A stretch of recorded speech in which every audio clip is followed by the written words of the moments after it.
evidence. Evidence has come before you in the form of witness testimony, documents, photographs, clothing items, things of that nature.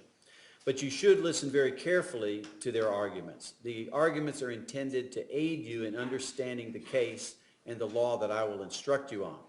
Each side basically will have about the same amount of time to address you. However, under our rules, the state is allowed to divide their time. So first, we will hear from the state, and then I expect we'll probably take a break for lunch. After lunch, then we'll hear from Mr. Strolla on behalf of the defendant, Mr. Dunn, and then after that, we will have a final argument, rebuttal argument, if you will, from the state. So that's how that will work. And then, of course, as I mentioned to you, I think yesterday, at the conclusion of the arguments by the attorneys, I will then read the instructions on the law that's applicable in this particular case to you, and then at that time, you'll be allowed to retire to your jury room to deliberate a verdict. So with that, we can begin, and we'll hear first from the state, and Ms. Wolfson. May it please the court? Yes, ma'am. Let me be. What do you think? Do you think we should rock, paper, scissors for who goes first? I mean, I know the state has the burden, so they, get that little advantage about having to go first and having a rebuttal argument. Let's rock, paper, scissors, just once. Very clear. On November 23rd, 2012, when this defendant shot and killed Jordan Davis, there was no gun in that Durango. There was no stick, there was no bat, there was no lead pipe, there was no... There was no balloon feather. Yeah. Sometimes, I'm almost expecting them to say, listen, there was no balloon feather in the car, okay? Because we say it so much that it becomes reality. No gun. What was in that Durango were 4 teenage boys. 19-year-old Tommy Storms, 17-year-old Tevin Thompson, 17-year-old Leland Brunson, and 17-year-old Jordan Davis. 4 teenage boys who had their... Hey lady, Luis Rivera had already been head of the Latin Kings for 10 years at that age. A thug is a thug from birth.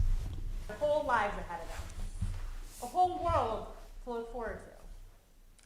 4 teenage boys who on the day after Thanksgiving were doing what any other teenage boys would do. Riding around, listening to music, going to the town center, trying to meet girls. What any normal teenagers would do. Stopping at the gate gas station, Tommy Storms ran inside that store, go get gun and cigarettes. Never knowing that this defendant's actions were about to take place and about to take the life of their friend Jordan Davis. 5'11", less than 145 pounds. Jordan Davis. And Michael Dunn, delusional idiot that he is, probably thinks that this is all wrapping up nicely in his favor at this point. He's just been through a brutal, humiliating trial, torn apart on the stand, had his Irish uncle jumper torn to shreds in front of his very eyes. But he's probably now sitting, okay, so they're probably going to release me at the end of the day, right? Because my attorney's going to get up there and tell them about the balloon feather. Davis didn't stand a chance. Tell them about the balloon feather that they could have easily thrown up on the roof, Even if it was high up, a sharp gust of wind would carry that balloon feather sky high, and they didn't even check. Those cops, they didn't even check the roof for my balloon feather.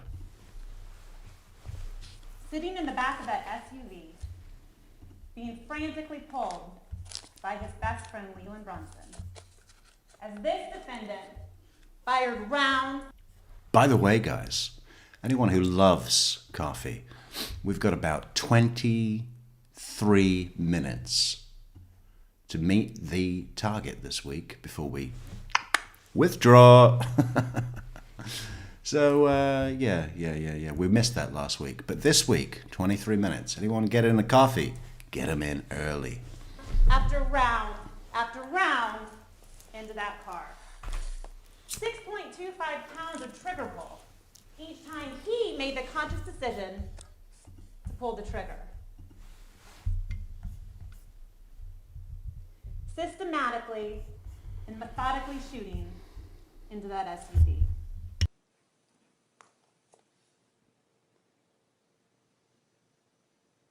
Two worlds collided on November 23rd, 2012.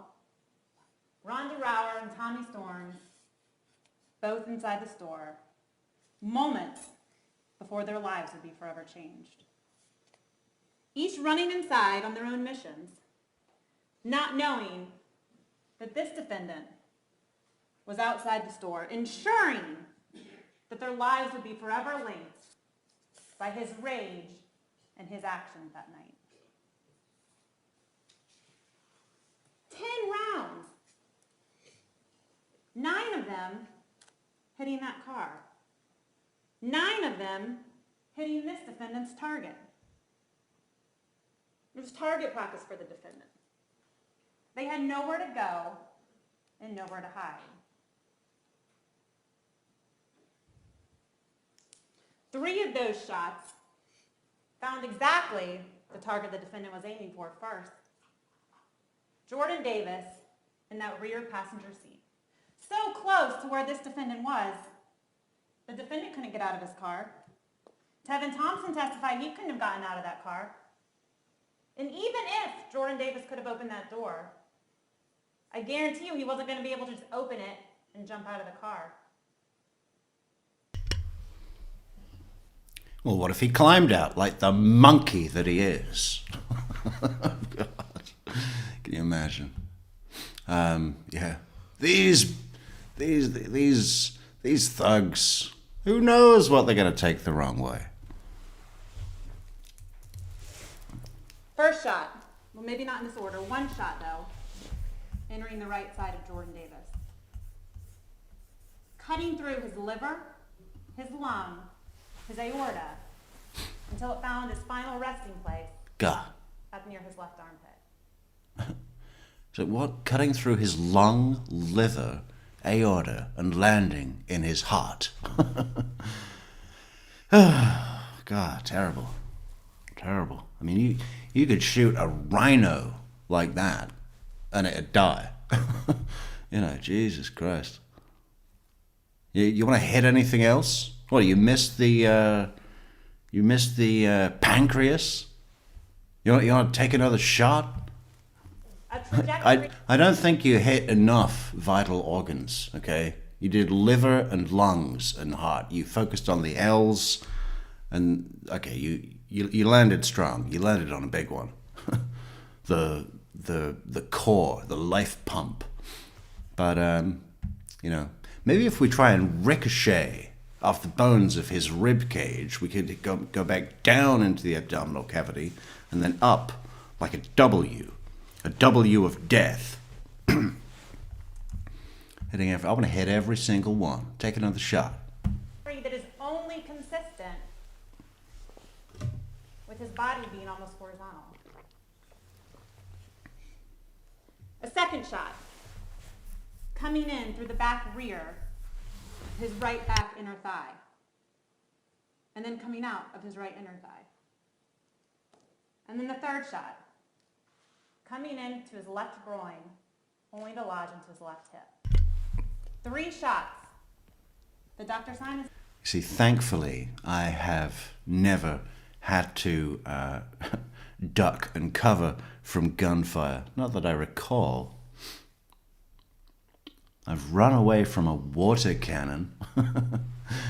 That was intense. Yeah, water cannon chasing you down the street. But the most dangerous thing there was the other people in the crowd, right?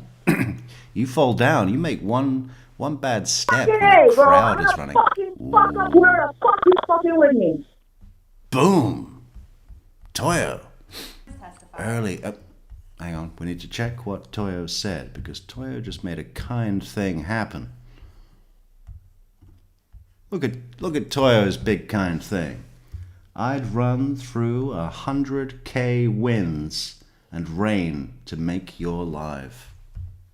Well, how nice. How about snow? Can we do snow?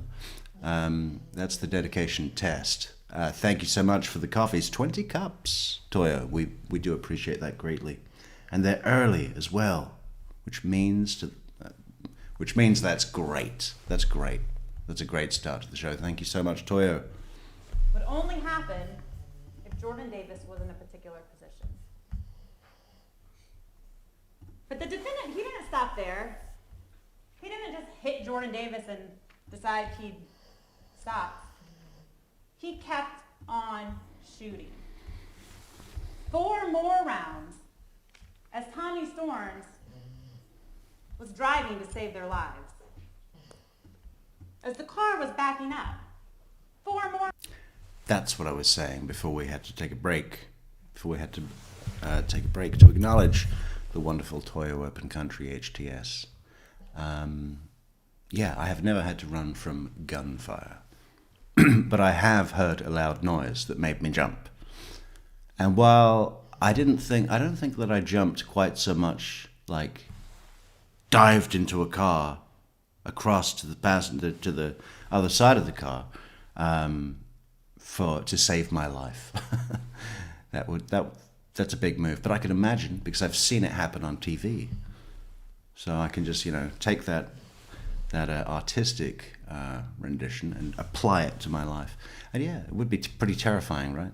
And then it doesn't even work, and you get like 3 bullets in you that go through all of those really important, vital organs that we just discussed. The lungs, the liver, and the heart. Bad way to go. And no time to do nothing. No time to think. That's it. The blood drains, the organs give out, and you die. And to make matters worse, not only do you die, but you die in a red Dodge Durango, very tacky. That's the last vehicle that you were ever in. We often laugh on the show about when people make a bad choice for their last free choice of a meal as a free man or free person. Could be a woman. They're a criminal woman. Chris Watts. What did you have to eat today? Well, I woke up and had a protein shake. Oh, Chris. It didn't matter anymore, Chris. You could have had anything you want. You could have had bacon and eggs. You could have had a bacon tower made of designer bacon with free-range organic eggs. You could have recreated the breakfast from the fairly expensive bed and breakfast, the Casablanca Inn in St. Augustine. You could have had exactly that. You could have had flapjacks or cinnamon rolls. I mean, the choices were endless. Because why? Because you were free. And that was your last choice, a protein shake. What did Michael Dunn have? A little bit of cold pizza. But he couldn't taste the toppings because the only flavor in his mouth was stress. Stress from thinking, God, I hope I didn't kill that guy. And then stress from thinking, okay, how am I going to get away with this legally? I'm never going to be able to run away because I'm a potato. But maybe there's a way for me to use my white privilege to victim blame my way out of this. They threatened my life. They had a gun. He said, "You're dead, bitch, and this shit's going down now." So if I could convince a jury of my peers, we'll try and make sure they're all white. I'll be able to say that the totality of the experiences that were happening for me, what I was hearing, what I was seeing, all added up to make me in fear of my life. That's what I'll do. But anyway, while he was tasting the stress of all those decisions, he did put a piece of pizza in his mouth, I'm sure. Maybe even more than one. But also, the last vehicle that you were ever in as a free man. Don't let that be a red Dodge Durango. Very tacky. As a free man or a dead man. A live man. A live man with a live choice. And that was the last vehicle that you were in. 4 rounds into Tevin Thompson's. 3 rounds hit Tevin Thompson's door. And a 4th missed. And then... We do have 13, almost 13, just over 12 minutes left for all those cups of coffee for this fantastic December week. Pause. As the defendant decides he needs to readjust himself and open that door, crouch down with his 2-handed grip, and keep shooting. Round after round after round as that SUV. Now, I wonder where that thought came in, right? We know that Michael Dunn has been itching to be in a situation. He's expressed this to neighbor Hendricks, to others, to his ex-wives, I'm sure. I can't wait for somebody to get in my way when I've got my gun. That's not exactly verbatim, but that was basically the premise. When somebody tries something and I've got my gun, oh baby, that was his sentiment. So that we know that going into this situation and basically forcing an opportunity that might turn into something, it did. He made sure it did, right? Because he took aim and put a load of bullets. But then there was an extra decision. This is why on this channel we call him Michael David Double Down Dunn, because he did double down, didn't he? He doubled down when he got out of that when he got out of that car and held his guitar and took aim. So we got one guy with an inflatable guitar pretending it's a gun, and another guy with a balloon feather pretending it's a gun. Now, there's a great piece of street theater there. There's a 1-act matinee, 20 minutes, perfect. Kind of avant-garde, no? And they're all wearing these jester hats. And one of them's on a huge swing. How avant-garde could we make this, possibly? What's next? Yeah, but doubling down like that, why? Do you think that his point hadn't been made yet? Or do you think that he just got so into being a kind of Bruce Willis character? We already know that he loves a gun that's not as expensive as a Beretta, but looks just like one. And not just any one. The one that was used by Bruce Willis in the original Die Hard. Yeah.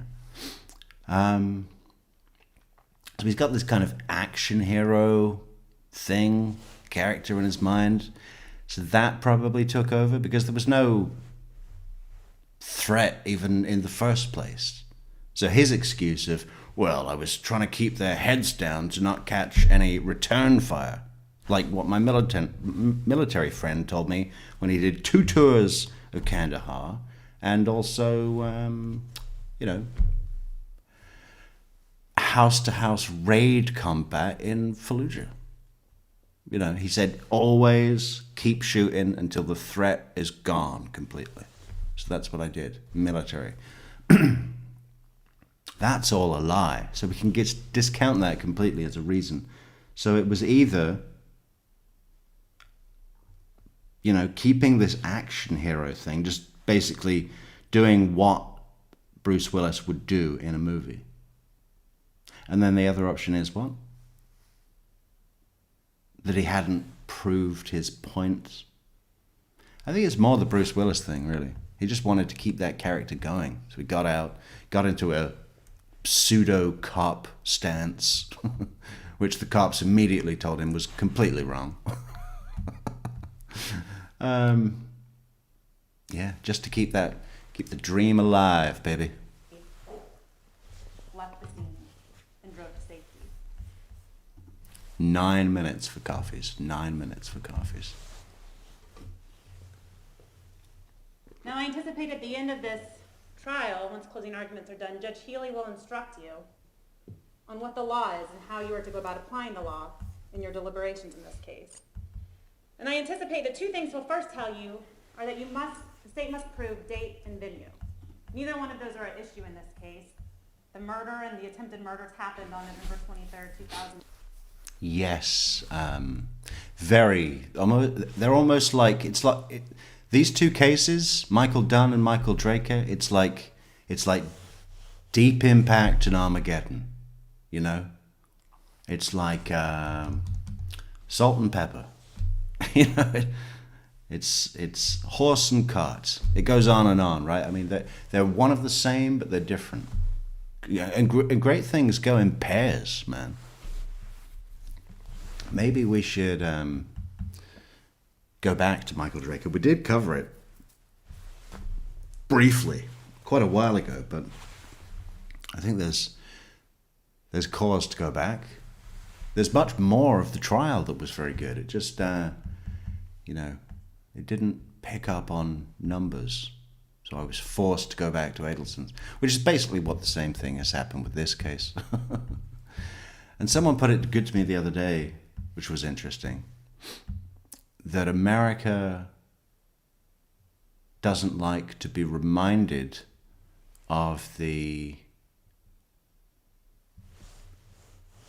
interwoven racism, or they put it much better than I did. I can't remember the exact comment.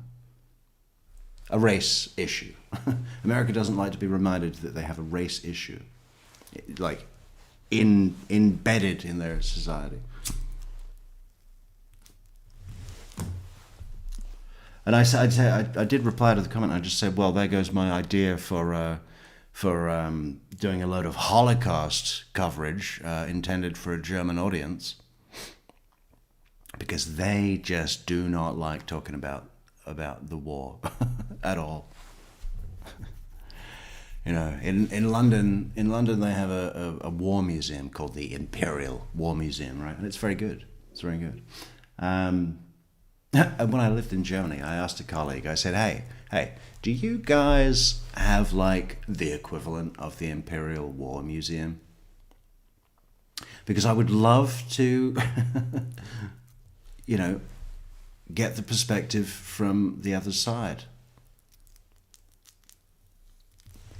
Because I guess you could say that the World War II display in the Imperial War Museum in London, although informative, probably does have a degree of bias. Bias just like all over the place. Probably. It's been a while since I was there, like 30 fucking years. But yeah, they don't have one in Germany. He was like, no, we don't have that. We don't really talk about it. They do have the Holocaust Memorial in Berlin. That was very good. 2012, and the venue was, of course, here in Jacksonville, Duval County. But there are then two other questions that you as members of the jury must ask yourself. The first being, was the crime alleged committed? And the second being, was the defendant the person who committed the crime? And these are both questions that every jury must answer in doing their deliberations. Now, as stated at the beginning of this case, the defendant is charged with 5 counts. First degree. This is great. I want to make this my seasonal strapline, Toyo. This is fantastic. Send some fuck Christmas coffees if you hate Christmas. And I don't even care if the pro-Christmas people hate that I'm going to put that as my publication. That's going to be all over the place this year. Send some fuck Christmas coffees if you hate Christmas. And then what could we have as a visual aid to that?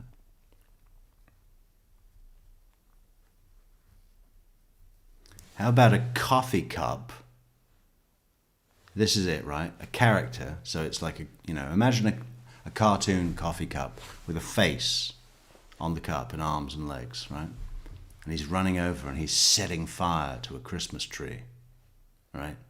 With a menacing expression, holding a balloon feather. Yeah, I like it. How do we do that? Can AI do that?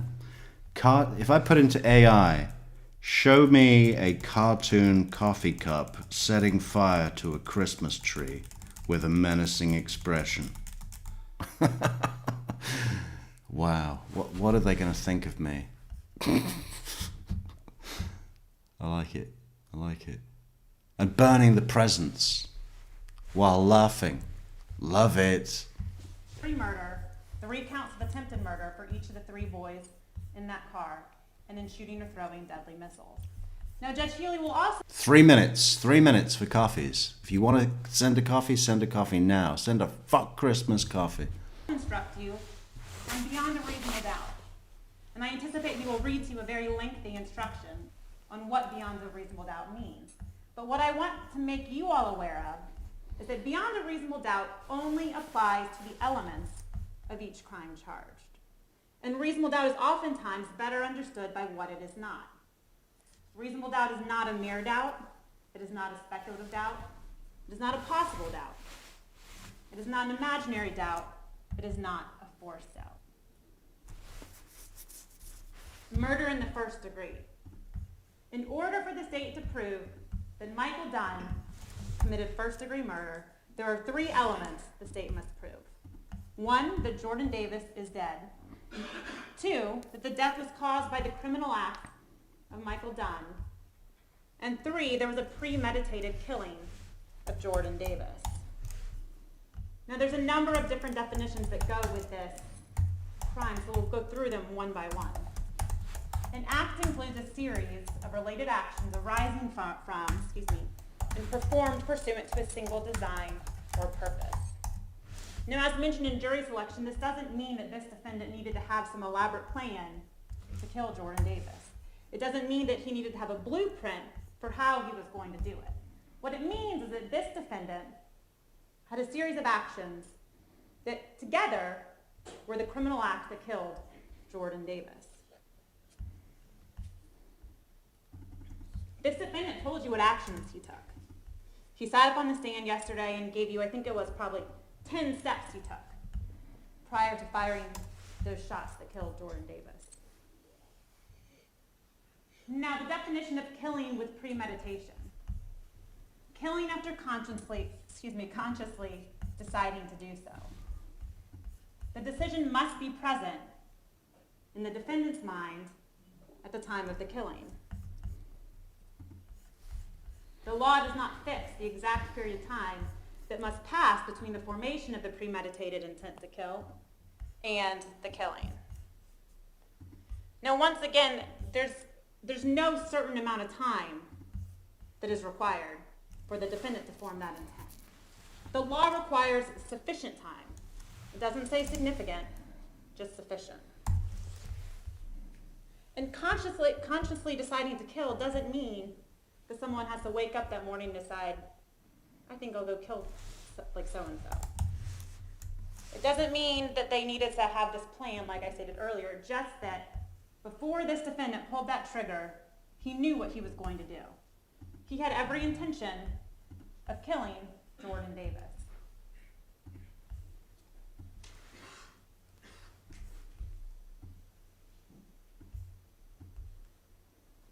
Now, the sufficient time for reflection. The period of time must be long enough to allow that reflection by the defendant.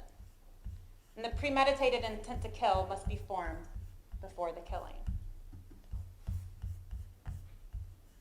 The question of premeditation is a question of fact to be determined by you from the evidence. It will be sufficient proof of premeditation if the circumstances of the killing and the conduct of the accused, Michael Dunn, convince you beyond a reasonable doubt of the existence of premeditation at the time of the killing. The defendant's own actions along with everything surrounding that killing. That's what you as members of the jury can use in determining whether or not what this defendant did on November 23rd, 2012 was premeditated murder. Now, the judge will also instruct you on what are called lesser included offenses. And for counts 1 through 4, there are lesser included offenses. So, for example, murder in the first degree is the premeditated murder. The next lesser included offense to that is second degree murder. And one way to look at the difference between these is that murder in the first degree is the intent to kill a human being. Murder in the second degree, however, is not caring if you kill a human. It's doing an act that could reasonably lead to the death of someone, but not actually caring whether or not you kill them. So the elements for second degree murder, and these of course are what reasonable doubt applies to. Jordan Davis is dead. See, they had second degree as a lesser. I'd forgotten about that. I mean, this is where the mistrial came in, right? Because it's not that someone said that they didn't believe he killed Jordan Davis. It's that they said it was second degree. Surely that was it. The death was caused by the criminal acts of Michael David Dunn, and there was an unlawful killing of Jordan Davis by an act eminently dangerous to another and demonstrating a depraved mind without regard for human life. And I know that's a lot of words, and so of course there's definitions. Well, his ex-wife could have told you that. I mean, he didn't even need to murder Jordan Davis for us to know that he's got a depraved mind. You want to go back to your country? Eminently dangerous and demonstrating. Get in the booth. I'm not going to tell you again. You're doing it. Get in the booth. Demonstrating a depraved mind. If it is an act or series of acts that a person of ordinary judgment would know is reasonably certain to kill or cause serious bodily injury. My video is doing weird-ish. What does that mean? Buffer. Is it buffering?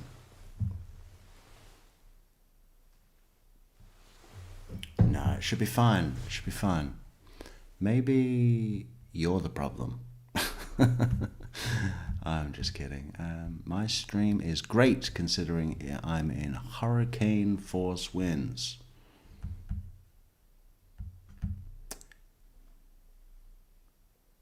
Well, hold on to something. Make sure you hold on to something tight. To another, and this act is done from ill will, hatred, spite, evil intent, and is of such a nature that the act itself indicates an indifference to human life. Now, it's not necessary for second degree murder for the state to prove the defendant intended to kill that individual. A second degree murder, for example, would be like a one stab wound. An act that obviously is eminently dangerous to that other person, but you may not have intended to kill that particular person. But it's an act that a person of ordinary judgment realizes could lead to that person's death. Sending 9 bullets into a car full of unarmed teenagers, that is second degree murder, no doubt. It is reasonably certain that an Don't say that. We want first degree. She shouldn't say... She's just been through the definitions for first degree, and now she's on second degree murder, saying that is second degree murder, no doubt. If you can't get the fucking first degree, which we really want, which is true, it shouldn't even be a lesser. I'd have argued for that not to be a lesser. Would they have gotten that? Well, a lot of things to consider there. Too many things. That's why we're not a judge yet. But you know, it could happen. One well-placed box of, fudge candies on the desk of a judge I know could take us far, you know. occupant of that vehicle could suffer death or grave bodily harm. That act itself shows an indifference to human life.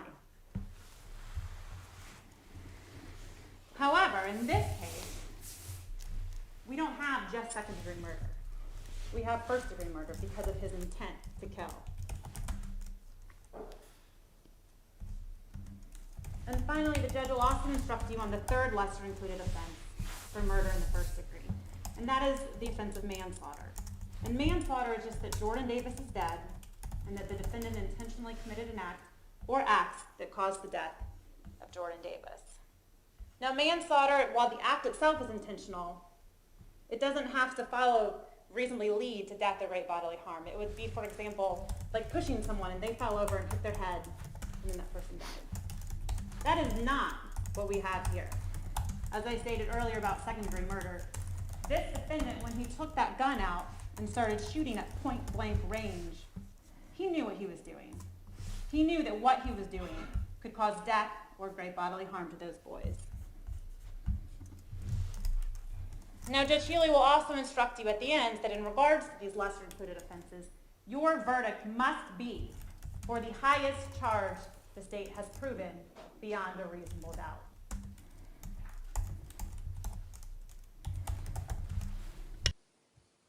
How have we proven premeditation? How is this defendant guilty of what he is charged with? Well, he had some anger prior to the confrontation. I hate that thug music. That's what Rhonda Rower stated from the stand when she testified on Saturday. Although this defendant said, I wouldn't use the term thug music, I call it rat crap. This defendant, when he pulled up next to that SUV. What would be the actual true version? There's this big argument about whether he said thug music or rap crap.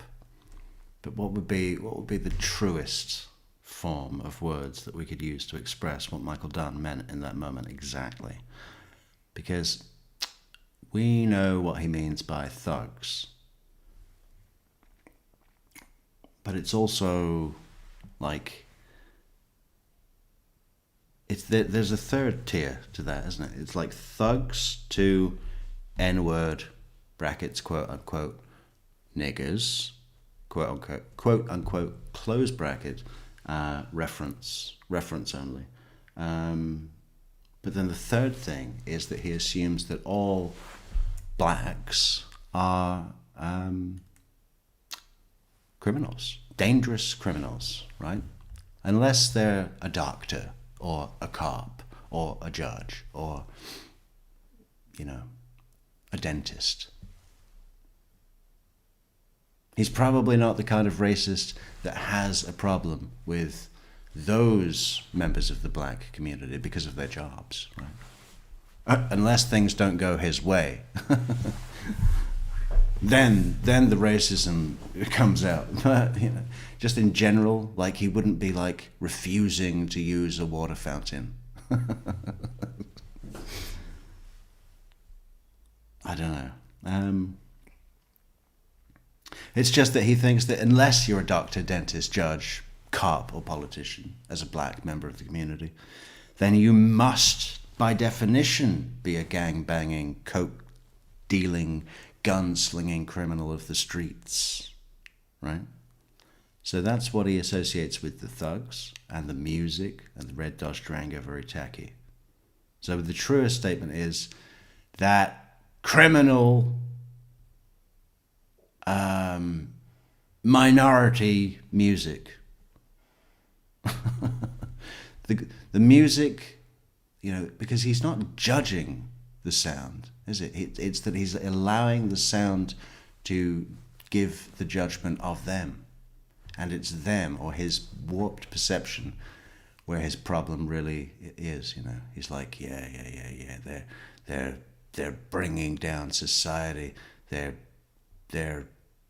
infecting their communities with poison, and they're probably raping people's pets.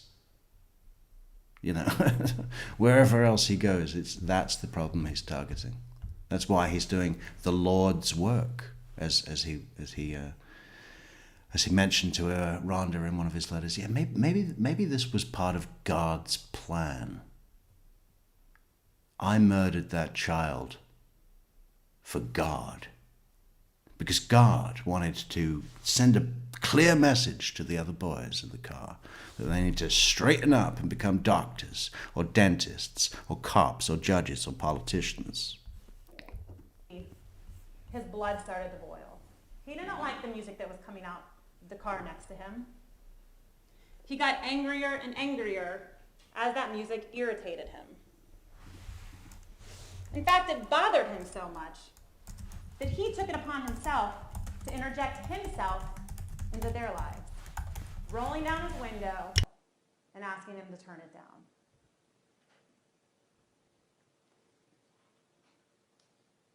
And then the boys did, but when Jordan Davis decided he didn't need to listen to him and he wanted to turn it back up, this defendant went crazy. He got angry at the fact that a 17-year-old kid decided not to listen to him.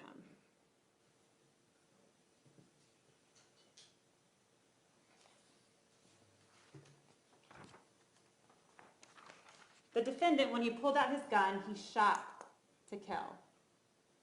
10 shots, 9 of them hitting the car. And he was shooting at point-blank range. As I stated earlier, Imagine if do you think he'd have stopped at the gas station and waited for cops if he'd just shot some innocent woman, a white woman, behind the thugs? Because he shot 10 times, but only 9 went in the car. So one of them hit something else. Hopefully a tree or the sidewalk. But we don't know. We don't know. It could have been a woman, a white woman. Would he have stayed at the gas station then?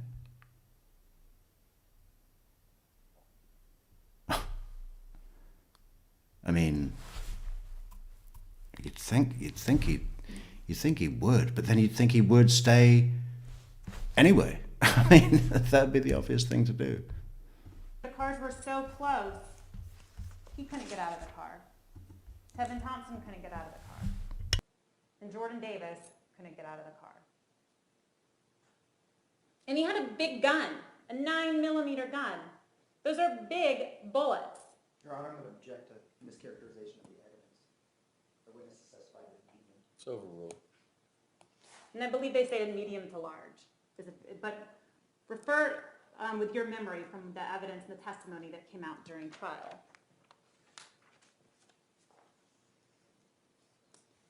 This defendant not only had a big gun and was shooting at point blank range, but he was shooting at their body mass, where he knew their center mass would be. He wasn't shooting at the tires. He wasn't shooting at the door rails. He was shooting in the middle of the doors, where Tevin Thompson, Leland Brunson, Jordan Davis, and Tommy Storns were ducking, trying to save their lives.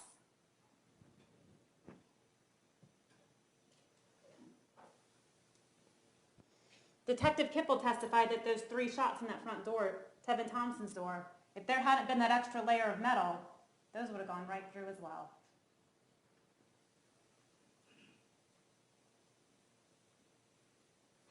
Six pounds of trigger pull each time he fires that gun, making a conscious decision each time to exert that amount of force, discharging a bullet, sending it into that car.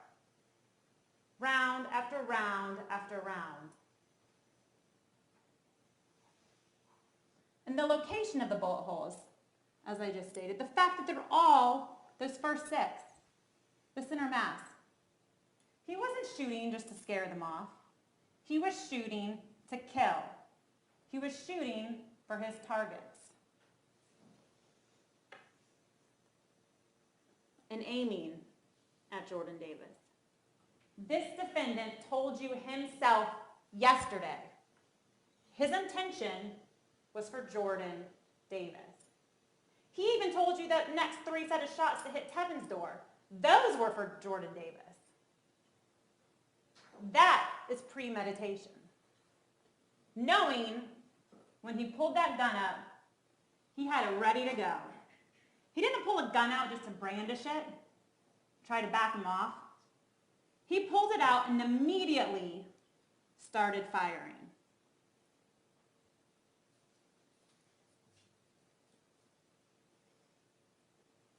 And of course, his own admissions. He had every intention. This lawyer's clearly never had anyone point a balloon feather at her. You don't know how you're going to react, okay? You go into do or die mode. Of killing Jordan Davis.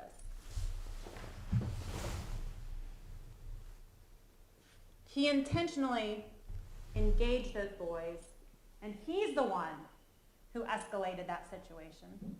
He's the one who knew when he got into that argument with them that he had a loaded firearm in his glove box. He claimed he was trying to de-escalate the situation. But I'm not quite sure how you de-escalate a situation when you're the one who rolls down the window, rolls it back up, and then rolls it down again to keep having a confrontation with the car next to you. I don't consider that de-escalation. I don't consider pulling out a firearm from your glove box, pulling it out of the holster, rocking around, and then immediately shooting into a car de-escalation.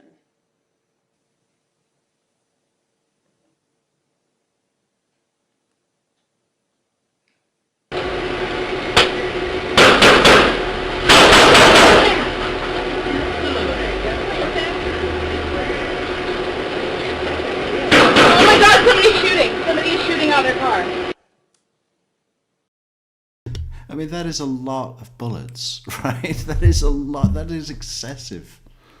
You know, I had 5. Did you empty the clip? No. Empty the clip? Are you crazy? In a public parking lot? That would be insane. No, I did 2/3. There were 15, and I shot 10 of them because I'm restrained.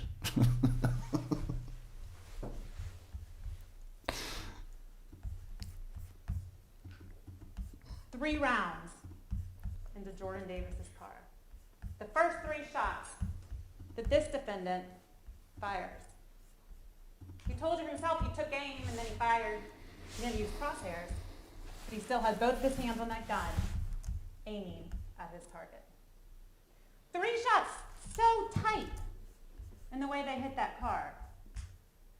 This defendant wasn't outraged. He had steady hands when he was shooting at Jordan's door.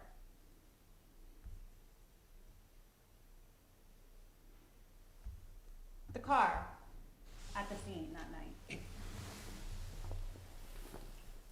Ladies and gentlemen, Jordan Davis was not outside of his car. He wasn't standing there with 2 feet on the ground and his body maybe inside. I think the defendant, when asked by Mr. Guy yesterday, said, "Oh, you're splitting hairs," when asking where Jordan was. There's 2 circles on the door showing where the bullets came in. The bullets popped out that plastic that's now lying on the seat of the Durango. As Detective Kipple testified to, bit like a jigsaw puzzle. There is no way this plastic would have been where it was if Jordan Davis was shot outside that car. There is no way in those seconds. The first round of shots, and you'll have the surveillance video back so you can listen to it. First round of shots happened within like a second and a half. And a second later, there's the next 4 sets of shots. And in that time, Tommy Storms has thrown the car into reverse, trying to get out of there. That is not enough time for Jordan Davis, if he's outside the car, to manage to get in the car, shut the door behind him with a bullet through his aorta, have this plastic somehow land back on the back seat, and then the car to back up so that the second set of shots can hit Tevin's door. That is not what happened. And this is physical evidence of that. The dowel rods coming through the door. And once again, you can see the bits of plastic better in this particular photo. But it's important in the other one because in the other one, that was at the scene. Nobody had touched the car at that point in time, except to pull Jordan Davis out of the back seat.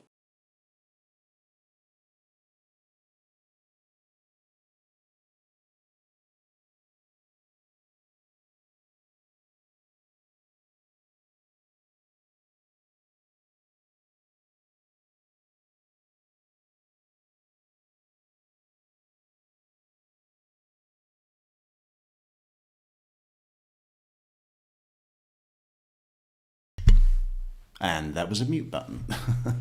No, I was just saying that even though they're the dowels there, you really get a sense, don't you, of the bullets coming in and where Jordan must have been on that back seat. And even the back seat is tacky. Look at it. No trim or no trim or stitching or just a plain bench, just a plain old bench. You know, it's like the back seat bench in the back of a cop car that a criminal would be put in, a thug, right? So that they're easy to hose down if someone pisses or throws up or whatever. Yeah. And that's where he died.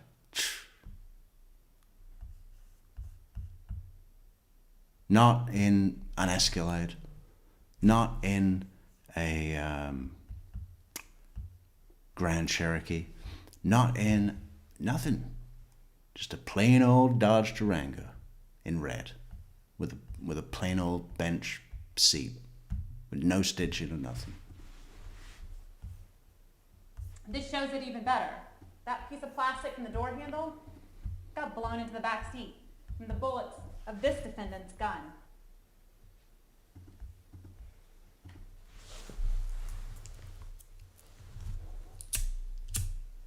All three boys testified Jordan Davis was sitting in that car.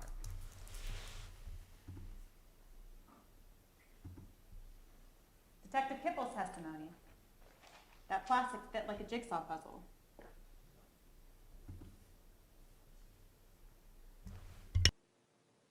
And then Dr. Simon's testimony.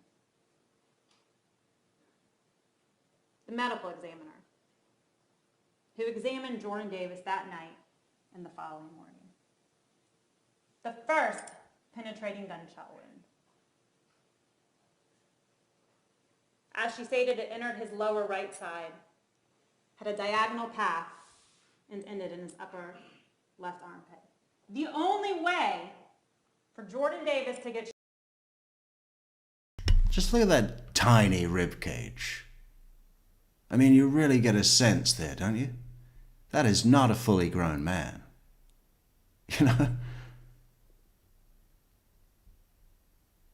That is a human body still growing, right? Still drinking lots of milk. Lower right side, had a diagonal path, and ended in his upper left armpit. The only way for Jordan Davis to get shot like that would be if his body was at an angle, or as she said, the shooter was on the ground. And there's no evidence this defendant was ever on the ground below Jordan Davis shooting up at him. The only evidence there is that makes you better understand this shot is the way Jordan was positioned in that car. Entering the right side, the liver, right lung in aorta, and Dr. Simons drew an excellent diagram during her testimony, and then stopping in the left chest wall.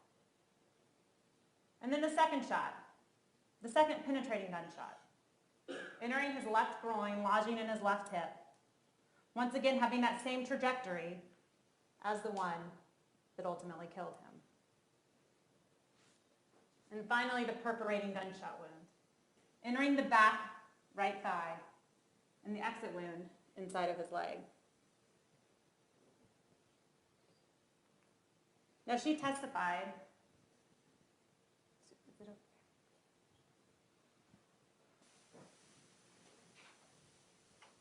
And she used this to better explain to you all just how those bullets entered Jordan Davis's body. She said there was no way that Jordan Davis would have been standing up. He had to have been at an angle that allowed for his body to be shot in the manner that this defendant shot him. And the only logical way for that to have happened is if he was shot when Leland Brunson was frantically pulling his best friend away from this defendant, away from the gun that ultimately killed him.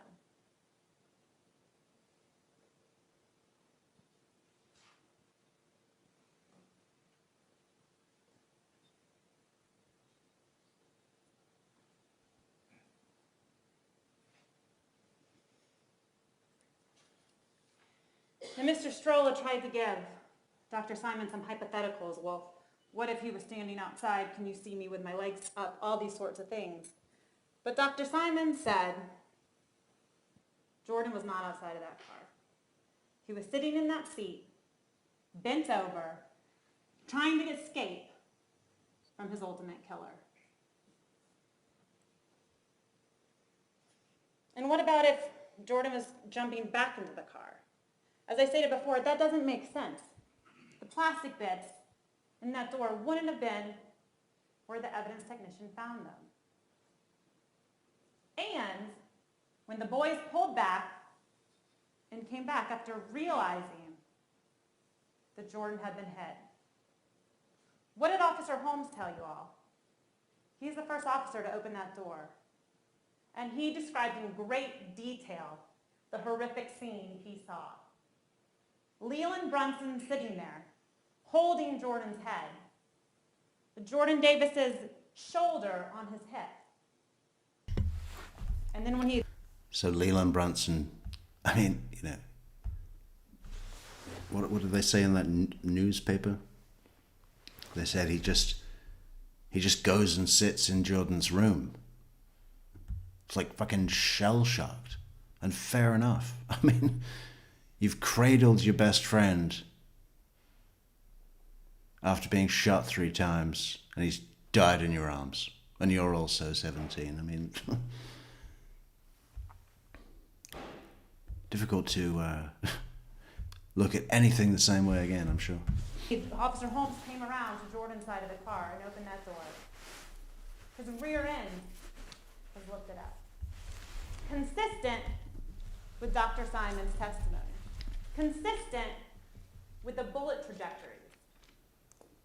Consistent with how the boys described Jordan Davis before he was shot.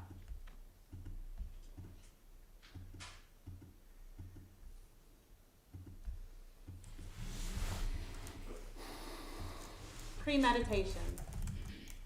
3 more shots into Tevin Thompson's door.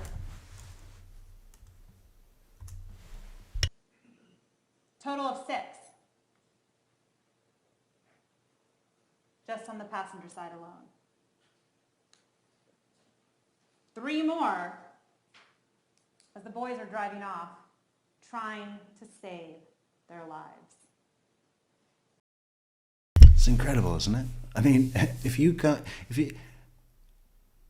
think it really shows intent to kill, right? How many times do you need to fucking shoot into the car?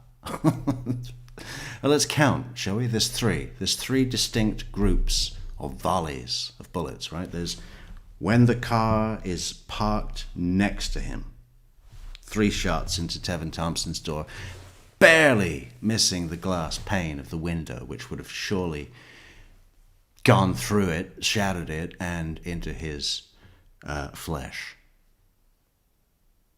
possibly killing him. So there's that. And then Tommy Storns just boots it out of there in reverse, takes it out of the line of fire. Amazing quick thinking. I think I'd have run out of the door. I don't know. What would your first thought be? I mean, if you're already in reverse, that, because your brain has to put it in gear, do something with your feet, look behind you. There's a lot going on in that split second. But it's a good job he did, because he took it out of the line of fire. Anyway, Michael Dunn puts the second set into the car when they're doing that. Then They hoof on out of there, drive it out of the parking lot, and he's shooting as they're driving away. And that's when one came through the back window, past Tommy Stone's head, into his sun visor. Fucking hell, he should be dead. He should be dead. This defendant told you himself the car had already left the scene. He told you he never saw a gun as they were pulling off. But yet he continued to fire round after round after round. He told you yesterday he intended to shoot any of them when they were driving off. He didn't care who it was.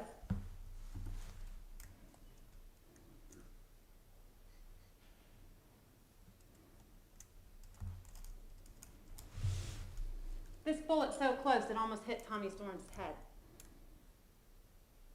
Coming in from the back. That is not something a reasonably prudent person would do.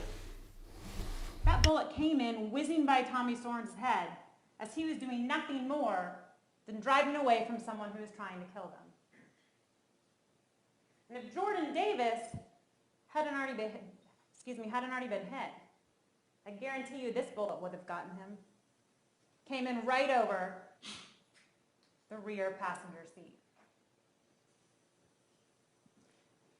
Now, of course, you also must consider time for reflection in determining whether or not what this defendant did was premeditated murder. And as I stated, the law doesn't require a significant amount of time. It's just sufficient time for the defendant to reflect on his intent to kill and his actions. Every step in this process was under his control. Every action he took was a conscious decision that he made to escalate the situation and ultimately kill Jordan Davis. Rolling his window down to start the confrontation. And that was in a matter of seconds. Rhonda Brower had just gotten out of the car to go into the gas station. She was only inside that gas station for 1 minute and 36 seconds before this defendant fired that first shot. And I say only, but when you think about it, 1 minute and 36 seconds is an extremely long time. It's enough time for this defendant to start the argument, to then re-engage. Boom, acapella right on time. We're only 1 hour in right here, man. No, it's good. It's good. And, you know, we've got Mr. Guy coming up. We're going to have, I think, well, she might have a little way to go yet. she's still discussing the scene. So we've got hotel, we've got driving back to Satellite Beach, we've got his interview, and then probably discussing some of the stuff that the witnesses have said. So we might have a little way to go. But then we've got Mr. Stroller doing the defense closing argument, and then Mr. Guy's coming on for the rebuttal, which is going to be brutal. It's one of those brutal rebuttals. When he rolls his window back down to ask Jordan Davis, "Are you talking to me?" And he did not like Jordan Davis's response. "Yeah, I'm talking to you." This defendant was disrespected by a 17-year-old teenager, and he lost it. He wasn't happy with Jordan Davis's attitude. What was his response? "You're not going to talk to me that way." So Steve Smith testified to that. Completely independent witness. Steve Smith didn't hear the defendant say, "You're not going to kill me." He heard loud and clear, "You're not going to talk to me that way." And that is what made Steve Smith turn his head and look. Not whatever was going on from the red SUV. He didn't hear any of that. He didn't hear anything coming from the red SUV. The only person who hears the defendant say, "You're not going to kill me," is the defendant himself. He's the only one who said he ever said that. The defendant isn't yelling, "He's got a gun, put the gun down, don't shoot me." He's not yelling any of that. All he's saying, "You're not going to talk to me like that."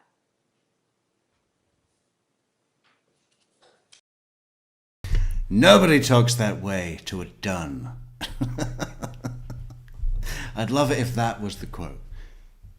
And that's what he said to those boys. You know what he said? He said, "Nobody talks that way to a Dunn." And then what does he do?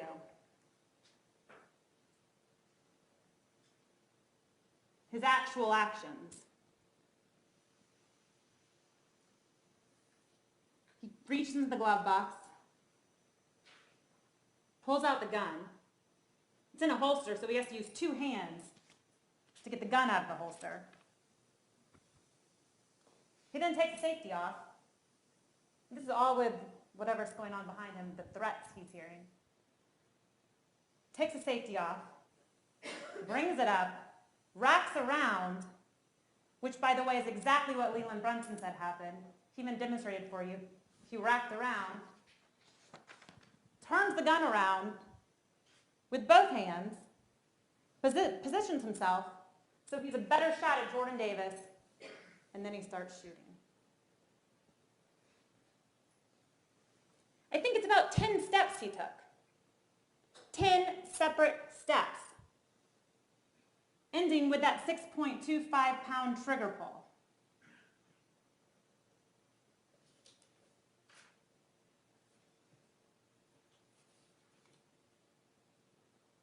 He doesn't just shoot once, doesn't shoot twice, not 3 times. He just shoots over and over and over again.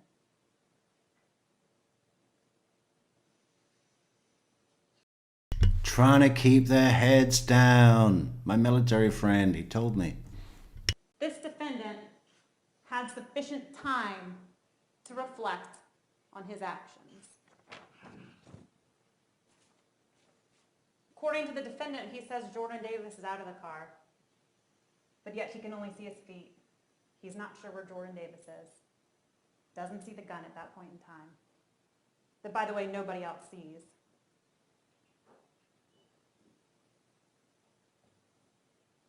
He knew where Jordan Davis was, and he knew he wasn't armed. But this defendant didn't care. He had already decided what he was going to do. As he testified yesterday, he's owned that gun since, what, the 90s? He goes shooting all the time. Has a carrying concealed weapons license. You only pull your gun out if you're going to use it. He didn't pull it out and just show it off. He pulled it out, took aim, and fired.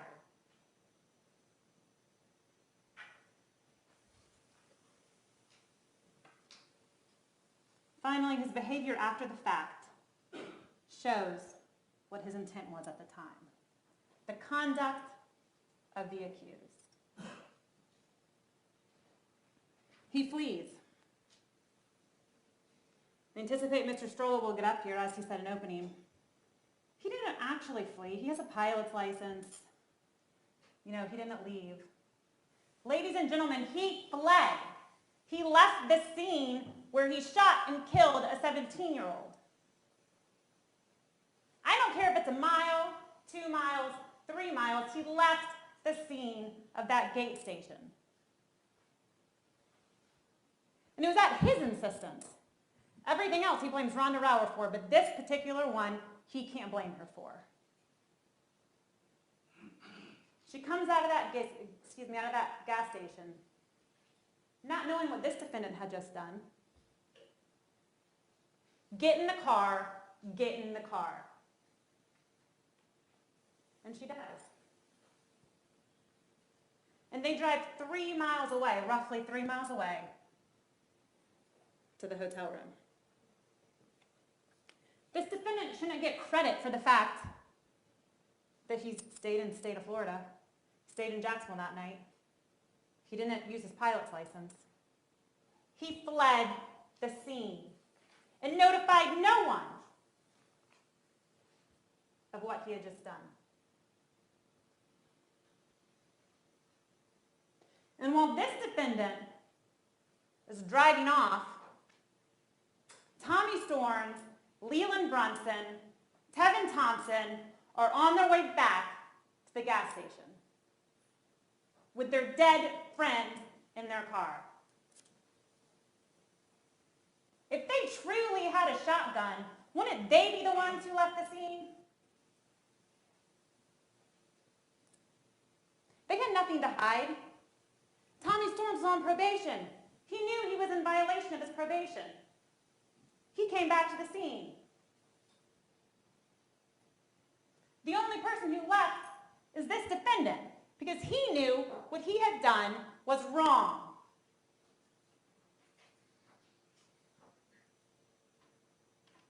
He eats. They go back and order a pizza. To settle Rhonda Rower's stomach? And it's her fault. According to the defendant, they ordered the pizza.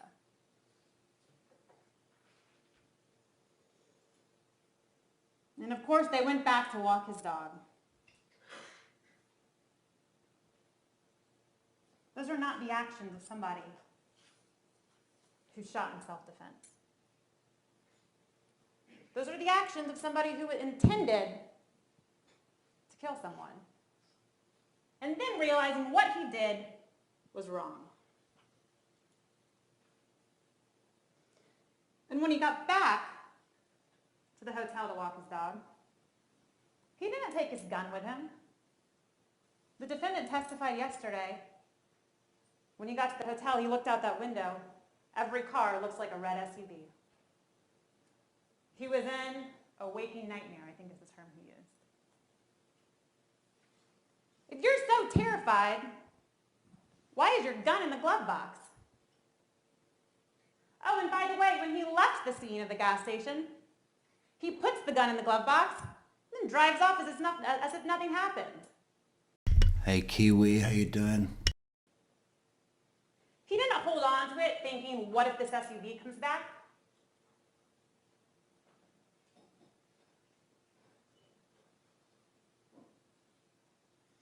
And he makes a drink,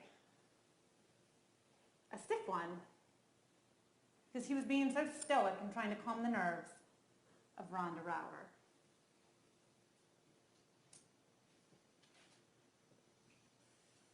Rhonda Rower didn't know that this defendant had just killed a 17-year-old.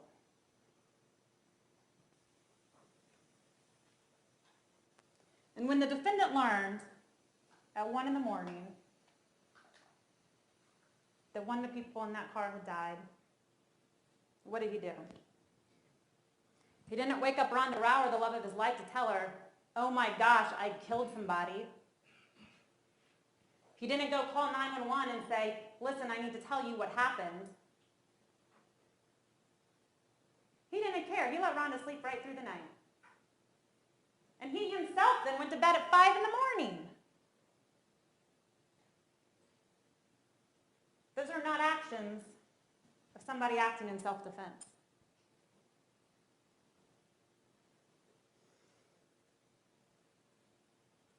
He makes no calls to 911. None. Rhonda Rower makes no calls to 911. And that's for the hours they're in Jacksonville, overnight, on their 2.5-hour drive home, that according to the defendant went by in a flash. And they had just suffered and gone through the most traumatic event of their lives.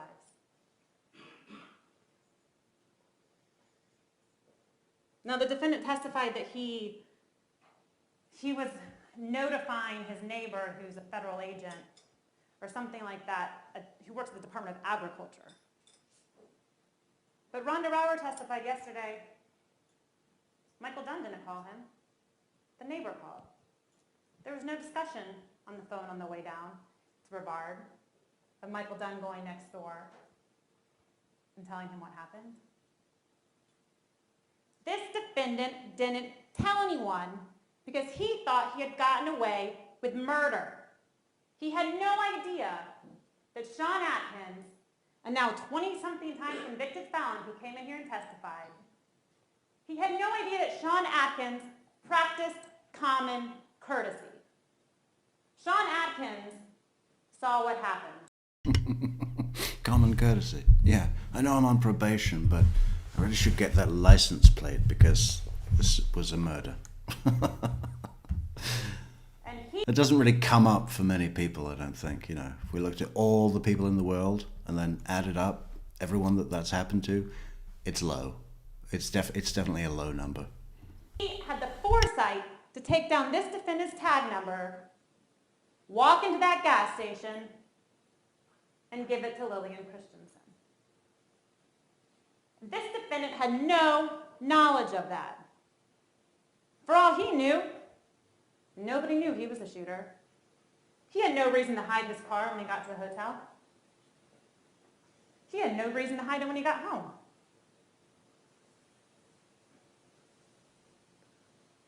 Oh, and he makes no mention of a firearm to Rhonda Rauer.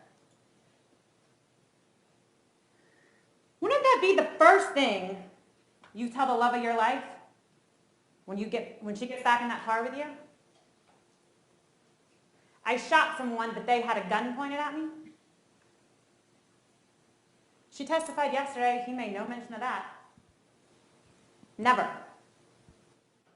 The first time he mentioned it to her is in a letter, December 5th, 2012. And this letter's in evidence when he says, he mentioned in passing that I had made no mention of a gun to you, based on your testimony to the prosecutors. He asked what I had told you, and I then realized that we hadn't really discussed what had happened. As we were more... We read this letter the other day. It's hilarious. I then realized that we had never really discussed what it was that happened that horrible day. So, just to make it clear, I did tell you that they had a gun. Maybe you didn't hear, but from now on I want you to tell detectives that I told you that there was a gun. more concerned with whether or not anyone was hurt. Yeah. That's what we were concerned with. And toppings on the pizza, because Michael Dunn likes a special pizza, and it's hard to find on a menu the way he likes. So we were also hoping no one was hurt and really preoccupied with that, but also trying to exchange bell peppers for mushrooms. But our real priority was safety. This defendant was not concerned whether or not anyone was hurt. When he found out he killed someone, he did nothing. And the only time he mentions to Rhonda Rauer, oh, by the way, I forgot to tell you there was a gun involved, is when he learns that she has talked to police and the prosecutor. As Mr. Strolla pointed out, that was me. That's when he realizes, whoops, never told you about that.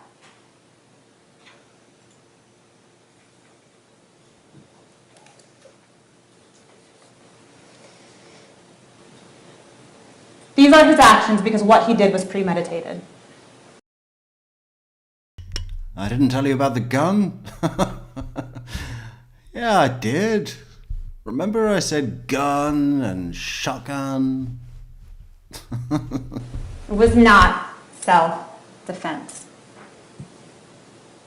Now I'll explain to you briefly what self-defense instructions are.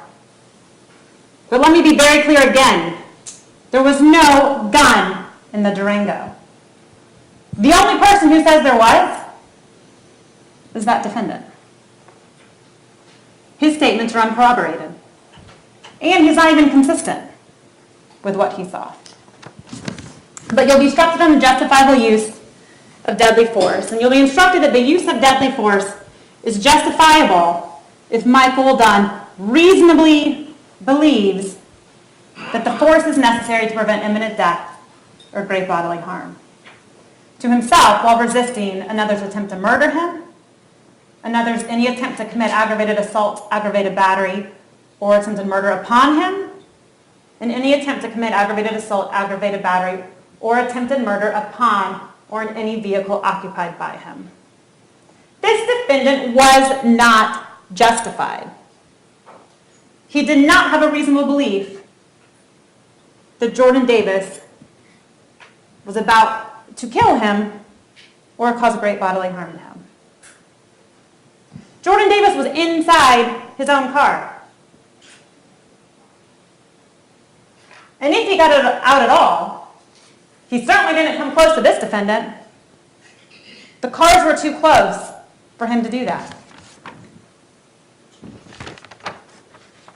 Now, you'll also be instructed that the law of self-defense goes on to say that a person is justified in using deadly force if he reasonably believes that such force is necessary to prevent imminent death or great bodily harm to himself or another, or the imminent commission of aggravated assault, aggravated battery, attempted murder, or murder against himself or another.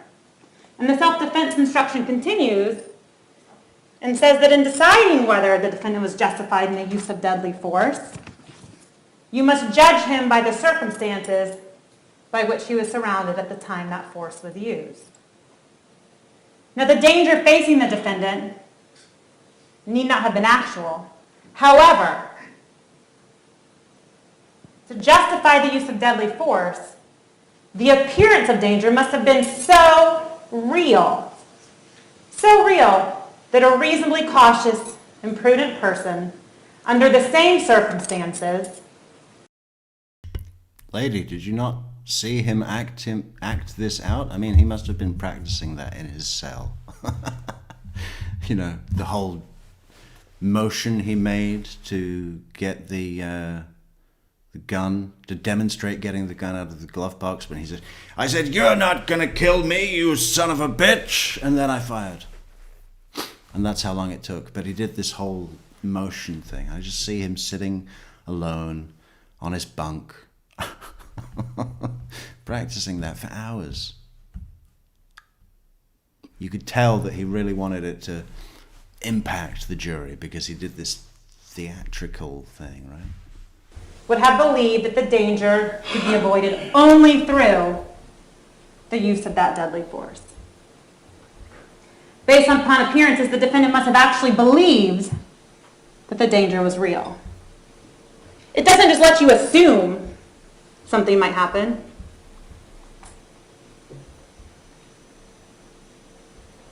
Was this defendant's behavior that of a cautious and reasonably prudent person? No, not really.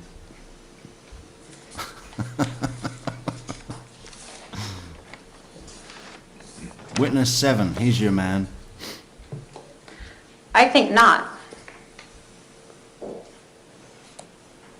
The number of shots he fired, the pattern of those shots in that car. If there was a gun in that SUV, wouldn't they have shot first once they saw him reaching for his gun? If Jordan Davis had a shotgun in his lap and they see the defendant going for his pistol, wouldn't that make sense? There were no shots ever fired at this defendant. And from the surveillance tape, his series of shots was about 10 seconds. That's a long time in the scheme of things. And there was no gun or weapon ever found. And that wasn't because of shoddy police work. That was because there wasn't one. The boys didn't have a gun. They didn't have a stick.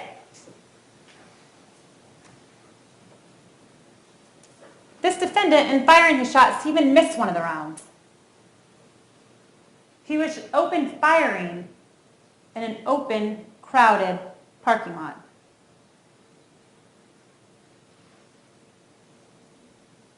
And then the defendant, as I said earlier, when he gets Rhonda Rower back in the car, if he's so fearful, why on earth does he put his gun back in his glove box?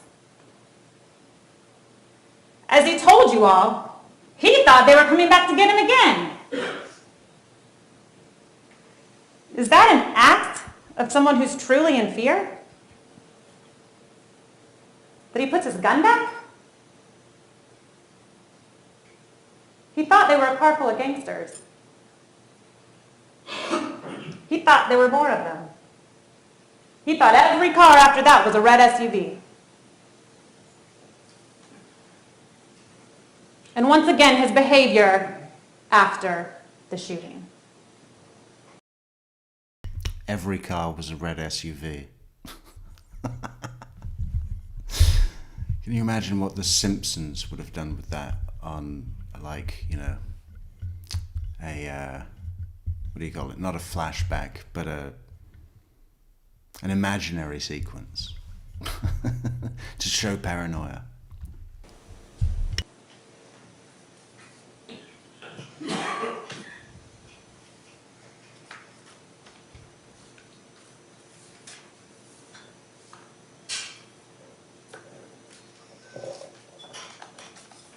And as I stated, that the danger could only be avoided through force. The defendant's the one who rolled his window back down. He's the one who re-engaged these boys. He's the one who's brandishing his gun. The fear that he had of that shotgun wasn't reasonable because there wasn't a shotgun. Michael Dunn does not get to just assume Jordan Davis had a gun and assume that he was pointing it at him. What did he tell you from the stand?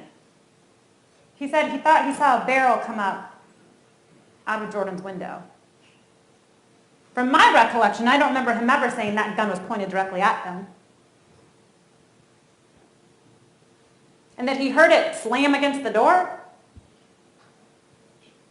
Michael Dunn couldn't even see what Jordan Davis was reaching for, if he in fact was reaching for anything, because the car door is in the way. He couldn't see through that car door.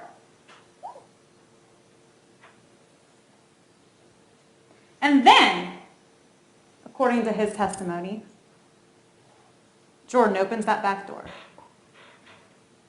And what did Michael Dunn tell you? He told you that he could see Jordan's head over the door frame. Could see his feet on the ground. But then at some point, he didn't know where Jordan Davis went. He never saw the shotgun again. That's a fact. The only time he claims he saw one was when it was sticking up out of that window. This defendant didn't know what Jordan Davis was going to do when he stepped out of that car. He was assuming. And self-defense does not let you assume.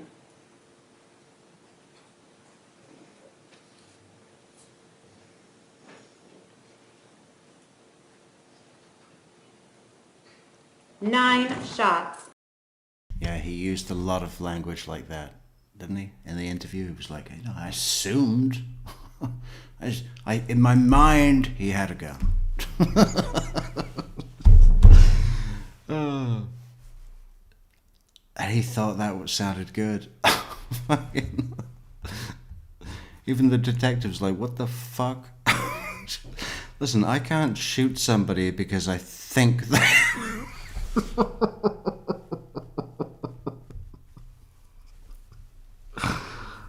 Yeah, I'm walking down the street, I think they have a gun.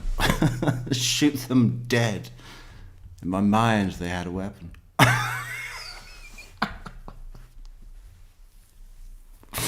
Oh, did he really get that far away from saying that in his courtroom testimony? I think he pretty much, that was his point, wasn't it?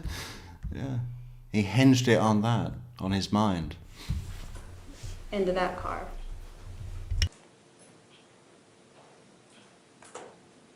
The defendant left the scene unscathed.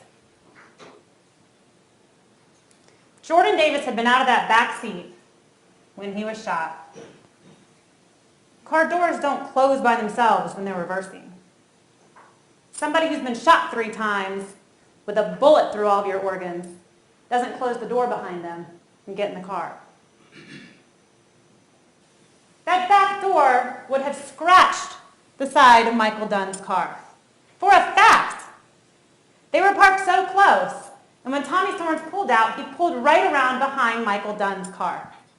There is no way Jordan Davis's door closed on its own or by Jordan Davis.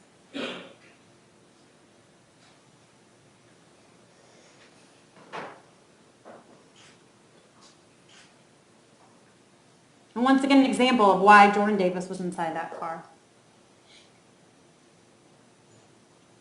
The 3 shots to kill Jordan Davis. Was it really self-defense? Once again, there was no gun, so it's not. But if it were, which I anticipate is the argument the defense will be making, 10 rounds, 3 of which when the car is fleeing?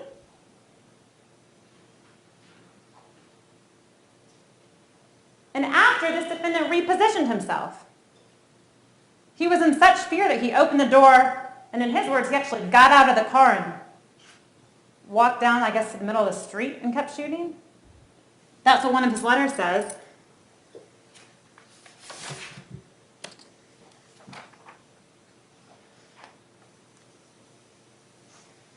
The SUV pulled forward and I got out of my car and ran a few feet behind my car. I started firing on them as they fled, aiming specifically for the center line of the vehicle.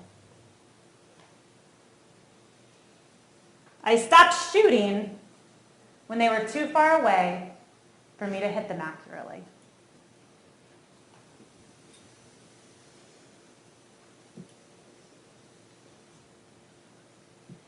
He didn't take cover when, in his words, the car that he was in such fear of is driving off and possibly going to be shooting back. He testified he never saw a gun as that car drove away.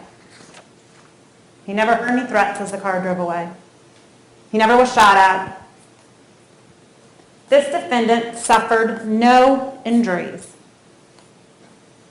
And then he left the scene, not calling 911. If he was in such fear of a car full of gangsters, wouldn't he call the police to at least say, hey, there's a red SUV out there and they have a gun in it. You might want to go find them. They're dangerous. He doesn't call anyone. And no mention of a weapon to Rhonda Rower. None.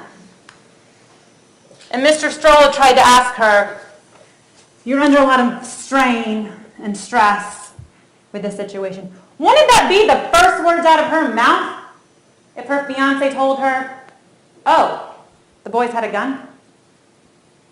Wouldn't that be the bit that she probably remembers the most from what he told her? She was very adamant on that stand. Although probably unwilling to come in here, she did. Once you got in the car and headed to the hotel, did the defendant ever tell you about a firearm? Nope. Did he ever tell you about a weapon? Nope. Once you were at the hotel. Thank you so much, Miss Myers, for the PayPal. What, 12 hours? Did the defendant ever tell you about a firearm from the SUV? Nope. Did he ever tell you about a weapon of any kind? No. And then 2.5-hour drive down to their home in Brevard, knowing somebody had died. Yeah. 2.5-hour drive. Not 30 minutes, not 40 minutes. 2.5 hours drive with,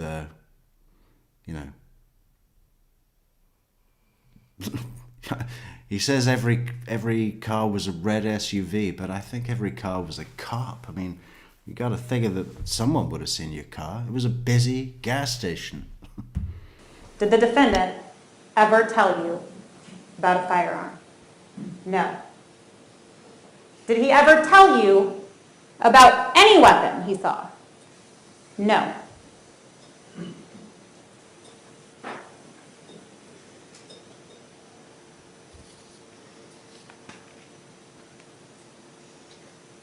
Now, the judge will also instruct you on the other charges that this defendant is charged with.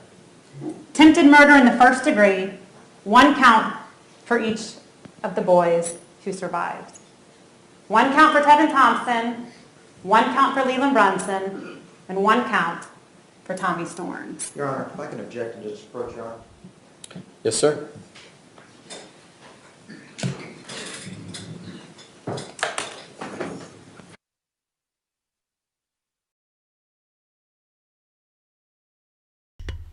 Must be a tense moment for the family. Look at them.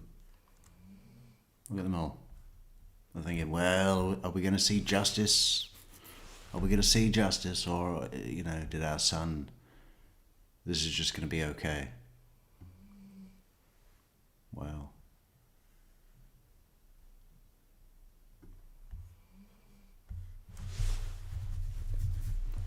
Yeah, it would be tense. It would be tense. But how tense?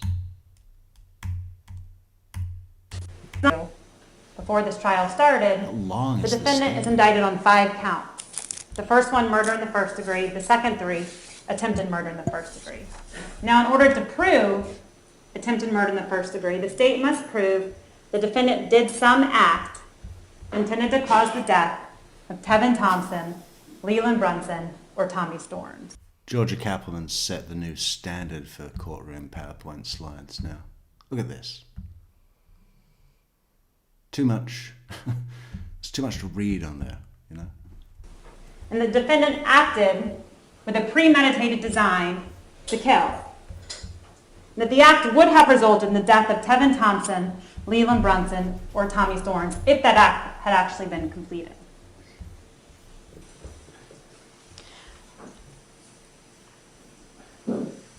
These final 3 shots, this defendant intended to kill any and all of them. He didn't care who he was shooting at. As long as he was hitting that SUV, he kept shooting. The SUV had already left. The threat that he perceived was already gone. And yet, the defendant took it upon himself to get out of his car, holding his gun with 2 hands, crouching down, the position Sean Atkins took. It's how this defendant described it. And then shooting round after round after round as that SUV drove away. And the defendant admitted, despite, he kept referring to it as, I think tunnel vision is what he had, kept referring to yesterday on the stand, that he just had tunnel vision, just saw 1 red door, and he kept shooting. But he also testified that he saw that SUV pull forward. He knew it was leaving the scene, and he shot at the backs of unarmed teenagers. That is attempted murder in the first degree. He said yesterday too, I think he said, well, there was 1 gun for them, so he was just shooting at all of them. But as I stated earlier, there was no gun in that Durango. The defendant knew no one had fired back at him when he fired these 3 shots. He knew that. There's a couple second pause between the first 2 volleys of shots and this 3rd one.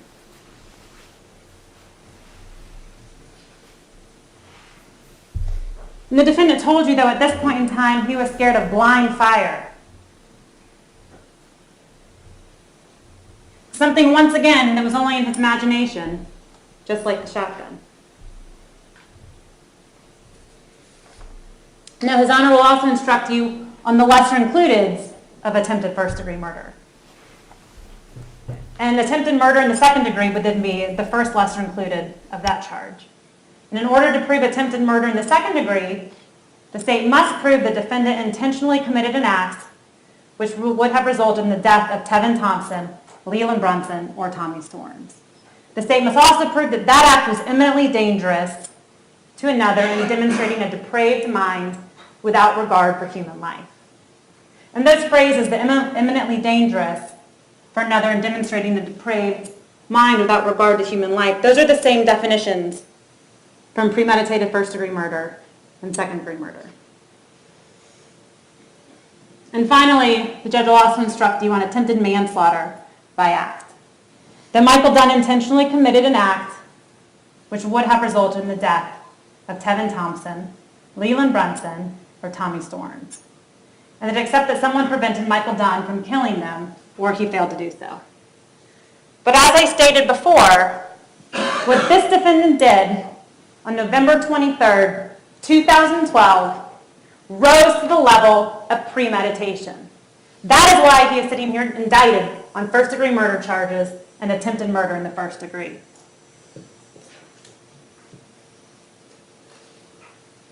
And finally, the fifth count, shooting or throwing deadly missiles. That Michael Dunn shot a firearm, that he did so at or into a vehicle of any kind that was being used or occupied, and that the act was done wantonly and maliciously.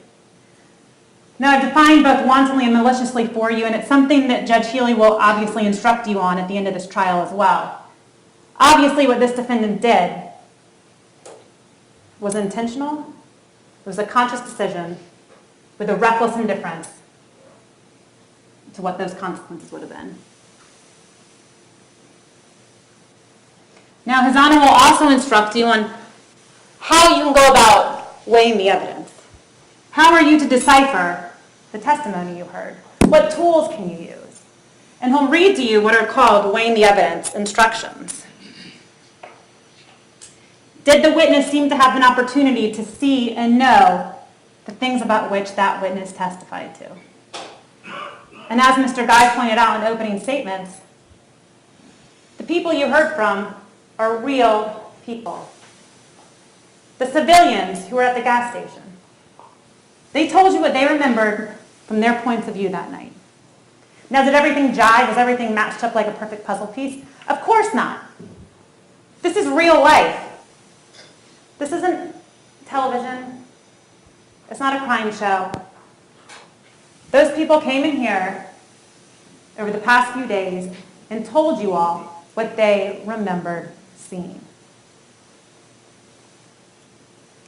Did the witness seem to have an accurate memory? Was the witness honest and straightforward in answering the defendant's questions?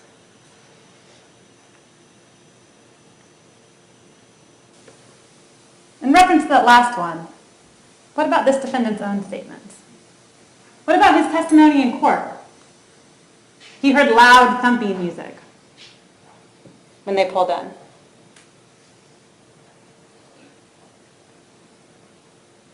He saw two young men with menacing expressions, Jordan Davis and Leland Brunson.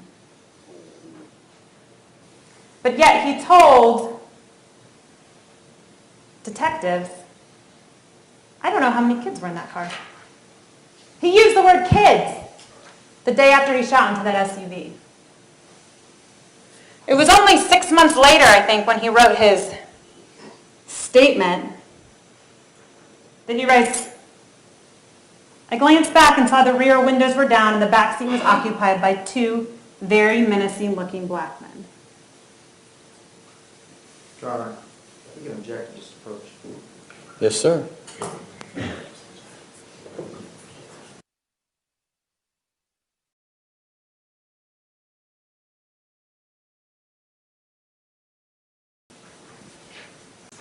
How many kids?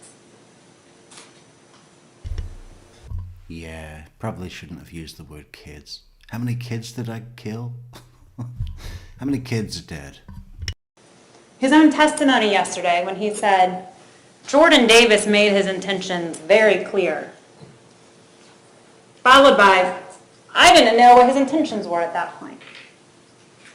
Inconsistencies in this defendant's own statements yesterday.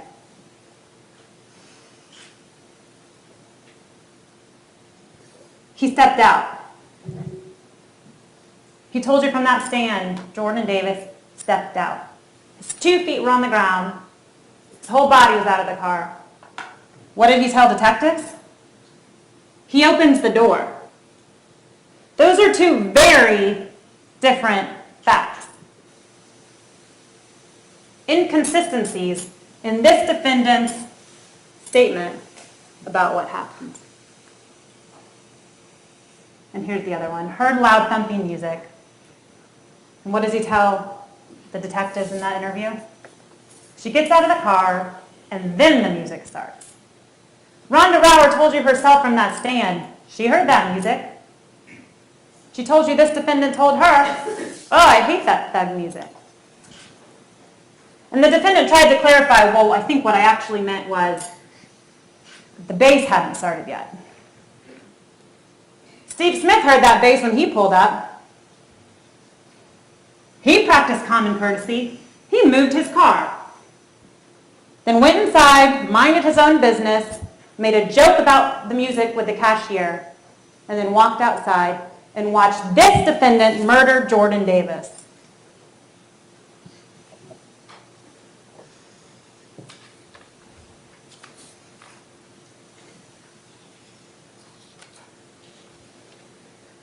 What did he say yesterday? I probably had 3 to 4 drinks. What Rhonda Rauer said was correct. I probably had 3 to 4 drinks. What did he tell the detectives? I had a toast, something to toast with, and a rum and coke.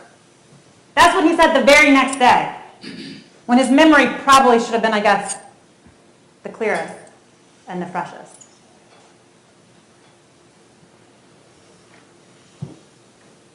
More inconsistencies of the defendant's statements. He said from that stand he heard Jordan Davis saying something, something cracker, and that's what started getting this defendant riled up. He never told this to the detectives in his interview. I should effing kill that mother effer. That's what the defendant testified to yesterday as Jordan Davis having said. That's what's in his letter, his account of what happened that he drafted 6 months after getting arrested. Never told that to the detectives.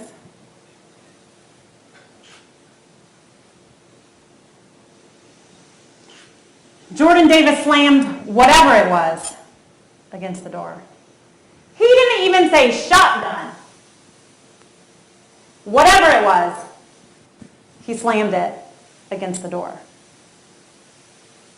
Do you think he told that to the detectives? Never did.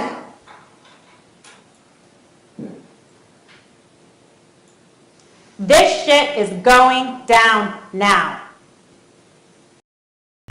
Celia Triolo wants a Durango now. That's not the idea we're going for, Celia.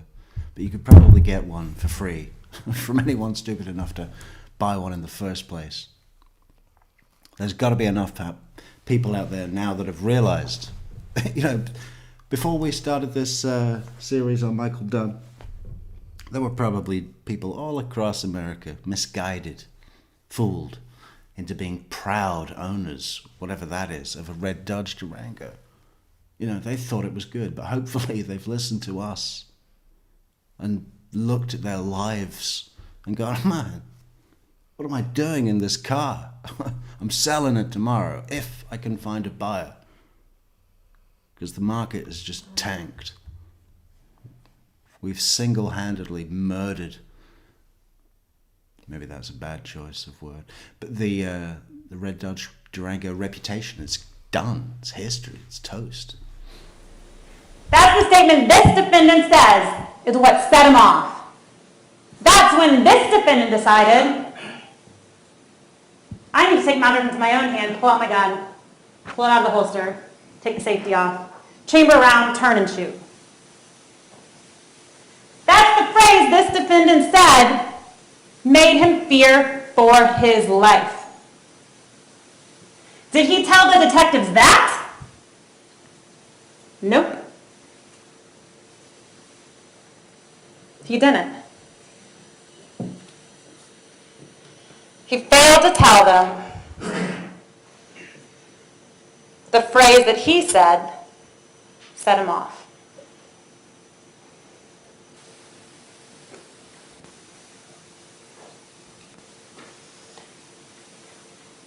How does he fail to tell the detectives the very next day what Jordan Davis was saying? Because that's not what was said.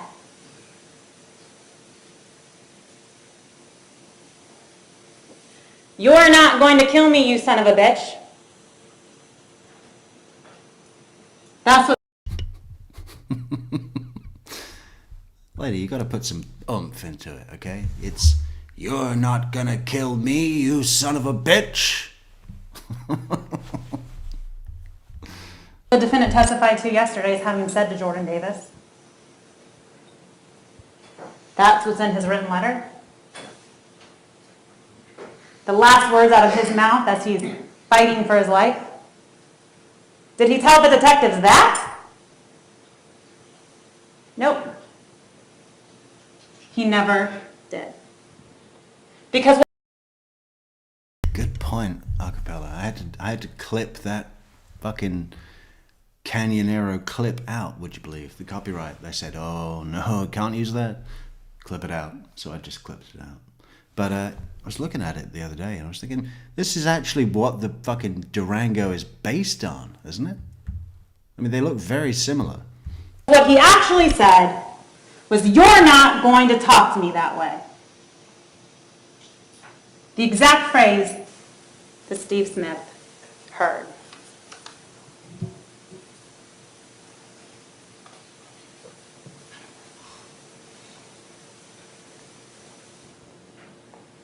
And the defendant has even more inconsistencies. He told you all from that witness stand, why didn't it notify any law enforcement till the next day? But then on my drive home, I called my neighbor, Department of Agriculture agent, and I told him, I have something important to talk to you about. Can I come over when I get home? His own phone records show, though, that the neighbor actually called him. And then Rhonda Rauer got on the stand and said, oh, I heard that whole conversation. Ken Lescalay was on speakerphone. The defendant never mentioned needing to go talk to him. He never mentioned, I have something important to talk to you about. He never mentioned, I shot and killed somebody in self-defense and I don't know what to do. All the defendant said was, we're not going to St. Augustine anymore. Rhonda doesn't feel well.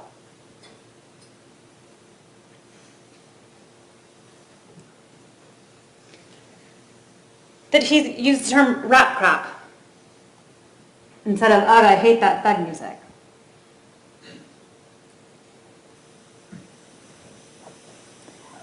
The defendant testified when I got to the hotel, I was going to take my gun inside with me out of fear of the red SUV coming back to attack me. But Rhonda, she's the one who told me not to take it with me. What did Rhonda Rauer say yesterday when asked that specific question? She doesn't remember ever saying that. She never saw that gun again.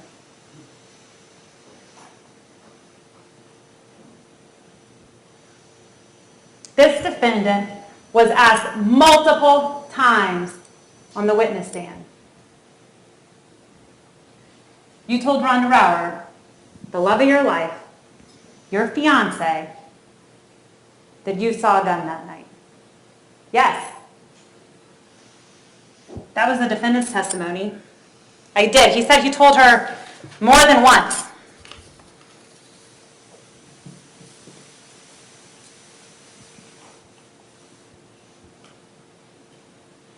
Based on this defendant's own statements in that letter that you all have in evidence, he realized back in December of 2012, he had never told Rhonda about the weapon.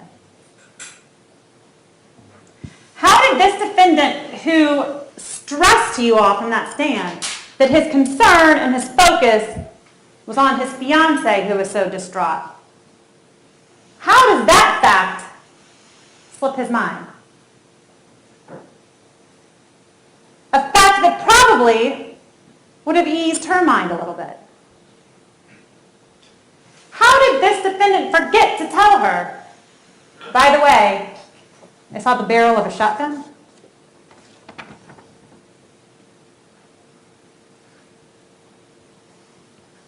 It didn't happen. There was no gun. Mr. Strollo spent a large majority of this trial in his opening statements picking apart every single witness, criticizing everything they did, including Andrew Williams, who was a bystander who came and tried to perform CPR on Jordan Davis. Everybody who came in here and testified told you what they saw and what they remember happening. This is not a conspiracy between Tevin Thompson, Leland Brunson, Tommy Storms, the civilians at the gas station, Jacksonville Sheriff's Office, the evidence technicians, the medical examiner, and his own fiancé.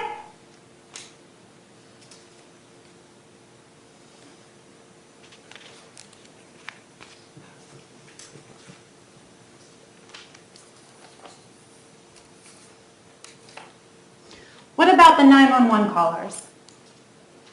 The siblings. They called 911 immediately that night and told those operators what they saw. Did they use the word stash? Yes.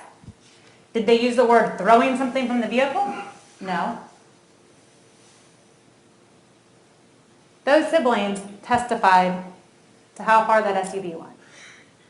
And if you'll remember, it was right around the same place that all the boys said the car stopped. They testified they saw the Tommy Storms, Tevin Thompson get out of the car. This is a car full of teenagers that had just been shot at 10 times. They didn't know what had happened or the status of everyone in their car. And when they got out, they looked in the back seat and saw Jordan Davis dying on Leland Brunson's lap. They were gone for about 2 minutes. Sean Atkins came in here and testified.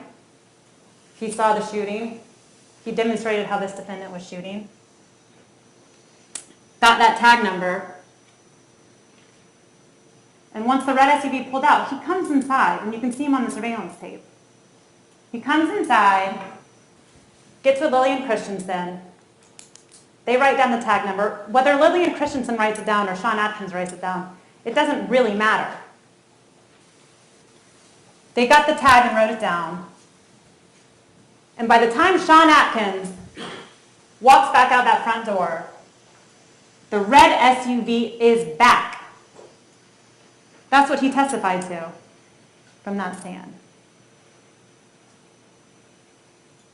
Then you can look at the timing yourself and see just how long that SUV was gone. They were gone long enough to realize their friend was dying and then get back for help. They weren't out there behind the dumpsters throwing guns up over the roofs, throwing guns around behind the building, throwing guns in the bushes.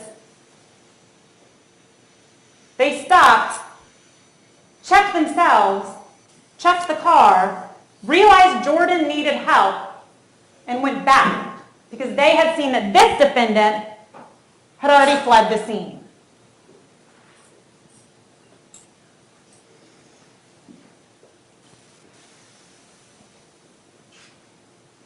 All these people are not out to get Michael Dunn. The only person who testified in here who knew him was Rhonda Rower.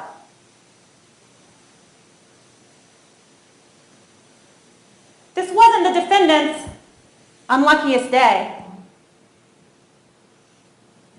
where he's the only one who sees this gun, where the police couldn't find this gun.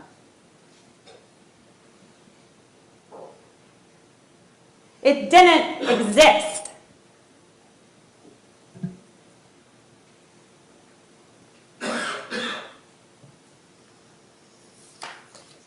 Reasons the defendant is guilty of all the crimes he is charged with. You're not going to talk to me that way.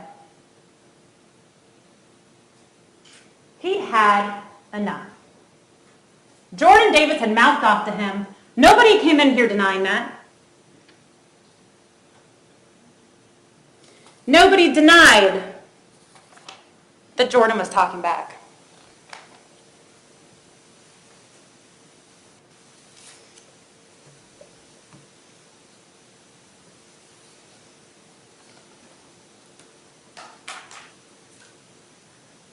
But this defendant took it upon himself to silence Jordan Davis forever.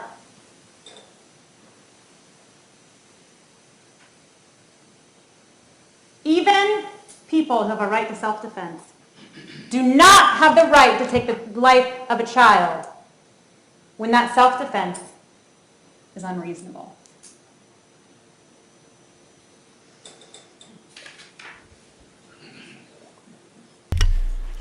Well, I think it's gone on too long. Gun. You know, she could have done this in 30 minutes, hour and a half. It's almost like they want to let her have a go as part of her training. I mean, real life scenario. Okay, show us what you can do. Overselling should have been done 45 minutes tops. That would have been a nice way to wrap this up. But she chose an hour and a half. 10 steps. Where part of the time his back easily could have been to this threat. All the steps I've listed over and over again. The way he shot his gun. The number of shots. 10. 3 while the car's fleeing. The actual pattern of shots. He wasn't shaking out of fear. He had steady hands when he hit Jordan's door 3 times. The only reason the rest of the shots are spread out is because Tommy Storms was driving for his life. 6.25 pounds for each trigger pull. 6.25 pounds. That's over 60 pounds of pressure he had to use and exert to get off 10 shots. That gun didn't fire itself. His mindset at the time has indicated by his statement of superiority, you're not going to talk to me like that. And of course, his behavior after the fact, blaming lots of things on Rhonda Rower and their dog. It was more important to make sure the dog went out for a walk and to get the dog home than it was to notify police who were working nonstop trying to figure out what had happened. It was more important to go walk the dog.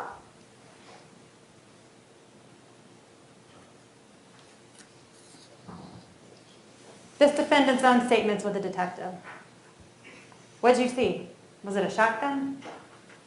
Could it have been a stick? Could you have imagined it? Anything is possible. This defendant does not get to claim self-defense because anything is possible. He can't assume that Jordan Davis was a threat with a gun.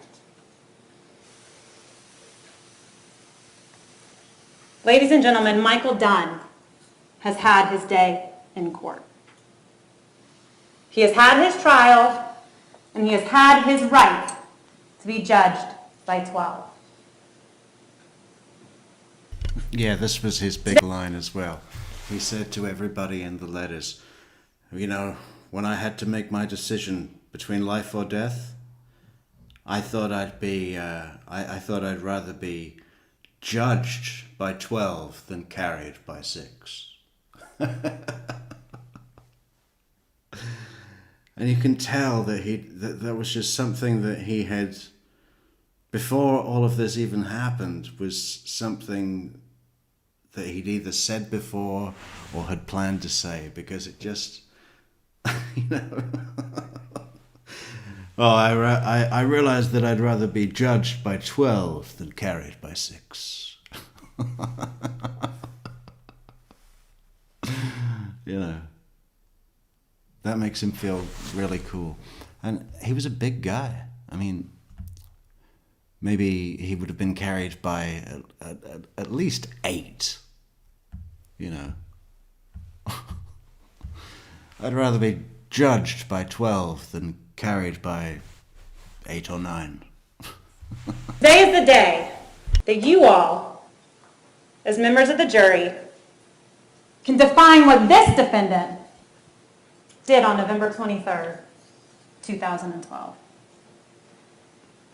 This defendant may have forever silenced Jordan Davis, but he cannot silence the truth.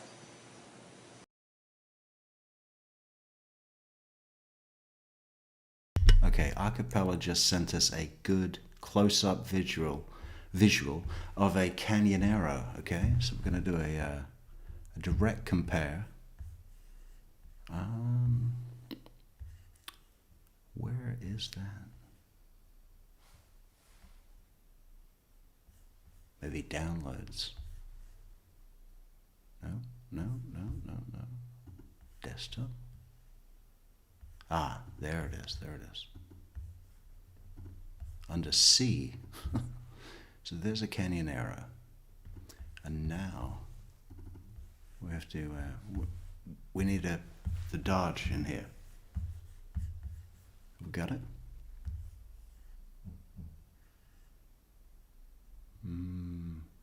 No.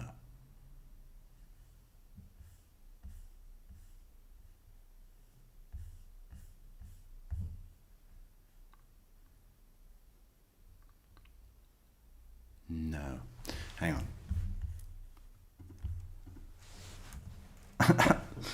Instinctively, I just went to type in red Dodge Durango very tacky to Google. That wouldn't work at all. Let's do Michael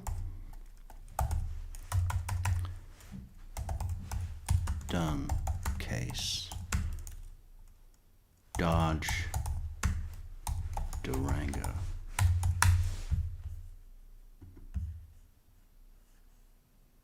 Right, there it is with the doors open. But for the sake of time, that's the one we're going to use. Unless, well, they've all got the doors open. Or maybe this one's better. Right, it's a close-up, but you get the idea.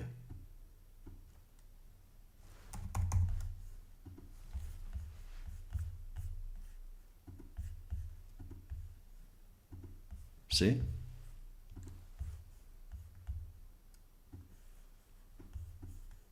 I mean, pretty much, it's the same car. Look at it. It's exactly the same. It's a close-up, but definitely, we'll get a better picture. We'll come back to this. Thank God.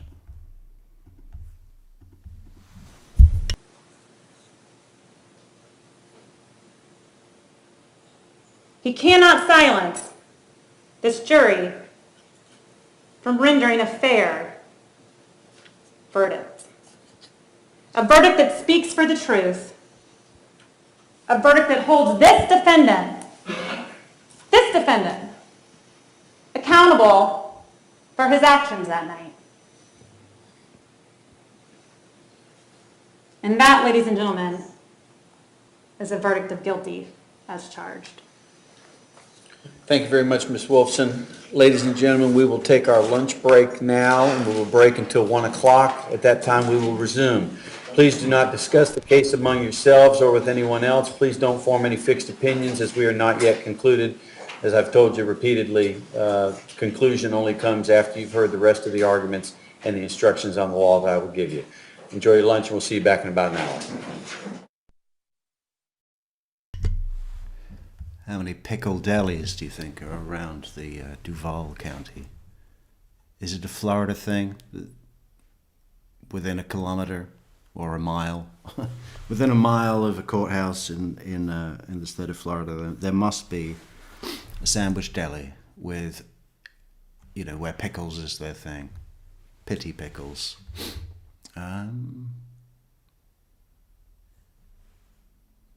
Well, which one is it now? Only Mr. Stroller. That's opening. Can't do that. They gotta have the closing. I mean, that should be the next video. The fuck. Defense. Michael Dunn. Defense. Closing. Closing argument.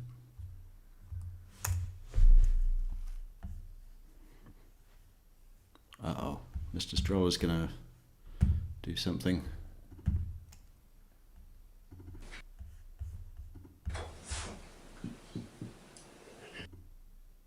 Also wrong. So the second page won't get mixed up. It's always the fun pleasure of talking to you at the end. Uh-oh. Here we go.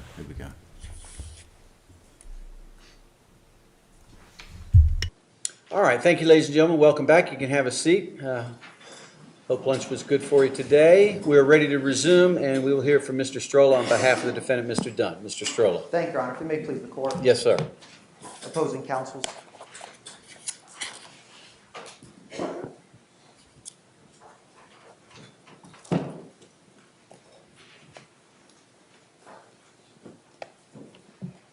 Good afternoon.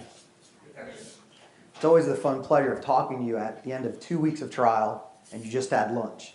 I will not scream at you or raise my voice at you, but I will ask you to pay close attention. The good thing is, you will have a copy of the jury instructions provided, each of you. I'll refer to pages. So don't feel like you have to take notes and try to write definitions down and things like that. You'll have the legal doctrine. You'll have the law. You know who else has the law? That man right there. He's got every protection under the law that this country.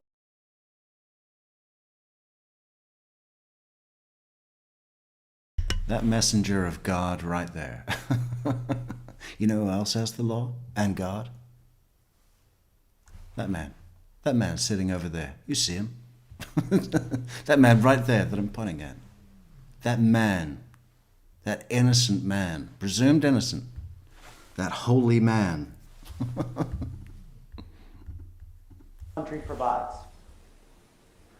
He has every right, every protection, and the only people that can take that protection away is at this table right here. We talked about in the very beginning, what does a grand jury indictment mean? It means nothing. We talked in jury selection, no judge, no defense attorney. It's a secret proceeding. That's why you have an expression, you can indict a ham sandwich. All it is a piece of paper, an accusation, a limited amount of evidence to form the minimum amount to charge somebody with a crime, whether they committed the crime or not. Now, who's got that burden to prove the crime? Right here. Remember, that gorilla never moves. That boulder never moves from this table from day one to now to when you're in that jury room. That boulder never moves. Remember something, jury. That boulder of truth, that burden boulder, the burden that the state has, which is like carrying a boulder up a mountain. It's that tough. Have they done that, jury? Have the state carried the burden boulder up the mountain?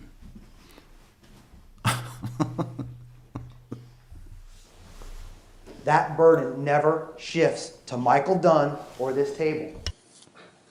We don't have to prove a single thing. It's the state's burden. And you know what you're going to learn from Judge Healy? That the law of justifiable use of deadly force is the state's burden to disprove, beyond and to the exclusion of every reasonable doubt. Think about that. They've got two burdens to carry. You cannot lawfully convict any human being unless every single element of the crime is proved beyond a reasonable doubt. And Judge Healy's going to give you an instruction that says, how do you prove it beyond every reasonable doubt? It comes from the evidence. It comes from the lack of evidence and conflicts in the evidence. Does it come from Michael Dunn? Absolutely not.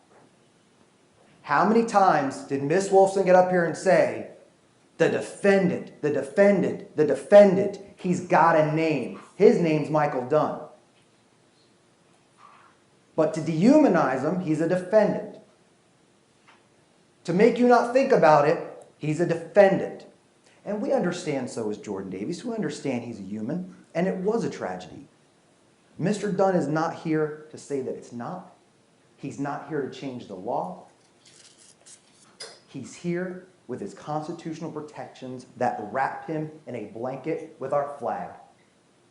And that blanket can never be unwrapped unless the evidence overcomes it to an exclusion of reasonable doubt. Like Mr. Guy said in opening, we're going to prove it to you beyond any doubt. And he said it over, and he said it over, and he said it over. Now let's look at what Mr. Guy said in opening. He said he's going to prove to you beyond any doubt with physical evidence that the defendant used words of hate. Did you see one single witness from the state attorney's office called to that stand under oath that said that Mr. Dunn used a single word of hate? Zero. But they want to throw it at you that, I hate that thug music. Gassed.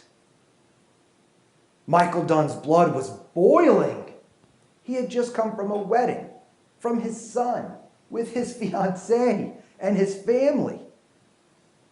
And you even saw his ex take the stand and tell you he was welcomed with open arms, like he's never been away. He was in a good mood. He told the officers on video, I have everything good in my life. I'm not looking for trouble at all. Why would I do that? So the only word of hate Mr. Dunn used, according to Mr. Guy, is about music. Well, I asked his son, Chris, did he push over the DJ table or tell that guy to turn it down? Nope. Did he storm out of there when he played music that the kids listened to? Nope.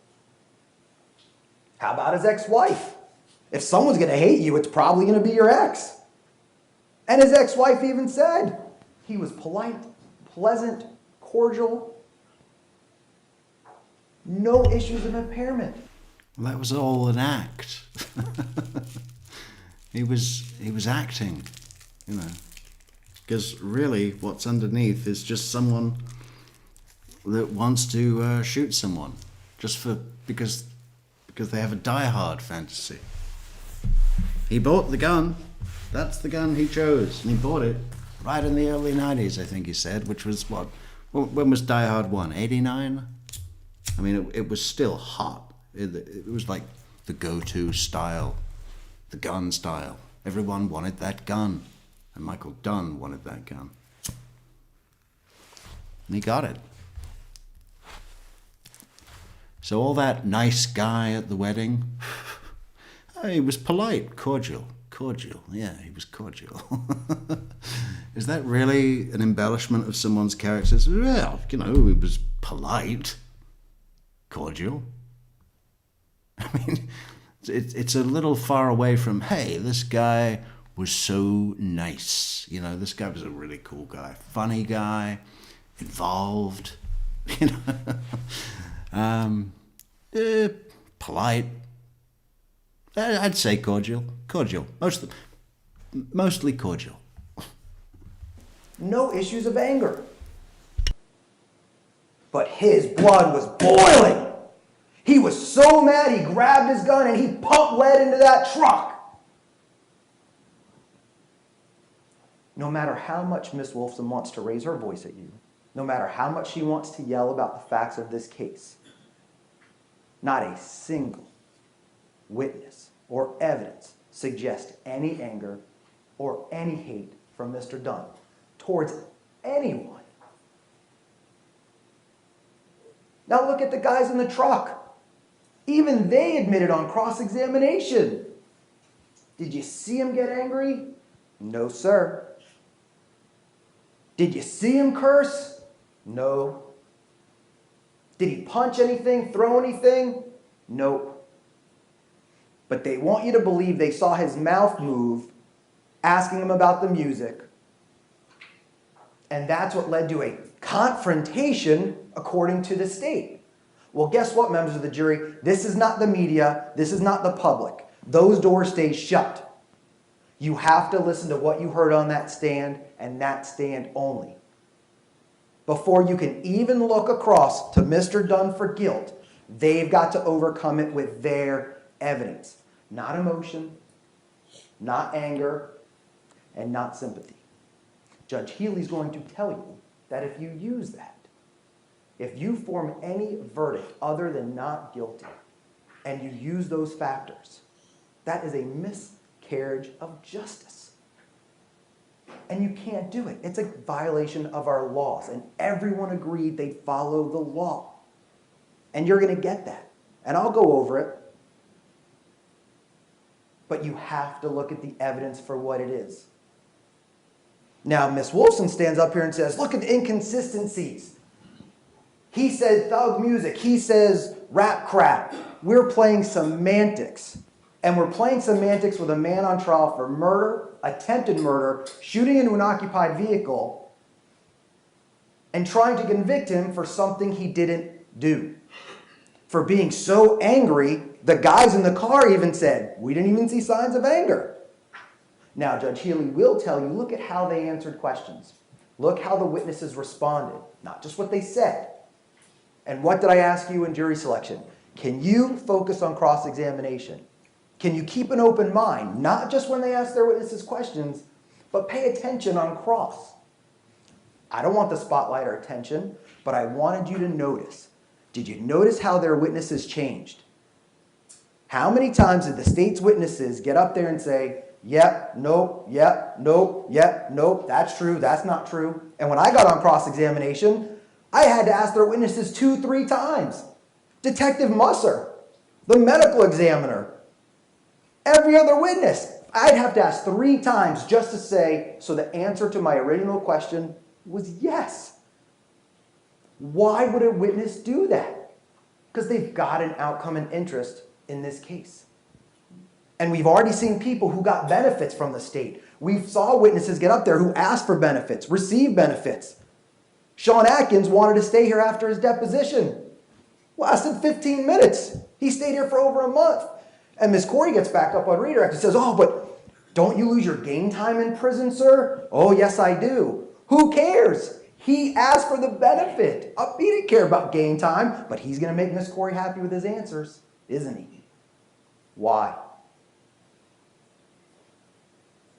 How many people convicted of felonies don't want to go back to prison and stay here every day and are told by the sheriff's office, bye, have a nice time in prison?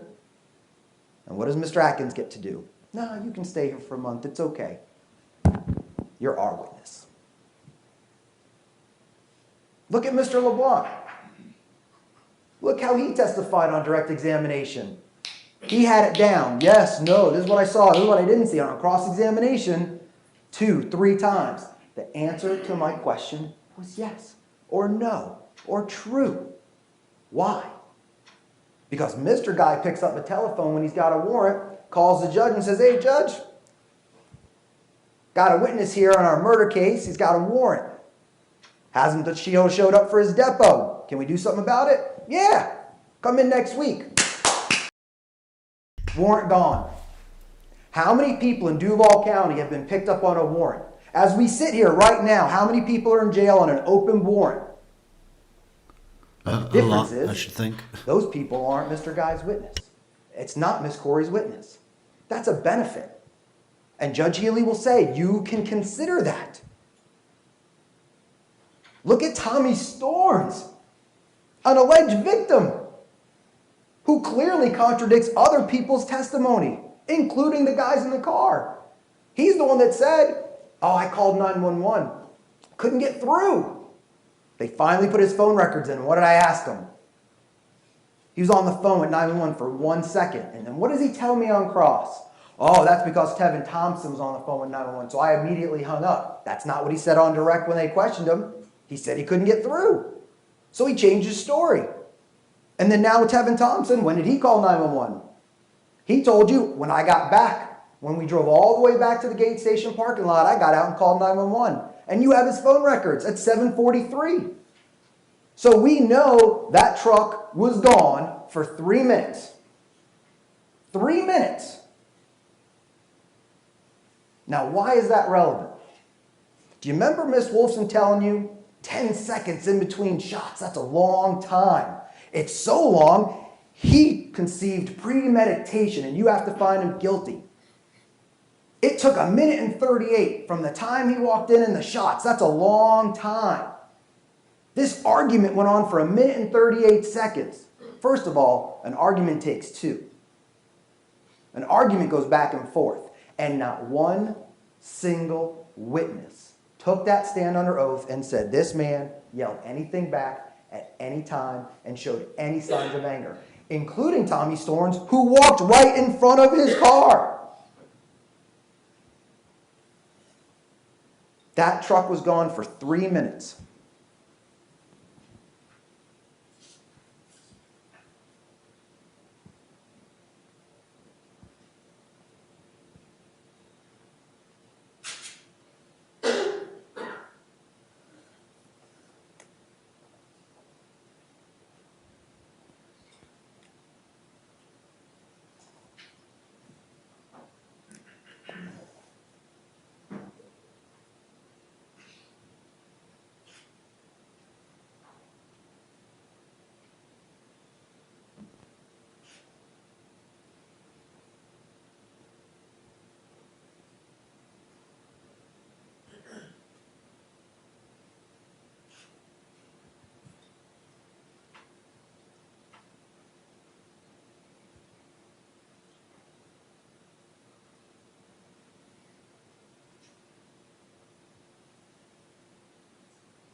Two minutes.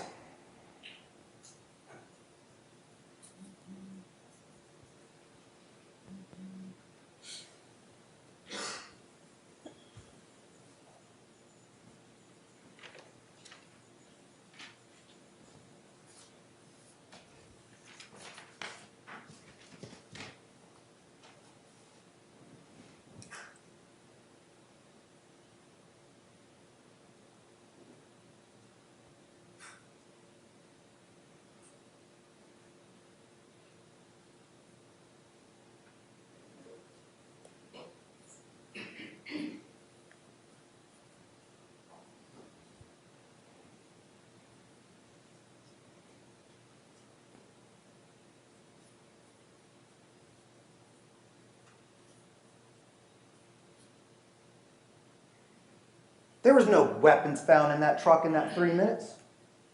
Where was that truck? It left the scene. And who knew it left the scene? Michael Dunn didn't keep it a secret. There were a host of witnesses, as Mr. Guy put in opening statements. A host of witnesses at the gate gas station that all told the detectives the SUV left. We had 2 911 calls. We knew exactly where the SUV went. Did the 3 men in the car tell the police where it went? Nope. Did the 3 gentlemen in the car tell the police where they stopped? Nope. Did they tell the police they got out of the car and started getting stuff out of the back? Or stashing something, as Mr. LeBlanc put on 911 that night? No. And did Detective Musser ever order any extra security? No. Did the detectives close the plaza down? No. Did they secure the scene? Oh, they secured the truck. Because every question Miss Corey asked of every witness, was there a weapon in that truck? Not when they found it. Not when they saw it. And who else was on scene within minutes? Tommy Storn's cousin. It was so important to hang up on 911 to start calling his friends and calling family to come down. But Mr. Guy tells you they do a roll call. They call out to all their friends. And Mr. Guy said he was going to prove beyond any doubt that when they knew Jordan Davis was hurt, they called 911. No, they didn't. Not a single guy in that car called 911 until Tevin Thompson, back at the gate. Listen to the 911 calls. They're in evidence. You'll hear them. Well, that was like 3 minutes later, man. They went over there, freaked out, did roll call, realized they needed help, drove back to where it happened, and then called 911. I think they did amazingly well. I mean, hard to know what you would do, isn't it? But it turns out that they did a pretty good job, all in all. Can you send the ambulance? My friend's shot. And you will hear zero panic in his voice. Almost zero distress.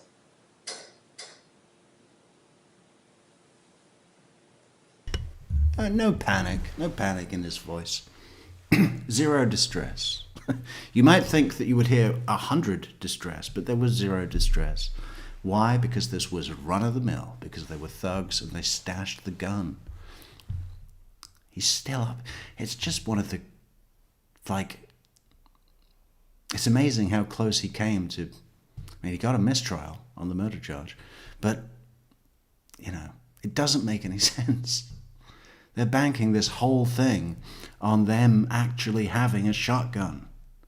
What should he have done? What could he have done? He could have got a psychologist to come in here and say, listen, he was so racist that he thought all blacks had guns. He really thought that. And because of the media and because of, politics, he's just lives in constant fear that he will be shot by a black because he's that racist. That's really all he could have said, and it probably wouldn't have helped much. And ask Detective Musser, when you go back there and you deliberate, why didn't you bring a canine to look for the gun? They have what's called article searches, where canines are trained to find weapons and drugs. Why didn't you go search the plaza where the SUV was? Why didn't you secure the plaza? Because now we've got 2 crime scenes, don't we? We've got the gate gas station, and we've got where the SUV went and got out of the car. And we know they got out of the car because two independent witnesses saw him. And what did Detective Musser say to me? It's not my job. Not my job. You remember when he walked around the scene and he did his walkthrough with Technician Kipple? It's not his job to point out evidence.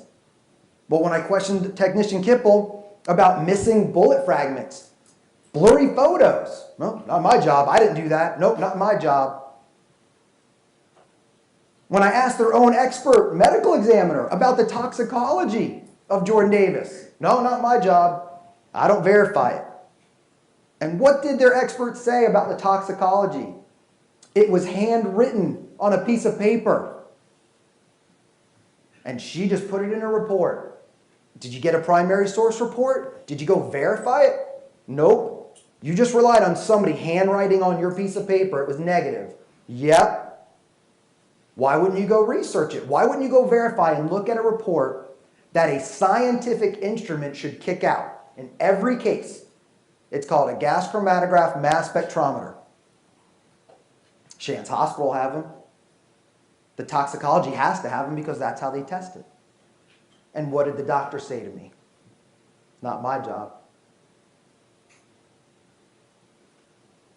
And that's what they want you to convict someone on. That's not your job. It's not your job to make up for their case, the lack of a case, and the conflicts in their case. And I find it ironic that Miss Wolfson can stand here with a straight face and tell you that it's okay for her witnesses to have inconsistencies. It's okay for their evidence not to match up. That's real life. These are real people who aren't trained witnesses. It's good for them, isn't it? Who is it not good for? Why is that? You know what they charged him with. Judge Healy read the indictment. But now in the instructions, you're going to get lesser included offenses. Because what the state says is, hey, all right, we may not be able to convict on premeditation. We get it. But there's second-degree murder. Sustained. You will be asked to convict my client of lesser included offenses. Why? Because if you don't feel the state met their burden, they're going to ask you for a lesser. And if you don't believe he committed second-degree murder, a depraved mind, well, we're going to ask you for manslaughter. And Miss Wolfson glazed over justifiable use of deadly force. What she didn't tell you is, it's their burden to disprove it. That's right. We talked about the two burdens, just like the two crime scenes. So don't let them get up there and tell you it's not their job. What was the name of that instrument that he mentioned a moment ago? I just had to go and get something from the kitchen. And what did the doctor say to me? Not my job. And that's what they want you to convict someone on. That's not your job. It's not your job to make up for their case, the lack of a case, and the conflicts in their case. And I find it ironic that Miss Wolfson can stand here with a straight face and tell you that it's okay for her witnesses to have inconsistencies. It's okay for their evidence not to match up. That's real life.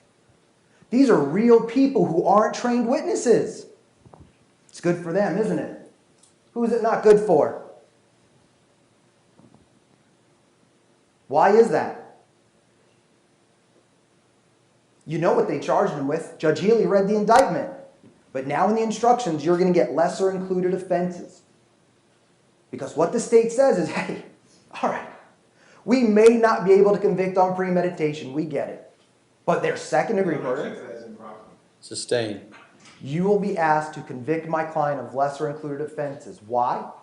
Because if you don't feel the state met their burden, they're going to ask you for a lesser. And if you don't believe he committed second-degree murder, a depraved mind, well, we're going to ask you for manslaughter. And Miss Wolfson glazed over justifiable use of deadly force. What she didn't tell you is, it's their burden to disprove it. That's right. We talked about the two burdens, just like the two crime scenes.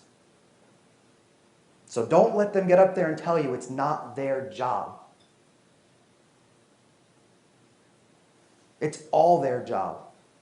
Just like the detectives, just like the technicians, just like the witnesses. Now, there was a video you saw at the end. Watch it again. Watch my client testify over and over. Watch it 100 times if you like. He never wavers until the detectives tell him, we searched the entire crime scene. There's no weapon anywhere. Is it possible it was something else? It's possible, but I know what I saw.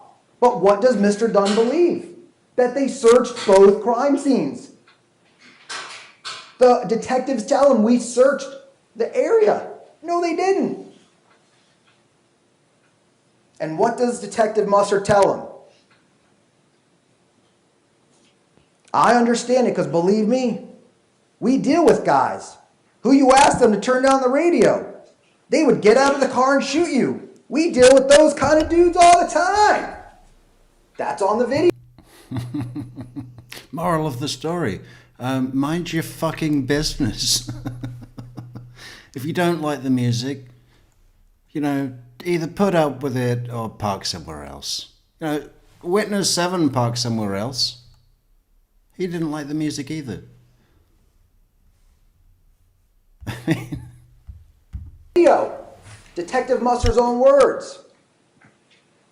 We would have a different argument from Detective Oliver had anyone been out of the truck walking towards you or any type of threatening manner. We would have a totally different. And then he gets cut off from the other witnesses. Oliver further goes on to say in the video, if there was a shotgun coming at you, we would expect you to do what you did. The problem that we have is there is no shotgun. That's the bridge that we got to get across. What's Detective Oliver doing? Shifting the burden, isn't he? What did Detective Oliver not tell him? All my partner did was stand there for 15 minutes with Technician Kipple and say, all right, photograph the casings, the car, the jacket on the ground. I'm going to go talk to the witnesses inside. Do you remember Technician Kipple telling you that? They did a walkthrough, lasted about 15 minutes. And I asked him, what did detective point out to you? You're the primary major case technician.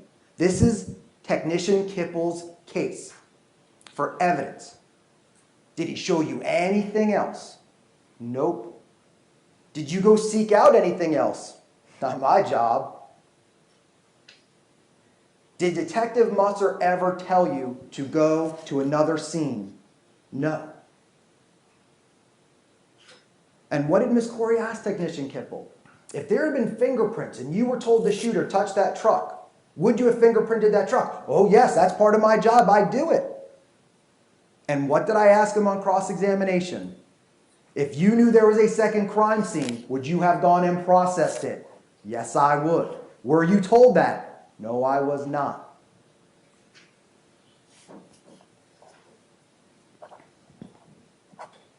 You said, you keep dwelling on this shotgun as if there was one at the scene.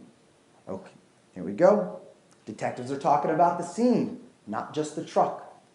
How many times has the state asked their witness, was there a weapon in that truck? Was there a gun in that truck? Was there a weapon? Truck. Never asked about the plaza. Never asked about underneath the cars in the plaza. Never checked the bushes. Never checked the dumpsters.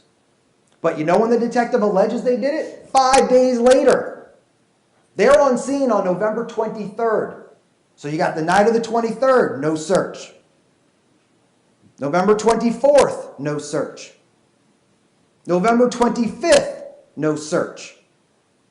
November 26th, no search. November 27th. I get the detective to admit they had a brain. I mean, remember at this point, there wasn't even a ground accusation that there was a shotgun to look for, right? Because Michael Dunn didn't stick around to tell them that. How are they supposed to know? Is he hoping that a witness also sees a red Dodge Durango and immediately puts there must be gangsters. No one else would drive that car. Brainstorm session. We got all our partners in together. We sat down to talk, what do we need to do next on this case? Let's go search the area. Let's go send a helicopter up, because I know a defense attorney's going to ask me, did I check the roof?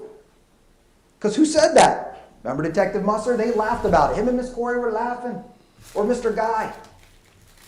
You went up there and checked the roof. Why? There were no guns. That's 30 feet up there. I asked them, then why'd you check? If it's so unrealistic, why'd you check? Because I knew you were going to ask. Did you hear me ask one time, did he search the roof? No. And look at the photos the state gives you. You think they're going to find anything 1,000 feet up? They didn't send that helicopter up to go look for weapons. They were doing a major case, get pictures of the crime scene so we can show it to a jury and prove our case. There wasn't a weapons search. And then Detective Musser tells you, oh, some other detectives went there, and they did it. Remember I said, where in your report does it show you checked the dumpsters? Oh, right here. One of my detectives did it, remember? Did it on purpose. Because then I asked him, what day was it? November 27th. That evening, after their brainstorm session. But they didn't go there to check for weapons. Because how long were the detectives on scene? I got him to admit 40 minutes. 40 minutes. And why were the detectives there? To ask every individual plaza store about a video. And I think the detective added up to about 17 different units. They were on scene for 40 minutes. If the detective spent 2 minutes in every one of those stores, you're almost at 40 minutes. So now they want you to believe that they checked all the bushes and dumpsters prior to that. And where did you see those pictures? Who showed you pictures of those dumpsters? Who showed you a picture of those bushes? I don't have the slightest bit of warmth for this attorney, either on a personal level or professionally. I mean, he's terrible. He's not likable. He's awful. And his tactics are nothing. I mean, what is this? This is the bar. The bar. The Florida bar is set at this low bar. Why? I mean, he should be... He should have his bar card, what do you call it, revoked, right? We don't want this guy practicing law. That's terrible for anybody. Who called the witnesses to the stand to talk about dumpsters behind the plaza, behind the stores? Not one single witness for the state pointed it out. Not one. I called Michelle Reeves. She was one of the girls working in the dry cleaner who said, yeah, they came and talked to me for about 10 minutes. Well, now we're down to 30 minutes, folks. We're not at 40, we're at 30. And that's one store out of 17. I called Darian Yates. I had him show you where the dumpsters are. And they got to walk all the way around the store to get to how many dumpsters were behind that store. I think Gate had 3. And then you had a couple over with the other plaza. But why would Detective Musser want to tell you that they did such a thorough search? You know why? Because they knew they messed up. They knew a defense attorney was coming. They knew they had to answer, and the state knew they had to meet their burden. But we don't want you to focus on that. Be mad at that man. He's an angry man. His blood was boiling because he asked for a common courtesy. A common courtesy. He gave an order to a bunch of people that he needed to prove to himself that he was above, right? He needed to demonstrate to himself, I am better than these guys. You know, I am better than these guys, and I'm going to prove that by telling them what to do, like I have authority over them. And if they don't comply, I'll blow them all to hell. I mean, that's basically it, right? And why? Why does he need to prove to himself that he is better than this carload of thugs, right? The underlying reason is that he suspects that he isn't better than them. And that bothers him. Right? He feels he should be better than them, but deep down knows he's not, suspects he isn't, and must prove to himself that he is by bossing them around. That's the case. That's the case. That he does all the time in Satellite Beach, where he's from. And he's dealing with guys in the military at the Air Force Base, who are probably some pretty big dudes. And what do? Oh, sorry, we'll turn it down. What did he tell the detectives in the video? When they questioned him about it, he even said, I can't understand it myself. All I did was ask for common courtesy. And he became so irate and so agitated and so vile. And then he pulls a weapon. And he knows what a shotgun is. You even heard his witnesses come in who told you. We know what his reputation for peaceful is. We've known him for 10 years. His friend, the other computer programmer, Don Mays, he's known him for 20. This man's got a reputation for peacefulness, not only in his community at home, but at work. For 20 years.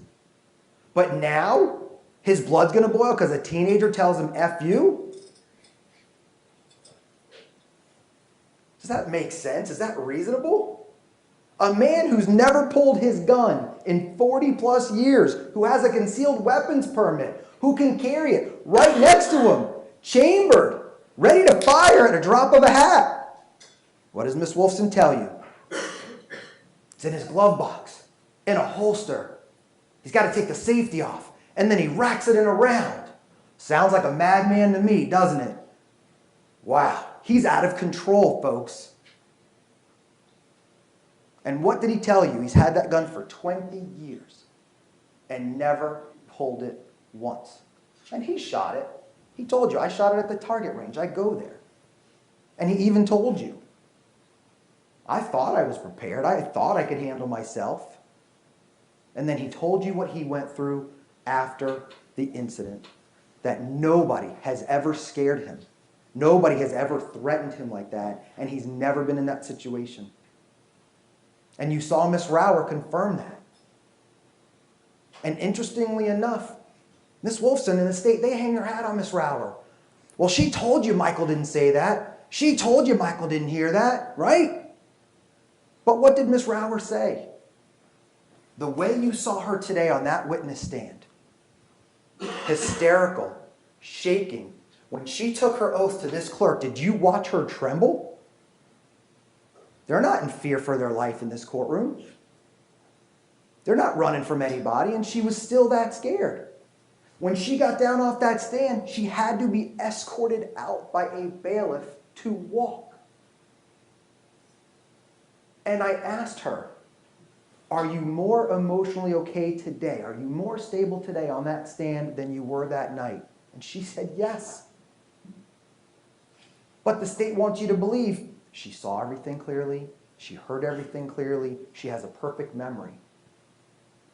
And I asked her, is it possible Mr. Dunn told you he had a gun or there was a gun? She said it's possible. Is it possible he called Ken and you just remember the phone call? It's possible. Think about that. If she was more emotionally wrecked on November 23rd and 24th, compare that to what you saw on the stand. That was calm compared to the way she was that night. But again, the state tells you, well, it's okay if our civilian witnesses don't remember everything clearly and it's inconsistent. Mr. Dunn's not a law enforcement officer. He's not an ex-veteran or military. He's not a trained witness. He's not an expert witness. He's not a professional witness. He's never been interrogated by the police. And yet the state keeps calling it an interview. Watch the video. They're not asking him questions. They already had an arrest warrant for murder that this prosecutor helped him fill out and got signed the night of the shooting, where they had 3 people in a detective's room to take audio and videotape statements. We would have seen exactly what the boys looked like and said. We would have known everything they said and did not say. All Detective Musser had to do was ask his supervisor. Did he do it? No, not our policy. We don't do it. And I got him to admit, well, wait a minute, you did it for Sean Atkins. Oh, Miss Wolfson wanted to take a sworn statement. That's why.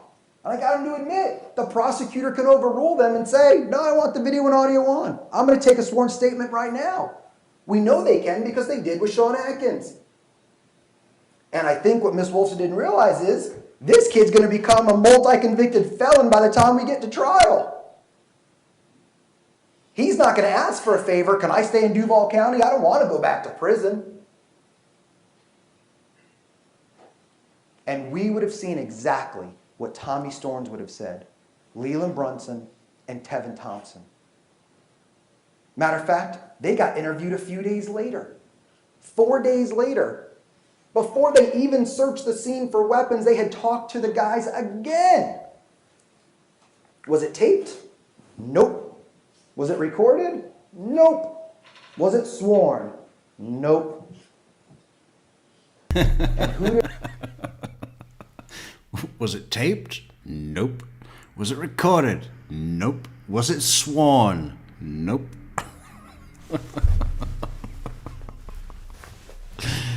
You see, that sort of stuff's trying to, what is he trying to do? It's just terrible. It's terrible.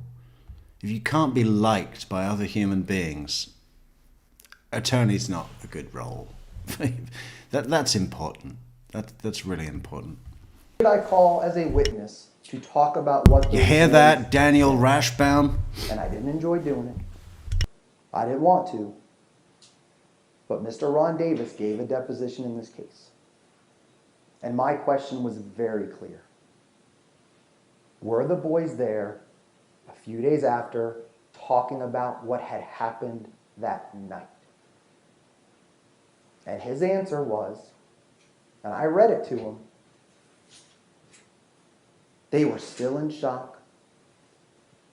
They all had something a little bit different to say about what happened.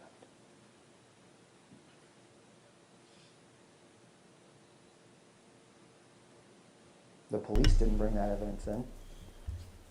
The state didn't bring that evidence in. But again, Mr. Dunn doesn't have to prove anything. He is innocent. Innocent, not even not guilty. He is innocent under the law until the state and the state alone's evidence can overcome it. And I'm not even at self-defense yet. I haven't even started talking about self-defense yet, have I? Yeah, I wish you would, so we could get this done. Let's look at the testimony of Tevin Thompson. Wait until I tell you about potato defense. Like self-defense, a potato can shoot to kill if he feels his potato life is in jeopardy, or, that he's about to be mashed or roasted.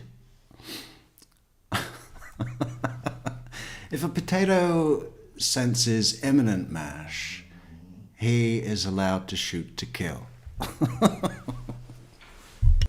Mr. Dunn didn't say anything to make him angry, didn't look angry, didn't act angry, and didn't curse.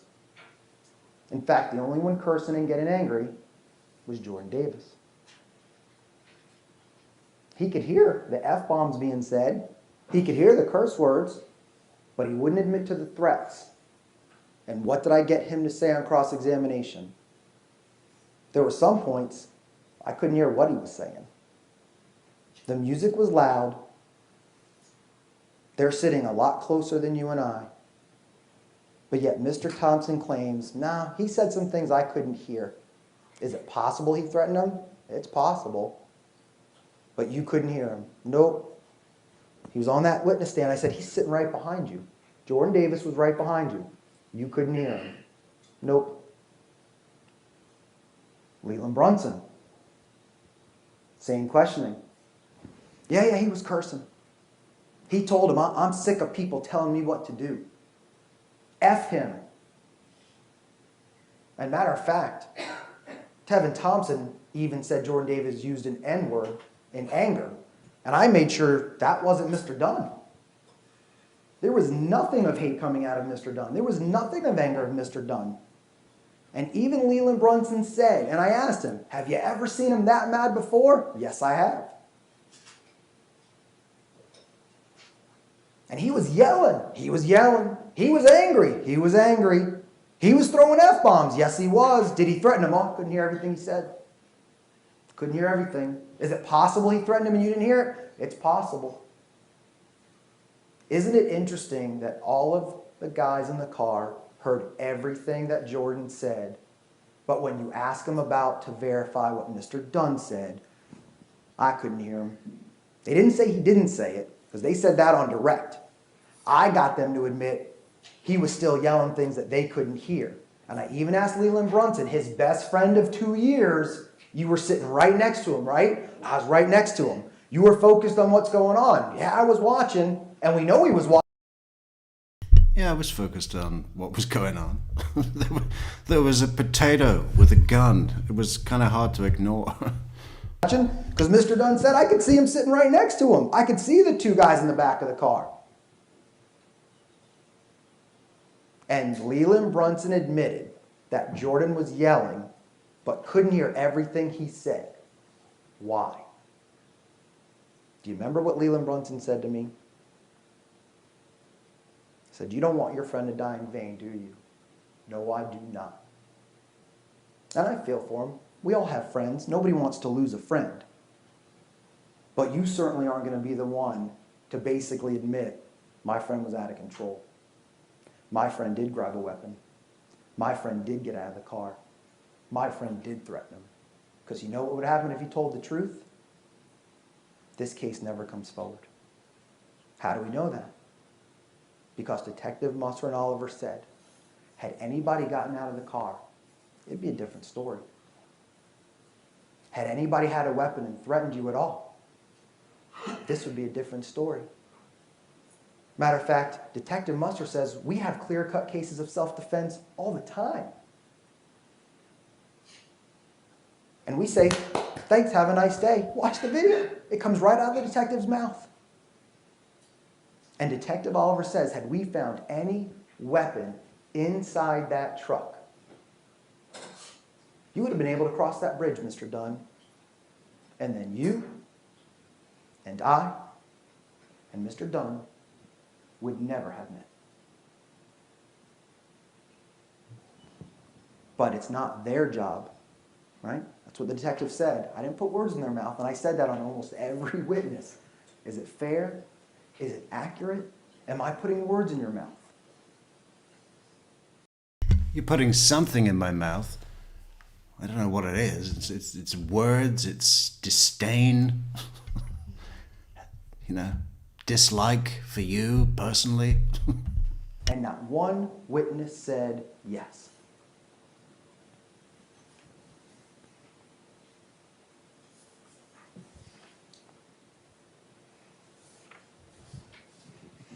Watch how many times they talk about no weapon in the truck. Think to yourself how many times Miss Corey said, was there a weapon in that truck? She even asked Detective Kipple, did you search with great care? Oh, yes, I did, Miss Corey. And what did Kipple do? Well, he missed a bullet in the car because they found it a week or 2 later. He took a blurry photo of the child safety locks and said, oh, that wasn't me. That was Technician Whittlesley. When he went with Oliver and Musser, because they were checking the child locks, remember? They went back and asked the boys, are the child safety locks on? Yes, yes, yes, they are. Nobody can get out of that car from the back. You've got to open it from the outside. Do you remember their boys testifying to that? Do you remember Leland, Tevin, Tommy, all trying to talk about that? So what does Detective Musser and Oliver do? They call over another technician, Whittlesley. Open up that car. Open it up, and the child safety locks are not engaged. And the state had one blurry photo. And nobody wants to admit whose it is. Kipple says Whittlesley. Whittlesley says Kipple. Whittlesley even said, I didn't even watch what Dunn and Oliver did. I was just standing there. What does Whittlesley say? Not my job. It's not my case. And what does Detective Oliver Musser say? Musser gets him on the stand and says, oh no, Detective Oliver, he sat on that seat, he tried to reach under there, we couldn't get that tripod, we tried it that night. That's what we were there for. And we were looking at the child safety locks. And I asked Detective Musser, show me in your report anywhere that Oliver did that you guys checked that seat and you tried to reach for weapons and you couldn't do it. And this is what you saw.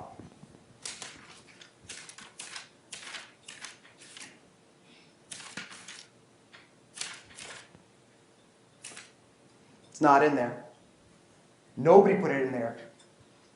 I called Detective Oliver. He didn't put it in there. And I got them both to admit, in your training and experience, are you told to put relevant facts in your report? Yes, we are. It needs to be complete and accurate. Yes, it is. And you didn't do it. Nope. Isn't it amazing after the defense has perfectly clear pictures of what's underneath the seat of that car, that there's room for a weapon, that the child safety locks are not engaged, which means the boys are all lying. Now all of a sudden the detectives do their job. Now we want to go check it out. And it's nowhere in their report. Why? Because they knew a defense attorney was coming. They knew what was coming.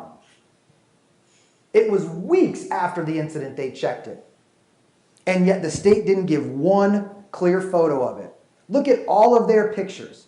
Go through every beautiful slide that they have. And the PowerPoint presentations. It's wonderful.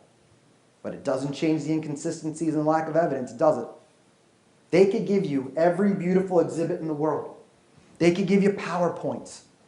They can give you a dummy. But it doesn't change the facts of the case. It doesn't change the conflicts or the lack of evidence of the case. It doesn't change the testimony. Not one photo taken by a detective or technician showed you in evidence. Not one photograph of the door locks, the safety, child safety, because let's not play semantics and I'm going to get there. Not one photo the state has is a clear photo of those child safety locks that the guy said were engaged and Jordan Davis could never get out of that vehicle if he wanted to. You won't find a single one. You'll find similar angles and it's kind of close and it's interesting how Kipple took his photos. And look at the exhibit, because it's defense exhibit. They're my photos that we took. We put in evidence. Why? We don't have to prove anything. But I'm certainly not going to let a man get convicted of something he didn't do. I'm certainly not going to stand here and let people say it's not my job and give false testimony and change their story. We had state witnesses change their story from direct to cross to redirect. And the one witness the state wants to hang their hat about, my client, Mr. Dunn, was angry. Did we? I mean, to what degree? Because that would be something, wouldn't it? I mean, if that were real, which it's not. We had witnesses up here that changed their story from direct to cross to redirect. 3 stories, 3 versions. Which one is the truth? They were under oath.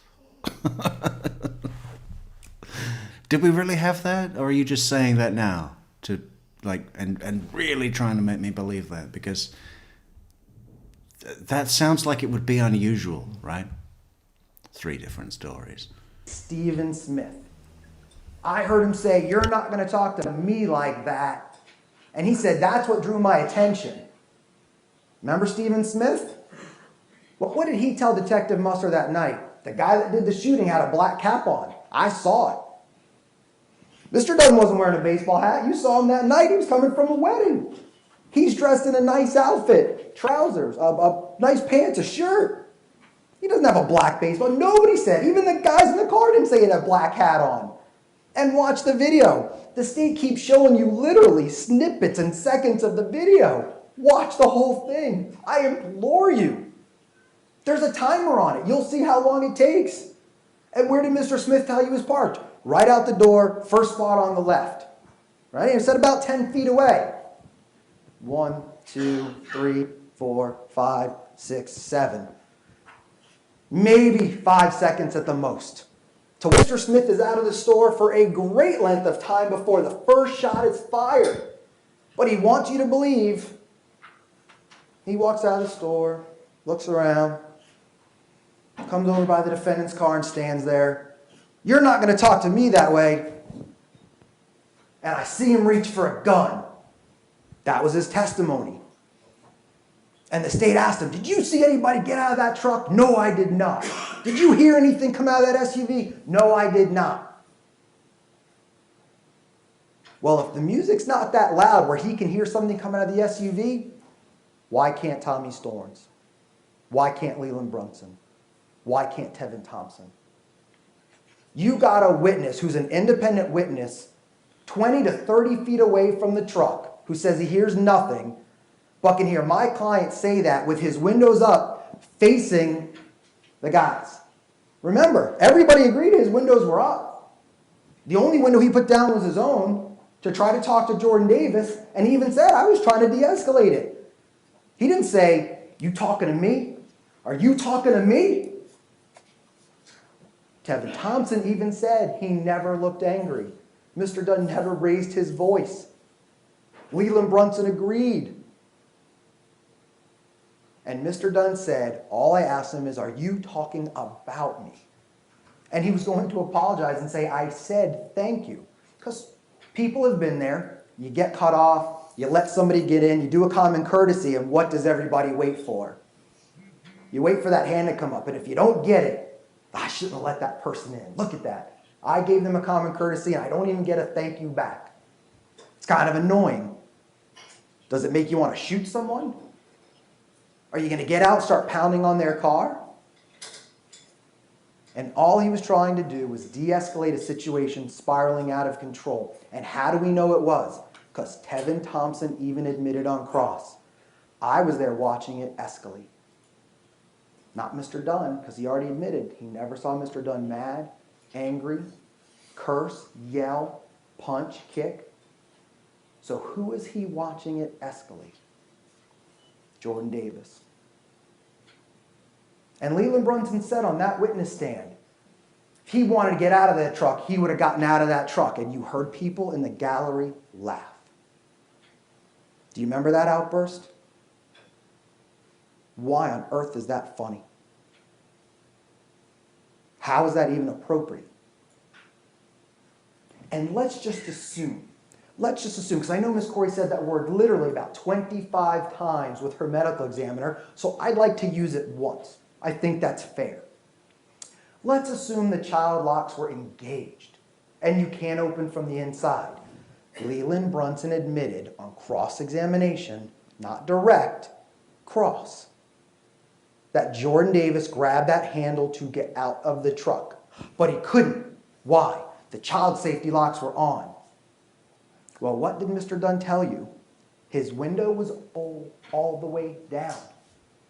So again, let's just assume, I think it's fair I get one, that the child locks were engaged. Doors open. And how do we know the window was down? Look at the state's photographs. Look at the SUV. Look at the front passenger window. Because Tevin Thompson said his window was up. And you'll see it's shattered. And remember I asked Tevin Thompson, is that accurate? Was your window shattered that night? No. But you could see that it was up. And he said, my window was up when I was there. Look at the pictures of the back seat where Jordan Davis is. Do you remember what Tevin Thompson testified to? There was only about an inch of space for Jordan Davis to see out of. Remember that? Remember Tevin Thompson said he even leaned back over and put the window back up because he was watching it escalate? So that means, if you want to believe they're telling the truth, that window would have been up when the shots fired. There's no back window at all. And what did Miss Corey ask Technician Kipple? Did you even open the back door and take off the panel to recover the glass? Nope. Why? Because when you would have taken it off, it would have fallen out like a waterfall. Because that glass was completely shattered inside that door. Why? Because look where the bullets hit on the door. And if that window was up, you'd have an entirely perfect window still on the door, wouldn't you? Jordan Davis's shots are lower than Tevin Thompson's door. And if the window was up, you'd still have a window up. And you don't. You have lack of evidence, conflicts in evidence, and reasonable doubt. Not because I want you to believe it, because you can't hide from the truth and the facts of the state's case. You can't hide from the truth that detectives told my client. If somebody was trying to get out, this would be a different story. If somebody tried to get out threatening you, this would be a different story. Well, guess what? When you go back into that jury room, I want you to check box number 4, not guilty. Because that is a different story than what you heard. That is a different story than what you saw on that stand. That is a different story from every piece of exhibit presented. And Judge Healy's going to tell you that it does not matter how many witnesses the state calls, how many exhibits they put in. That doesn't matter. We talked in jury selection. We talked about that. If they call 100 people, does that mean anything of guilt? Absolutely not. You have to look at the testimony. They called 100 people. Are you black? Sorry. Are you black? Sorry. Oh no. Who's calling who? Jury selection. Big question. Top of the list. What's your ethnicity? Testimony and the evidence, and that's our law, and Judge Healy's going to tell you that's our law and our instruction. Judge, if I may move, Your Honor. Yes, sir. Now, let's look at our dummy here. Remember Miss Wolfson pulled this in front of you and tried to say this is how he was shot? You remember Dr. Simons, a medical doctor, not a ballistics expert, not a firearms expert, a doctor, a medical doctor who does autopsies. And what did she tell you about this shot right here? Now, I didn't manipulate this. I didn't touch it. This is the state's evidence, and Miss Wolfson showed it to you. What did I ask Miss Pagan, the state's forensic expert for firearms, the ballistics expert? Did you see Miss Pagan touch this thing and testify to it? Did the state call a ballistics or firearms expert to talk about this? No. The lady who did the autopsy they called in. Tell me how this shot doesn't defy the laws of physics. Look at it. How does Jordan take a shot to the inside thigh if his leg is like that to explain this? Is that supposed to be Jordan Davis? It's a bit insensitive. It's like his parents are right there. You've got this sort of fucking Kermit the Frog thing. Oh, Fuzzy Bear. I think bullets are coming at me. I don't understand the Kermit the Frog voice, but you know, it's something like that, isn't it? I mean, look at him. Look at him holding it up now. Judge, if I may move, Your Honor. Yes, sir. Now, let's look at our dummy here. Remember Miss Wolfson pulled this in front of you and tried to say this is how he was shot? You remember Dr. Simons, a medical doctor, not a ballistics expert, not a firearms expert, a doctor, a medical doctor who does autopsies. And what did she tell you about this shot right here? Now, I didn't manipulate this. I didn't touch it. This is the state's evidence, and Miss Wolfson showed it to you. What did I ask Miss Pagan, the state's forensic expert for firearms, the ballistics expert? Did you see Miss Pagan touch this thing and testify to it? Did the state call a ballistics or firearms expert to talk about this? No. The lady who did the autopsy they called in. Tell me how this shot doesn't defy the laws of physics. Look at it. How does Jordan take a shot to the inside thigh if his leg is like that to explain this? They bring in the medical examiner to talk about firearms and bullets. And what did I ask Miss Pagan, their expert? Do bullets make right turns? No. Do they make left turns? No. Do they go up or down? Yeah, as is shown from the dowels that were put through the door, right? I mean, Michael Dunn's claim was that Jordan Davis had jumped out of the car after brandishing something that could very easily have been a shotgun in his mind.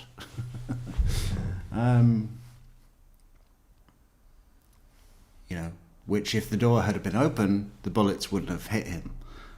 If the door hadn't have been open, he wasn't jumping out of the car, so he can't have it both ways. Down. No. Even if they hit something and ricochet, once they ricochet, can they turn? No. Look at the photographs. Look at the evidence. There's a picture of Jordan Davis laying on his belly. And you will see how high that gunshot is to the back of his thigh. Tevin Thompson, Tommy Storns, Leland Brunson, every officer on scene said Jordan Davis's feet were straight and he was hunched over like this. Now, some said he was in Leland's lap, but Tevin Thompson and another witness said he was actually leaning against him, up, feet straight. Now, what did the medical examiner say to the state? I really don't like using bendy. I'd rather show you on myself. And what did she try to show you? This is how she explains the shooting. Is this feet straight? Do you think Jordan's legs would be straight if that was the position? And how many times was she asked to assume to give you her expert testimony? Why didn't the state call the ballistics expert to testify to how bullets travel? Other than it defies the laws of physics. And I got her to admit, and an expert knows this, especially a medical doctor, garbage in is garbage out. If somebody gives you bad data to put in and you make a medical decision on it, that's a bad medical decision, right? It's not based on accurate information. It's not scientific. And Judge Healy's going to instruct you that you can look and determine for yourself with common sense if Dr. Simons knew what she was talking about, and she doesn't. She could do the autopsy. She can tell you how he died. And Miss Corey got caught off guard, didn't she? Do you remember her asking Dr. Simons, can somebody have a perforated aorta and still move? Yeah. You mean they'll still be living after that? Yeah. But it's catastrophic. You'll die very fast. Well, yes, without medical attention, you'll be dead pretty quick. Not in a snap. But she did say they move. So her own expert says that Jordan Davis could be jumping into that truck, still be shot, and still try to move. But nobody in that truck says anything other than Jordan Davis was sitting straight with his arm up. Because that's what Leland said. Remember his best friend? Remember he said his legs were straight, arm is up, and he's yelling at Mr. Dunn like this? Tell me how those shots work. And look at the dowels. Look at the state's evidence and pictures they showed you. The dowels are going down. Technician Kipple tells you what a great guy he is and a technician, that he had this course years ago. For 8 hours, they taught us about dowels. And I can render my opinion. I'm going to tell you, look at the dowels. They're actually down. Well, we know that's impossible because every witness, including Mr. Dunn, said, I'm sitting in my car firing out the window from a Jetta to an SUV. So how can the dowels in the back come down? It defies the laws of physics. And look at the picture that Technician Kipple takes from above. Remember I asked him about his angles? What did he say about Jordan Davis's door? What did he say about that one shot that's perfectly clean? It was almost a direct hit. And the other two were a slightly off to the right angle. And those were his words, not mine. Direct hit, slight right angle. Now look at the three in front with Tevin Thompson. They're all on a right angle. All right? Do you remember those pictures? All the doors were closed, weren't they? Does that make sense? How can Mr. Dunn reach his arm all the way around the side and shoot from his back window directly into Jordan Davis's window? He can't. It's physics. It's the law of the universe that can't change. This isn't the Matrix. Bullets don't move. They go straight. Now, take that back door. Open it up. Watch those dowels line up perfectly. The front door was closed for Tevin Thompson. We know that. But if you open Jordan Davis's door, those dowels will swing to a right angle, which shows Michael Dunn never moved his gun,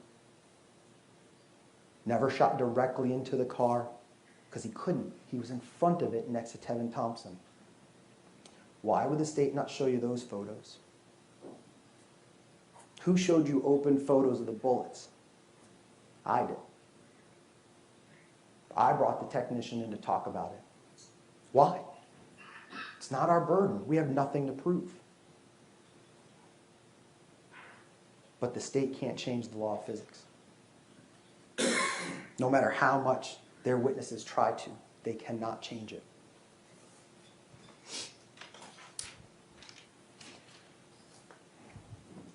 Now, the child locks, not an assumption. We know for a fact that the child locks were not engaged, which means Jordan Davis had every chance to get out of that car, like Mr. Dunn said, and he did. Because do you remember me talking to the medical examiner on that stand? And I said, if somebody is up like this, does it look like they're in an anatomically sitting position? Yes. And if I'm leaning in like this, do you now have a shot at my ribs? Yeah. Can you go underneath my scrotum? Oh, you'd have to lift your leg a little higher. We're talking millimeters. But their expert agreed. And then what did I ask her about the Durango? Mr. Davis is 6 feet tall. If you put him next to that Durango standing, going in, oh, I can't testify to that. I don't want to do that. Why? Nobody gave me those variables. Nobody gave me those heights.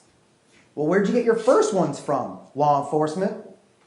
And did you take it at face value? Yes, I did. Garbage in is garbage out. Bad facts in is a bad opinion out. And why? Because the state knows you can't defy the law of physics and you can't hide from the truth. And you can't hide your evidence as much as you want to do with pretty displays. It doesn't work. That doctor never was given the variables of my client's car, his position, and Jordan Davis standing outside that vehicle going in.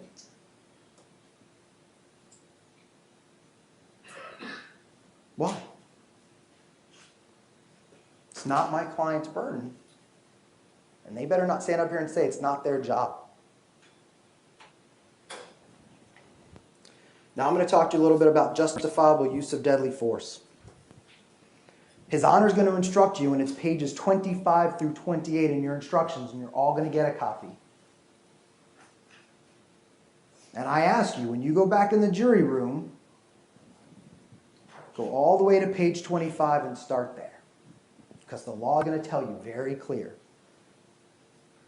It is a defense to each of the 5 counts in the indictment and all lesser included offenses that the use of deadly force is justifiable if Michael Dunn reasonably believes that the force was necessary to prevent either an attempted murder of himself or another. Hear that? An attempted murder of himself or another. Any attempt to commit an aggravated assault, an aggravated battery, an attempted murder upon him or another. And you get a definition for an assault. Judge Healy's going to tell you that the law is that an assault is an intentional, unlawful threat by word or act to do violence, which creates a well-founded fear. And an aggravated assault is an assault using a deadly weapon without intent to kill. And the laws in this state of Florida is if you reasonably believe that, you have to find Michael Dunn not guilty of every count in the indictment, every lesser included. You don't even start your discussion if they met their burden of beyond a reasonable doubt. They cannot even get to a discussion of the crimes if they can't get past the justifiable use of self-defense and deadly force. And remember, these are attempts, because it says right there in the law, an attempt, any attempt to commit. A battery is when a person attempts to touch or strike another person against the will of the other. An aggravated battery is a battery where you use a deadly weapon. And Judge Healy's going to give you the definition of a deadly weapon.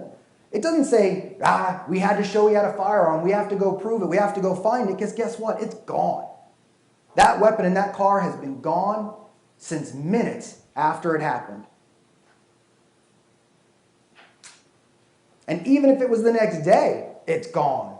A day after that, it's gone. Because nobody looked for 5 days. It'll also tell you, and Judge Healy will instruct that this is the law, any attempt to commit an ag assault, an aggravated battery, attempted murder upon him in any vehicle occupied by him.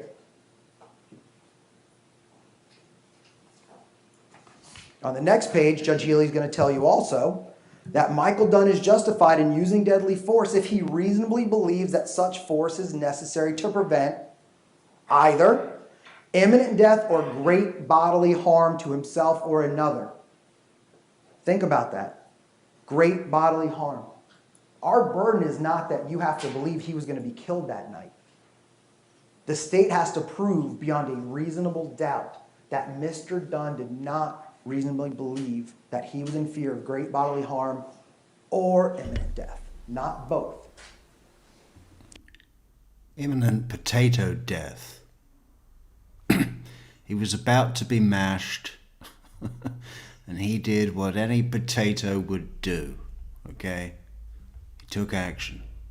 Judge Healy's going to instruct that the imminent commission of either an aggravated assault, an aggravated battery, attempted murder, a murder upon himself or another is included in this. And you have the definitions. All of the law will be in here. You will see what I'm telling you. You'll get to read it for yourself. You'll get to feel it. You'll get to take notes. And Judge Healy's going to tell you that you must judge him by the circumstances by which he was surrounded at the time. That the danger facing Michael Dunn need not be actual. The potato danger was actual. It need not have been actual, but if the potato perceived the potato danger, it was actual, and he was justified in his potato action. That the appearance of danger must have been so real that a person under the same circumstances would have believed that the danger could be avoided only. Yeah, I love how elegant the father is, Kelly. You know, listening to all this shit. I mean, that'd be the hardest thing for me. That, you know, strange thing. Through the use of the force that he used. Michael Dunn must actually believed that the danger was real. That's the standard. That's our law. And whether you like the law or don't like the law, you have to use the law. And that blanket, that flag, wraps around this man until the state can prove beyond a reasonable doubt that it was not self-defense. Remember, we talked, they have two burdens, and I'll get to it so you believe me. But they've got to overcome two beyond a reasonable doubt burdens.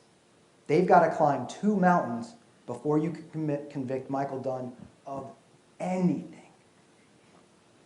His honor will further tell you that if Michael Dunn was not engaged in an unlawful activity and was attacked in a place where he had the right to be, a public parking lot, asking for a common courtesy, saying thank you, trying to tell the guy, hey, I said thank you.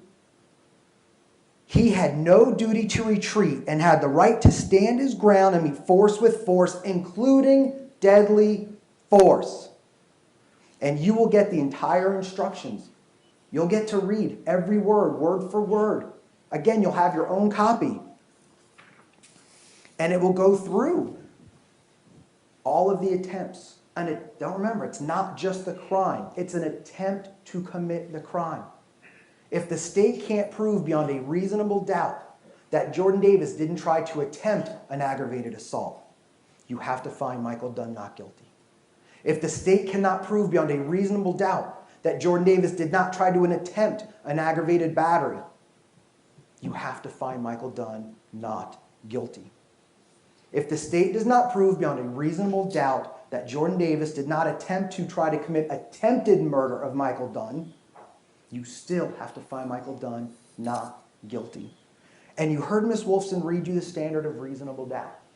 It's not a possible doubt. It's not a speculative doubt. It's not an imaginary doubt. Such a doubt must not enter your mind and your judgment. Because they're going to use that standard when they get up on rebuttal, because they get to talk last. I don't think it's fair, but I don't make the law. When they get back up, they're going to tell you, Mr. Stroll wants you to imagine it, speculate it. He wants to force you to believe it, and that's not a reasonable doubt. Watch. I guarantee those words are coming.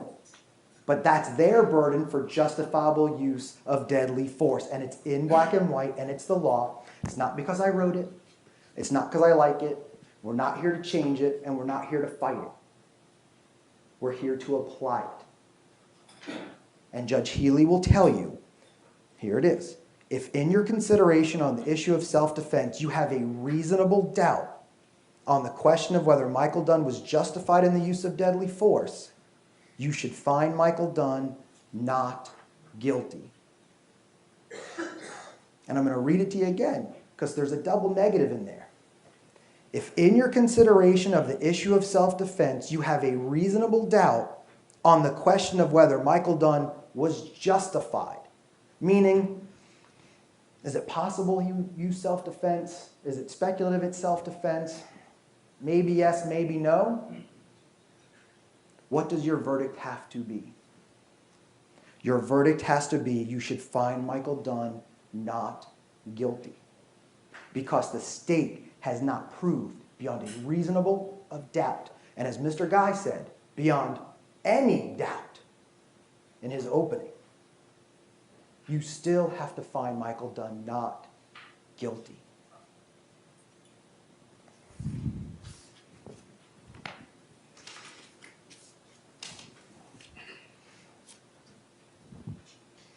Just a few more minutes, Your Honor. Yes, sir. Thank you, Your Honor. And I apologize for being long-winded, but again, I don't get a second chance to talk to you. This is it. When I sit down, I'm done. And I can assure you that when someone from the state gets up, I'm going to be screaming inside my head that I want to rebut what they're saying, that I want to get back up and say, no, listen to this, look at that. But I can't. Again, I have to follow the same laws, and they get to talk last. So let me leave you with this.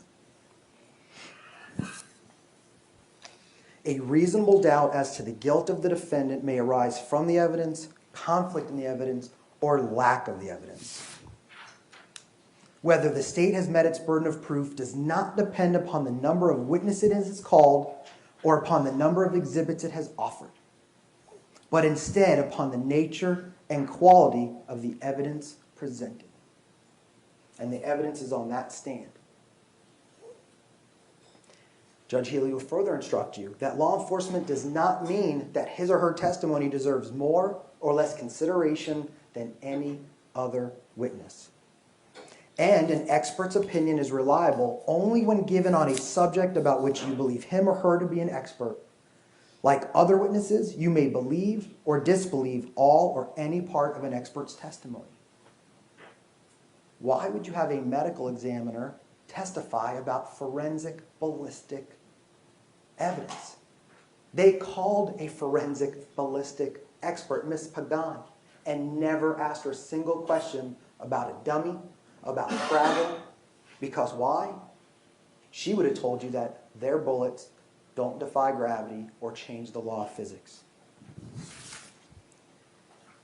His Honor will instruct you, did the witness have an opportunity to see and know the things about which they testified? Not one witness told you anything that happened before the first shot was fired, except Tevin Thompson, Leland Brunson, Tommy Storms, and all of their stories don't match. Look at your notes on that evidence. Look, one says they got out, one says they didn't get out. One says both got out. One says I'm not sure they got out. I don't know where he went. I'm not sure where he went. I wasn't looking for him. Did the witness seem to have an accurate memory You saw the state's own witnesses change their testimony before I even got up on cross-examination. Was the witness honest and straightforward in answering the attorney's questions? If I ever gave up law, I would be a dentist because I had to pull teeth of almost every witness from the state. I had to ask 3 or 4 times to get a simple yes or a simple no, or yes, that's true. Why? Why would they evade my questions and not the state's?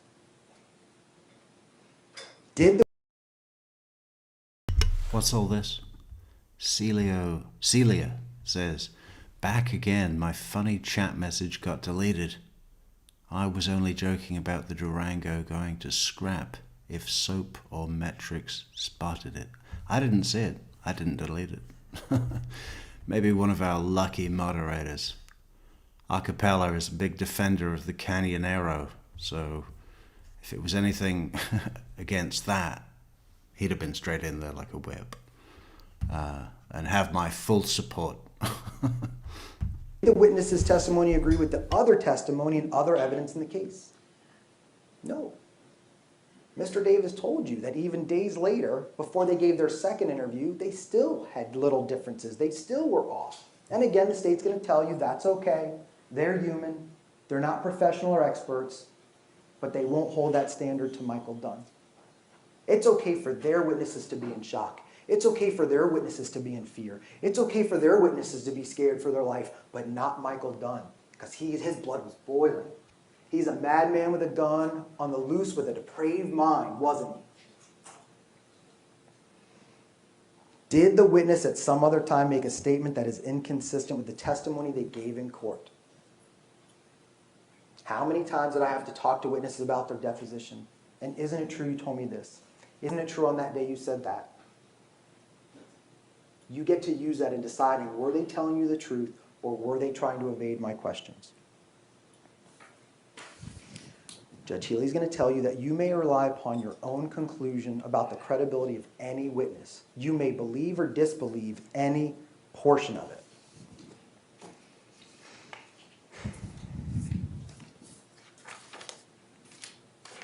Now, His Honor is going to instruct you, and he's going to tell you that a reasonable doubt is not a mere possible doubt, a speculative, imaginary, or forced doubt. Such a doubt must not influence you to return a verdict of not guilty if you have an abiding conviction of guilt. And that's only if you believe the state met their burden beyond a reasonable doubt that Mr. Dunn did not use self-defense. Then you look at their case. And let's just assume, because Ms. Corey got to say it again, let's just assume they're going to come up and tell you how they overcame their burden beyond all reasonable doubt of self-defense. What does an abiding conviction of guilt mean? Abiding means forever.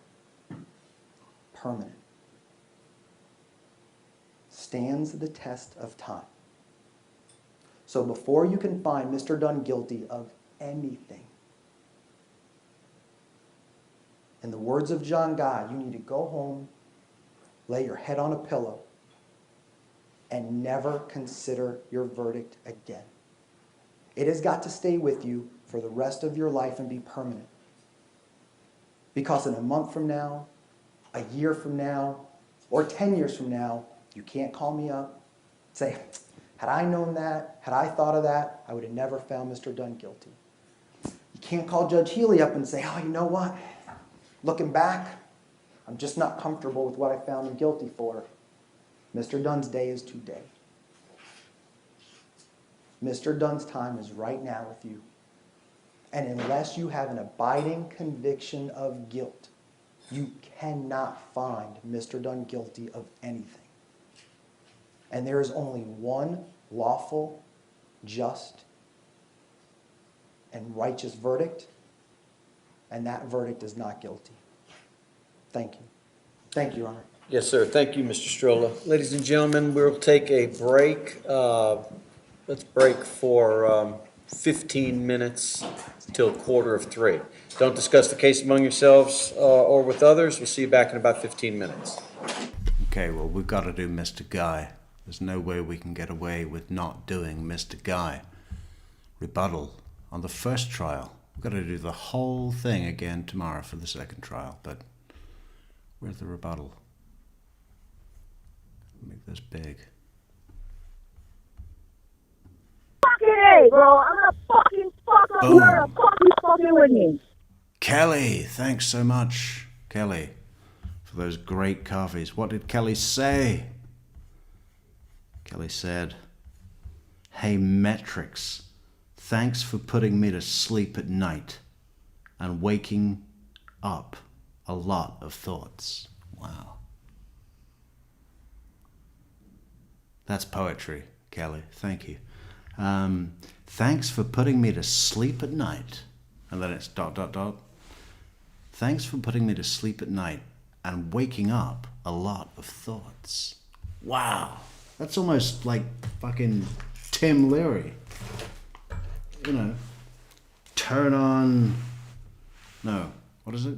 Turn off, drop out, turn on, and tune in. Thanks. Where do we write this down? Got to write this down somewhere.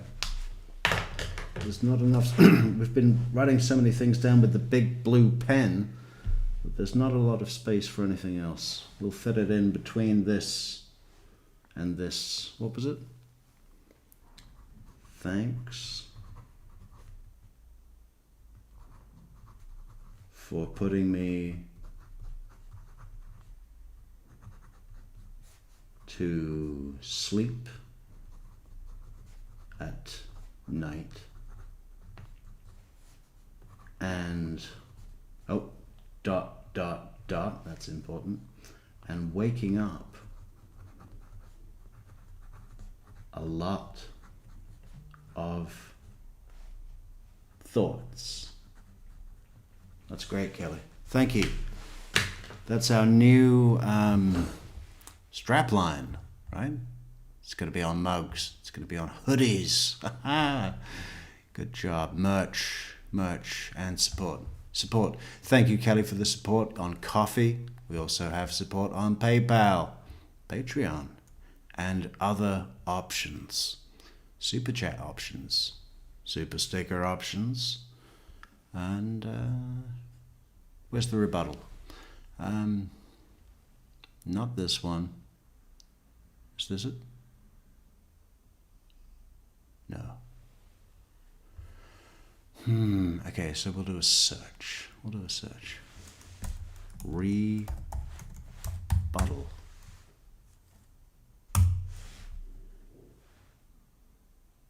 That's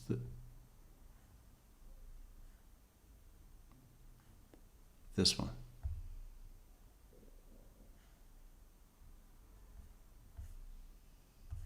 Or is it? That's 11 years ago, and that is also, yeah. They're all 40 minutes, which makes me think they're all the same one, and some of them are labeled retrial, so that would be the wrong one. But one was 45, and okay, let's do the top one. This one. Mr. Stroll, did you have a chance to look at the jury instructions? Yes, Your Honor, I did. Other than objections previously stated and discussed, anything else? No, they seem to be identical to what we went over. Okay, so apparently it is turn on, tune in, and drop out. What did I say? The same thing, but backwards. Does that mean you become more square? Well...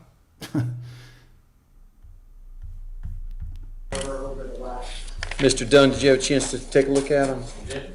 Other than what we talked about before, they look all right to you? Yes, sir. They're acceptable? The ... dots are what made it. That's why I've included them on my note. Yes, what is it? Thanks for putting me to sleep at night, ... and waking up a lot of thoughts. I love that.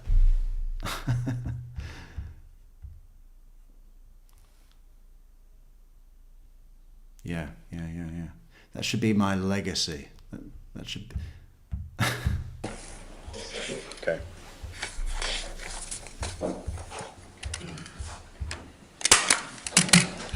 All right, what I've done is I've, as far as the verdict forms are concerned, I've stapled the first 4, because they're 2 pages. The last is 1 page, and then I'm just gonna paper clip them. So those will be quote unquote the originals that the 4-person would sign and date. Then I have 12 copies of the instructions, 1 for each juror. I also have 12 separate verdict forms. Those are stapled together because I figured they'd just thumb through them for each individual juror. And then what I'll do is when I get to it, I'll instruct the 4-person to kind of take care of these, and those would be the ones they would sign and date.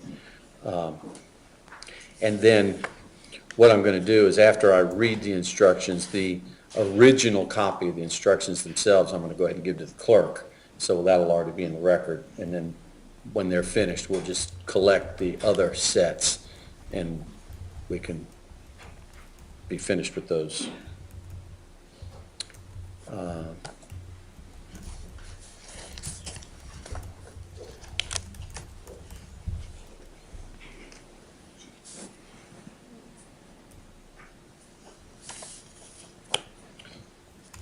All right, so are we ready to proceed? Yes, Your Honor, you did request that the laptop be reviewed and you Oh. want to hand it to Mr. Smith and let them look at it. We'll have it brought in by the bailiff. Yes. I don't know what time you want it. Now would be good. And have you had a chance to look at it, Mr. Stroller? The laptop? Yeah. Well, that's why I didn't bring it in earlier. He. Was busy, obviously. Yes, sir. So when you want it, we'll get it here. Well, give it to Mr. Smith now, if you've got it. Well, we're having it brought over tomorrow. Just the office here inside the. Okay. All right, well, Just bring it in and then we'll get it. what I plan on doing is after this, I'm going to take another break, Yes, sir. 10 or 15 minutes.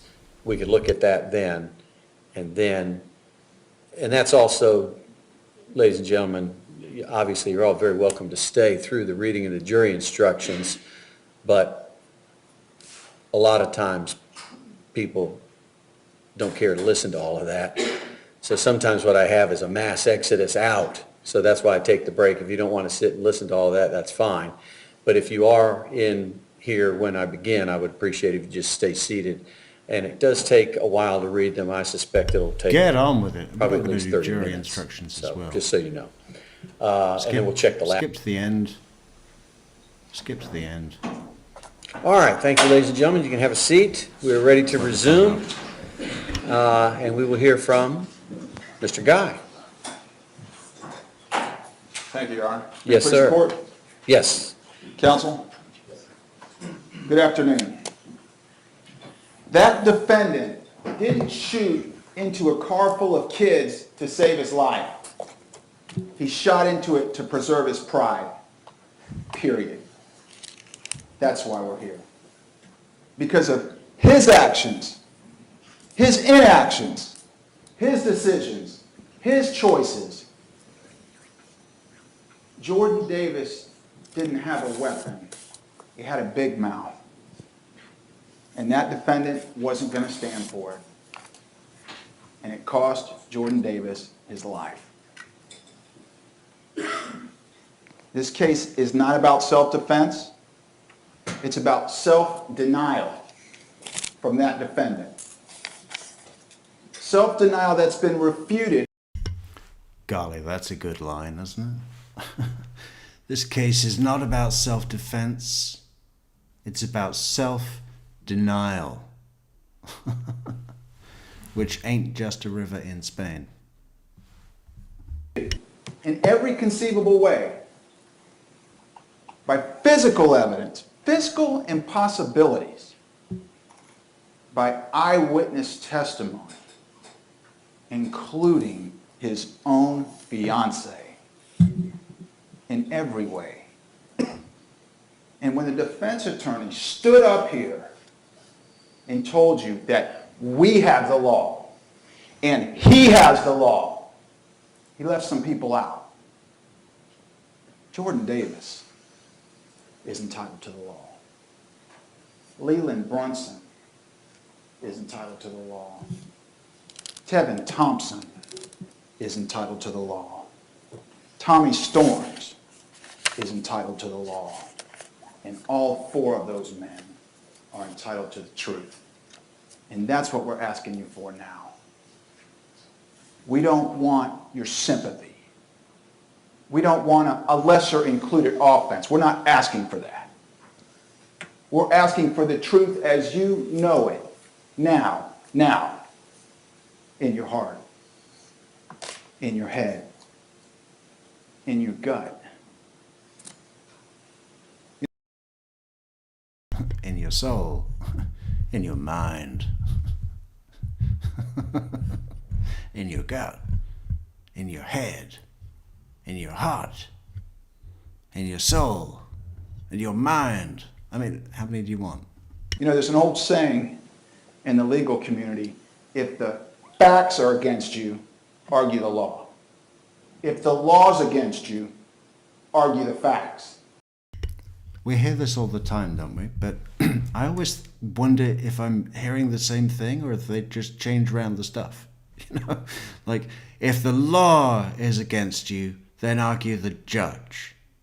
If the judge doesn't like what you're doing, then argue truth. You know, is it always the same? Because it always sounds like it is, but I never remember. If they're both against you, put somebody else on trial. Isn't that exactly what the defense has done in this case? Remember where it started? Andrew Williams. Good for people like Andrew Williams, who have only a teenager's swimming CPR training, but who, when the gunshots rang out, turned into the parking lot,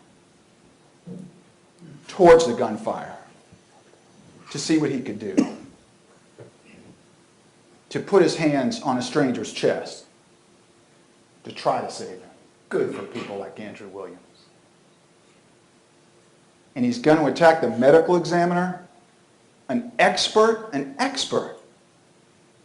She doesn't know what she's talking about. That's what he just said. She doesn't know what she's talking about. How many hundreds of autopsies has she performed? And she doesn't know what she's talking about. The police officers who worked through the night, they didn't sleep through the night like the defendant did. Did they order pizza? Maybe they did order pizza. I mean, if there was a place close by to the Gate gas station, they're going to work through the night, they've got to eat. Imagine if they ordered pizza from the same place that Michael Dunn ordered pizza from. Huh. And they got their orders mixed up. This isn't our order. This looks like what cops would order. What would cops order? Should we do a poll? What would the cop pizza be? I don't know. 4 Seasons? Too fancy. Pepperoni. Double pepperoni. Do cops eat mushrooms? He picked on them. He put them on trial. Detective Musser, Andrew Kipple, Officer Holmes, Officer Forster. Canadian bacon and pineapple. Well, we don't feel good about pineapple pizza on this channel. I don't know if you know that. We don't even like to think about it. Were those incredible people? Were they? Yeah, that's the great thing about real life. Because on TV, you can't see that. You can't sense that. but in a courtroom you can. Do you really think those people got it wrong? That they didn't do their job? That they didn't take their oath as law enforcement officers seriously? Do you think that after meeting them? After hearing from them? After they looked you in the eye? Do you feel that way? Do you? Yeah. Well, that's kind of my feeling as well. Jim Hode, you know, it's a little bit much, isn't it?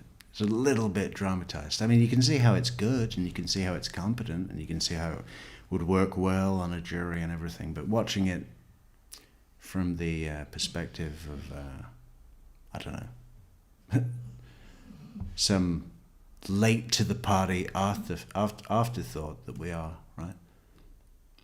Many years on, we look back and we say, yeah, a little bit dramatized, buddy. Little bit over the edge. But what do we know? What do we know? Think about it.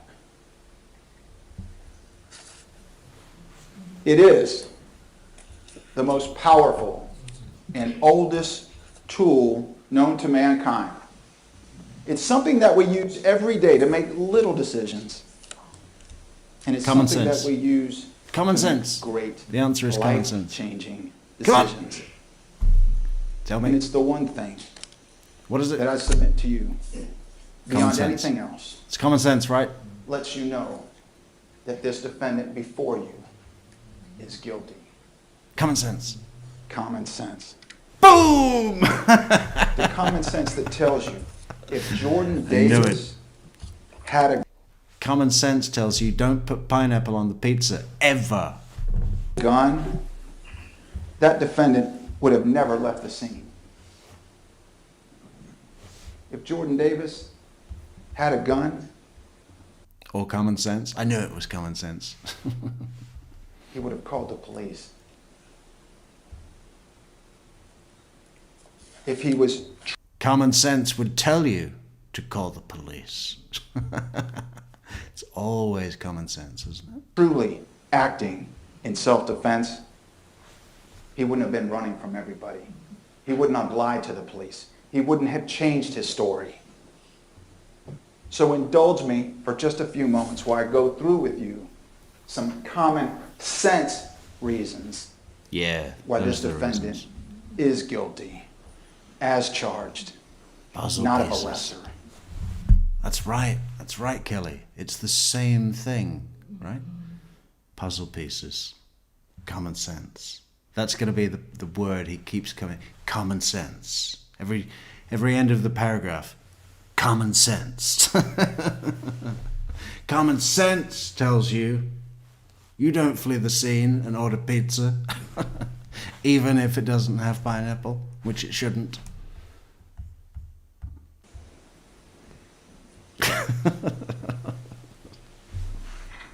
Wow. Wow. In every trial, Look, for those it's of even you on the title. who haven't been jurors before, there's one moment in every trial when the clouds gathered by the lawyers kind of break up and light in the form of the truth comes through and takes over the room. Was it not yesterday when his fiancée came back? Rhonda Rower. The one who they Rower. made fun of. The Because one who they made fun of when his fiancée came back. You know. When the whole movie is the movie voice guy, one summer, this August, when a fiancé came back. What? she had to be helped on and off the stand because the last place in the world she wanted to be was right here, sitting Right across here. from him. Sitting across Miss the Rower, movie theater. did he ever tell you about a weapon or a gun?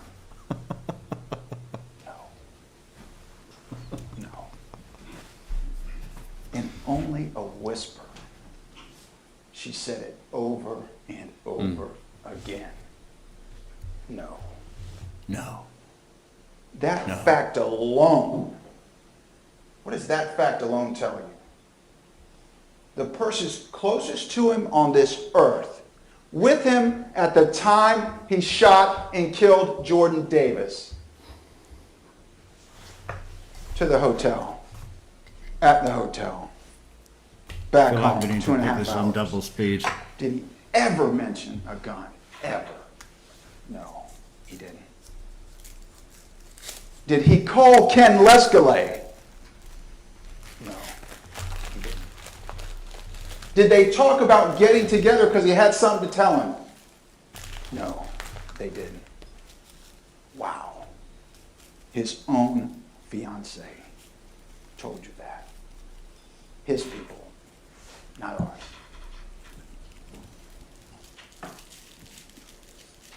And to suggest that Jordan Davis was committing a crime or attempting to commit a crime, think about that for a minute. He said the state can't prove beyond reasonable doubt that Jordan Davis wasn't attempting to commit all those crimes. Think about it. Can you imagine if Jordan Davis was on trial for even the aggravated assault of Michael Dunn, and this was the evidence you had before you, because this is the evidence. Can you imagine that? It's inconceivable to think about. That's how strong the evidence is against this defendant. That's why it's not a self-defense case. That's why it's a murder case. He didn't have to shoot him. He decided to shoot him. He chose to shoot him.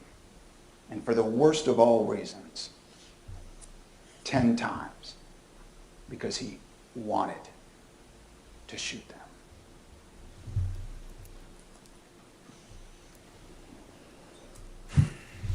Think about it. Common sense. Tommy Storns, 19 years old. There's a shotgun in the car. Are you kidding me? Are you kidding me? He's going to stop anywhere close to there? Are you kidding me? They didn't know Jordan had been hit. They didn't know anything. He's not stopping. He's not stopping. He's driving off to somewhere where it's dark, somewhere where he can throw the gun out. Look where he stopped. In a plaza on Black Friday before 8 p.m., full of cars. He had just been to the gas station, full of people. Seriously? Tommy Storns, the guy on felony probation, in violation of his curfew, is going to stop the car and go back? He's going to stop in that parking lot? Does that make sense at all? Of course not. Of course not.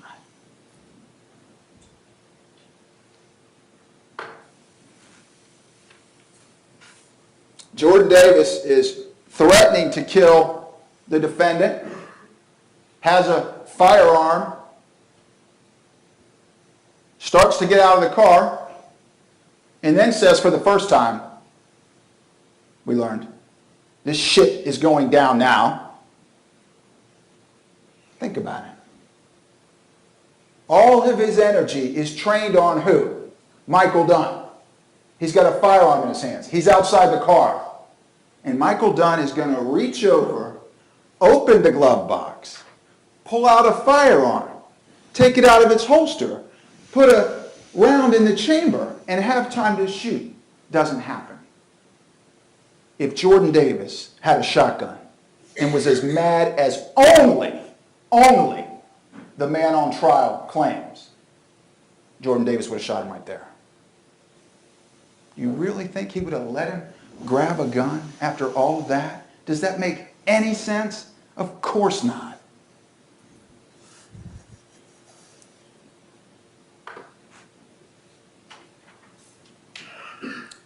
Inescapable.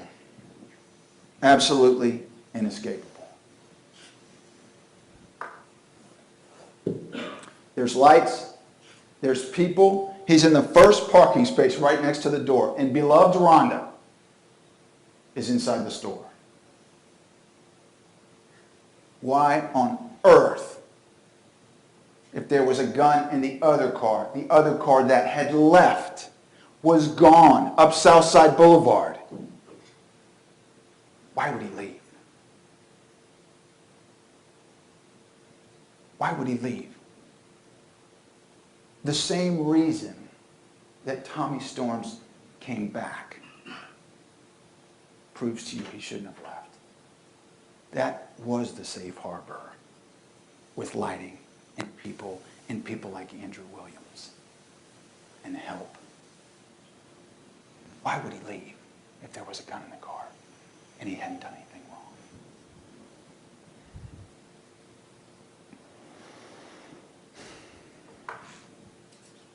He left the scene. Why would he call the police? Isn't that the first thing someone would do if their life had really been threatened and they'd had to use deadly force? Shooting into a car with 4 human beings inside? Isn't it the first thing a person would do? 911 is 3 digits. That's why they make it that way. Isn't that the first thing someone would do? He never did. Ever. The defense attorney kept saying he didn't call the police until the next morning. No, he didn't call the police. The police called him at his house.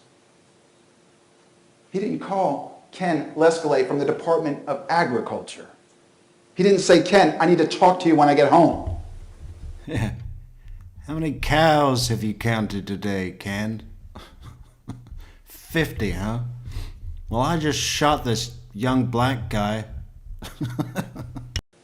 He said, Rhonda's not feeling well. We can't go out tonight.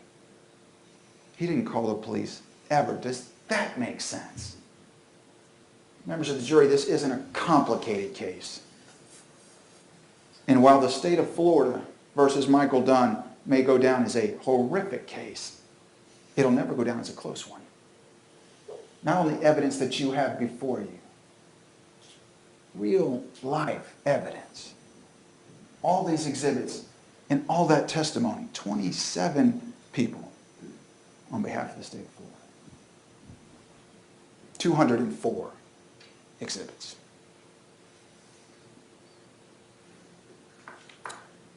Why would his story have changed so many times? And I'm not going to go through them with you because Miss Wilson did.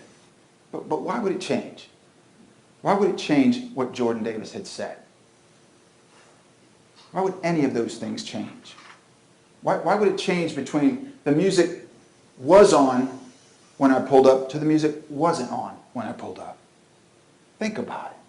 Think about the progression of his account, of his story to law enforcement. In the letters.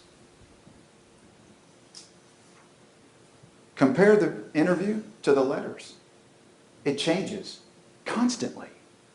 Why? The truth doesn't change, ever. It is what it is. Why does his keep changing?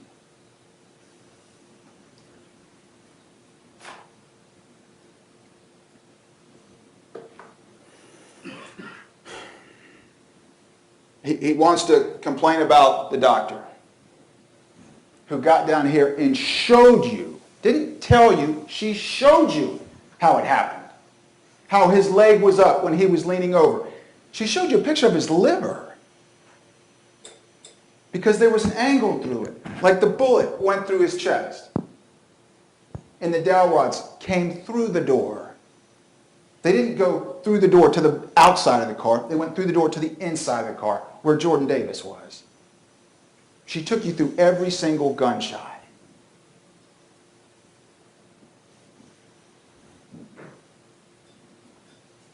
She did it with herself.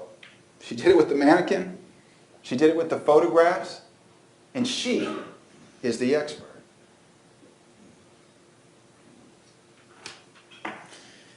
We talked about the plastic from the door inside the car. It's not on the ground. They checked the ground. They found the little tiny fragments of metal that shattered from the bullets. They checked. No plastic. no glass, no nothing. Jordan Davis's wallet, Jordan Davis's blood, and Tommy Storm's coat.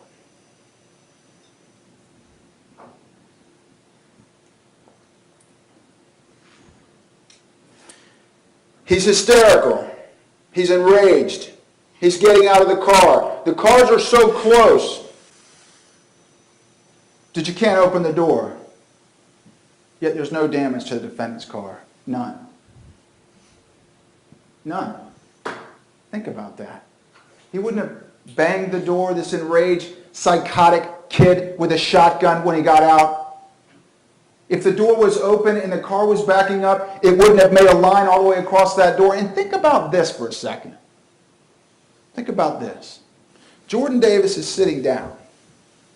If he had opened his door and the cars were so close together, like everybody said, how would he get out? Wouldn't he have to go like this through the door? Well, he wasn't shot here. He was shot here. That's how you know he wasn't outside the car ever. Just like Steve Smith said, and Leland Brunson, and Tevin Thompson, and Tommy Storms. The physical evidence is irrefutable and corroborated by the eyewitness testimony, the people who were there.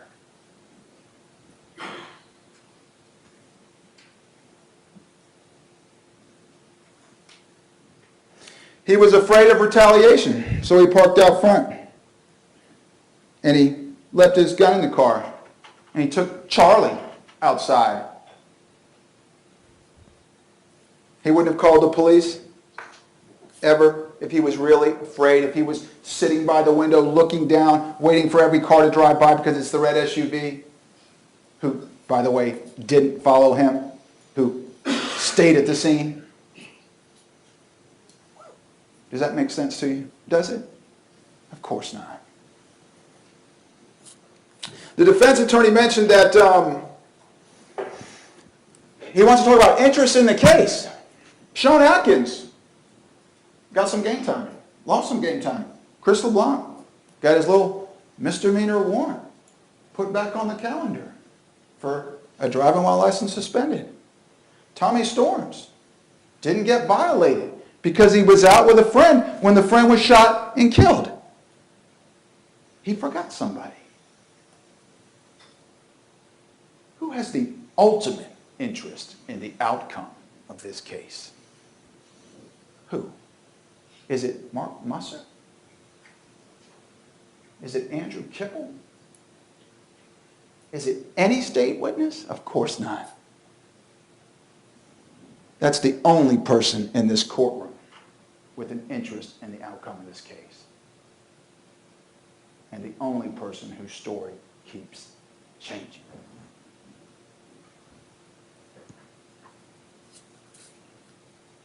They said it's about common courtesy. The defendant couldn't get a common courtesy. That was his testimony. Why did you leave? After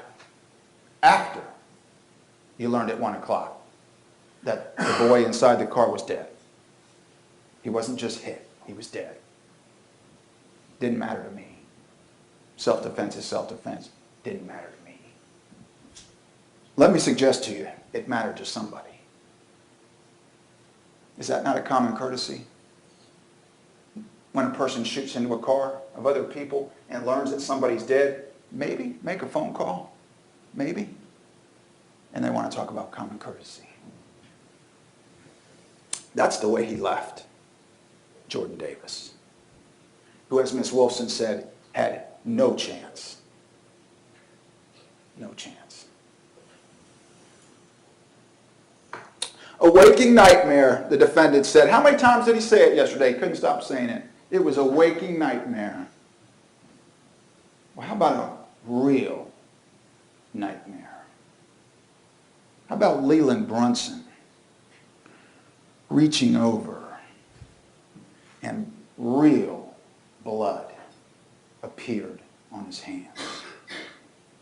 His best friend's blood appeared on his hands. That's a nightmare. Tevin Thompson, Tommy Storms are living real nightmares because of one man. The SUV was gone from the parking lot. The defense attorney said for 3 minutes. I'll ask you to use your collective memories or your notes. Sean Atkins said it was gone for 1 to 2 minutes. Andrew Williams said he was at the intersection when he heard the gunshots, and by the time he got into the parking lot, it was 1 to 1.5 minutes, and the SUV was coming back. Think about that. He said the boys didn't tell the police, the detectives, that they left the plaza. They most certainly did tell them they left the gas station and went to the plaza and came back. They most certainly did that night, the night of the shooting. They talked. The LeBlancs are at fault because they couldn't see on both sides of the car. Think about that argument, about whose fault it is that the plaza wasn't searched. Had he gone to the police, had he picked up the phone, had he done anything and made his claim, they would have gone to the plaza. But where did he go? Home. Where did detectives go? To his home. The detectives were down there because of him. That's why they weren't searching the plaza. Whose fault is that? And think about it. Think about it. They're talking about a shotgun. Look at the photographs. I'll get to it in a minute. The aerial photograph, you remember. Think about where they stopped. Could they really get a shotgun out of the car with nobody noticing? Did they really think at that time of day, with the lighting and the people driving by, that they could take a shotgun out of the car and hide it somewhere there? And we do have witnesses, two more independent witnesses who didn't see anything come out of the car. They saw them look into the car. Does that make sense? Does it make sense? Remember where the dumpsters were? On the far side of the gate gas station, behind the right side. Did anybody say any of the boys went over there? And that's just inconceivable too, that after they got back and everybody surrounds the car to look at Jordan Davis, that they somehow snuck a shotgun out then?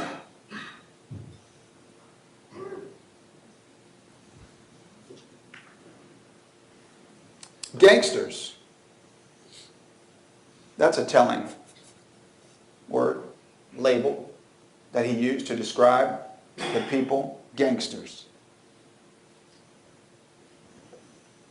Jordan Davis, 17-year-old Wolfson High School student, is a gangster now because the music was up loud. So's Leland.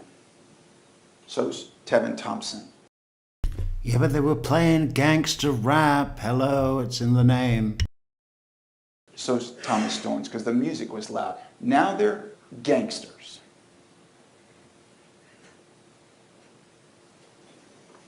Thugs. He said in his interview, in his letter, thugs, waiting for the thugs to come back. Really? You met them. You've met them now. It's your call. Are any of them thugs or gangsters? That's a picture of the gangster thug. How about that statement to the police? Another thing that he had no answer for, no reasonable answer. Michael Dunn has an excuse for everything, but I'll submit to you an explanation for nothing. Not why he left the scene. Not why he didn't call the police. Not this. I can't justify it. He knew he couldn't. He knew it then and he knows it now. It can't be justified. It's not justified. It was never justified. Not any of the gunshots were justified. You'll have those pictures back there. But just think about it. That car driving away and the defendant getting out of his car to reposition himself, to get better aim, to pull the trigger again, not at random, with remarkable accuracy. And I submit to you, definite intent.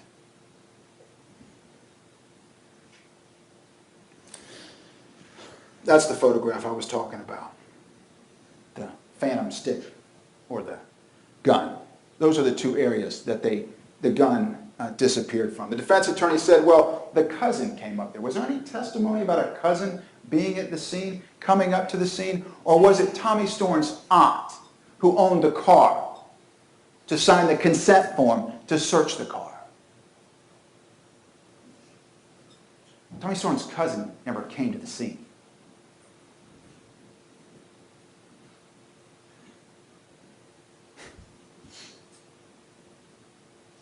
Those were the words that Stephen Smith heard, and they picked on Stephen Smith, the contractor who was getting the fountain drink. That's what he heard. Do you think he just made that up? And Stephen Smith, is he in on the conspiracy too? With law enforcement, with the medical examiner's office, with Brevard County, with the LeBlancs, with Andrew Williams, with the crime scene technicians, with the perimeter officers? They're all in on it. Steve Smith's in on it. Did he just make that up? Did he? Or is that what he heard with his two ears that drew his attention to something he'll never, ever forget? Defense attorney complained about what the detectives said to the defendant.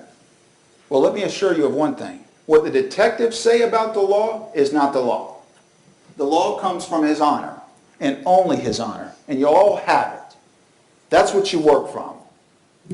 Not a technique or something that they said to the defendant to get any response. Judge Healy will read to you the law in this case.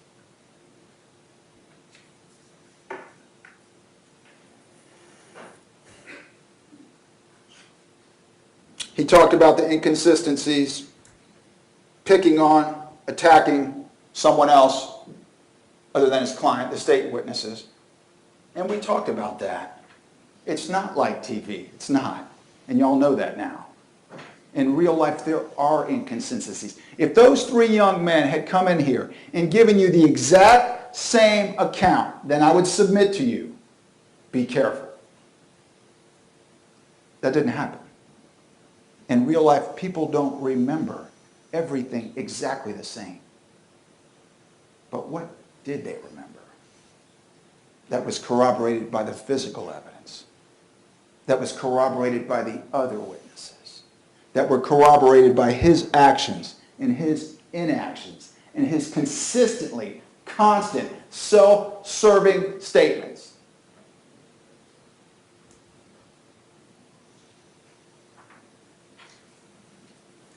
The defense attorney spoke about his witnesses, the people who thought he was peaceful. Think about them. Who were they? 3 of them were friends of his parents.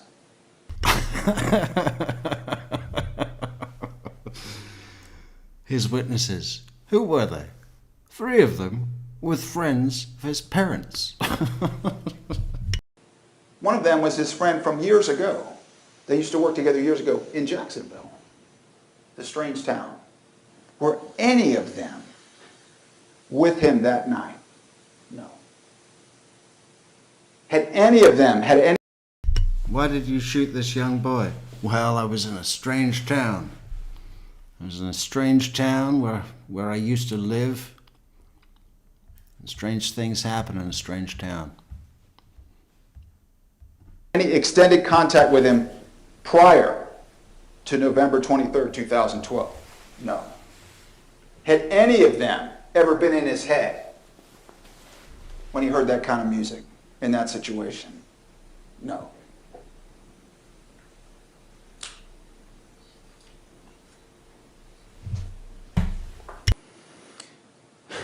I'm not going to spend a lot of time on this because y'all have heard it 3 times now. Reasonable doubt. But let me just ask you.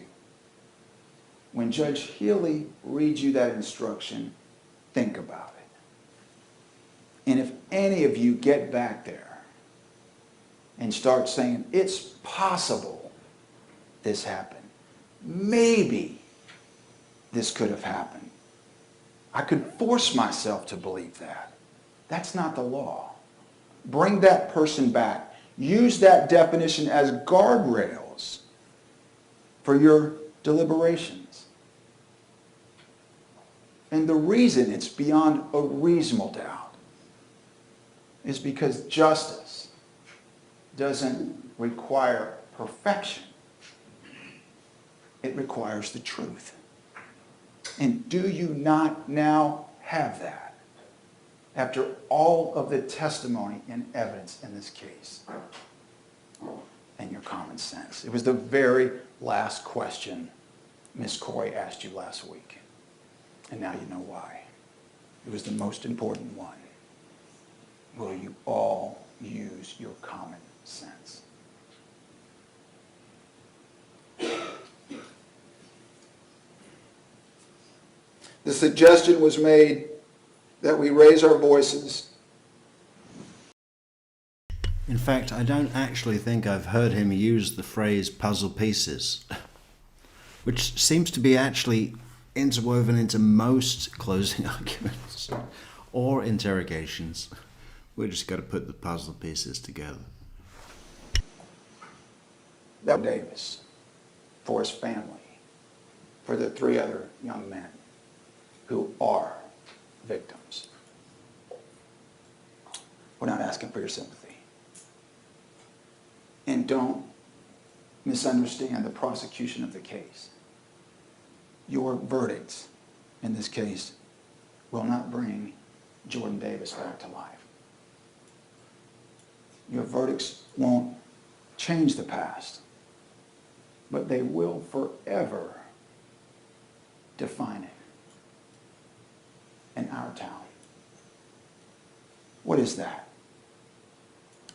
What is that? At 7:38 on a Friday night, when a group of boys are listening to music, having struck out at the mall with the girls, heading for another mall, the day after Thanksgiving, and they're listening to music loud, and somebody gets offended, and somebody challenges one of them, and they get an answer back when they do. An answer back from somebody 30 years, their junior. And they pull out a gun at point blank range, so close the doors couldn't open, and start firing. And the driver backs up, and they keep firing.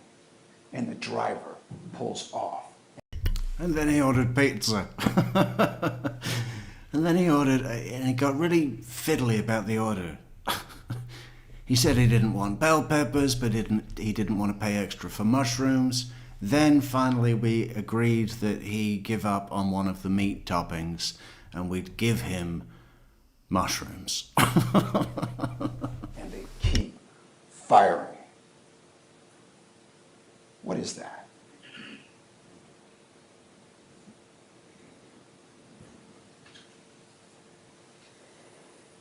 I'm going to leave you with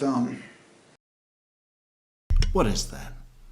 What is cheesy garlic bread with pepperoni put right under the cheese? It's a mini pizza. one more quote. And that is, to the living we owe respect, but to the dead we owe the truth. Jordan Davis. Jordan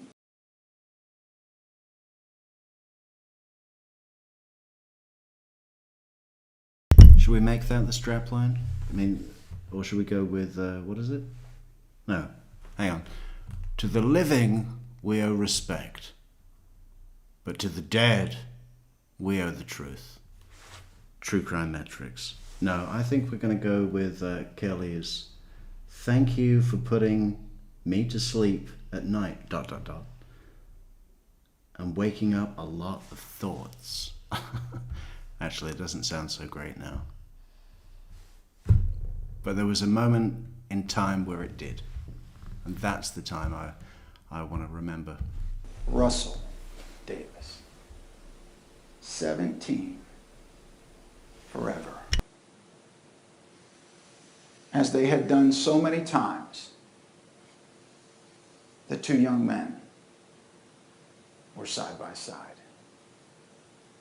And because of that defendant, it was for the very last time. This is the very last time. I mean, we get it, man. Dramatic pause. Great. dead. Physical evidence that cannot be explained away, that cannot be refuted. The words from his own mouth, captured in the memory of a stranger. Words of intent and words of hate that he can't now take back. In the indelible memories of all of those people he made witnesses and brought here. This is the truth. Thank you for your time. Thank you, sir. Thank you, Mr. Guy. Ladies and gentlemen, what I'd like to do is just give you a 10-minute quick stretch break. When you come back in, I will begin reading these jury instructions to you. So if you'll just take 10 minutes, don't touch. We don't need a break. Guilty. He's guilty. Can we just tell you? Do we have to go back there, really? And fill out forms? Guilty. We all agree. Discuss the case among yourselves, and we'll see you back in about 10 minutes, please. Yeah, well, hopefully they got lunch. Or dinner. Okay, so I guess that brings us to a close for today, doesn't it? Probably should. We're more than 4.5 hours in. Okay, we'll say thank you, everybody. Michael Dunn. What did you do? What did you do, Michael Dunn? On your son's wedding day. Great. Thanks. Thanks for marking the occasion. Every year we'll remember what you did. Shit. Yeah, I wonder how they get on, huh? I mean, how's he getting on? Isn't it strange that we never get... Should we write to him from the show? Should we say, Michael, listen, can we do an interview by mail? How old would he be now? He would be... So he was 47 in 2013. So... What is that? That means... 8. What is that, 68? Yeah, 1968. So now he would be, what is it? 20, so 60.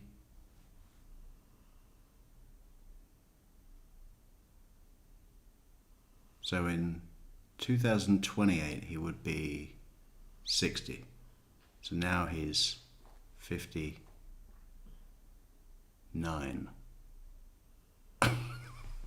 Or something like that. Tune in next time to find out. Thank you, everybody. Come back tomorrow for other things. Other things like, what are we going to do? Maybe an Adelson thing? We probably should, before we die out. Before we die out and are swept away. Just swept right away. like any other channel. But we're not going to let that happen. We'll be back with a theory about Jeff Lacasse's shampoo. You know, is it Head and Shoulders? Is it Pantene Pro V? What does he use? Herbal essence? Or something with coconut oil? Tune in next time to find out. Jeff, what is with, the hair treatment? Walk us through it.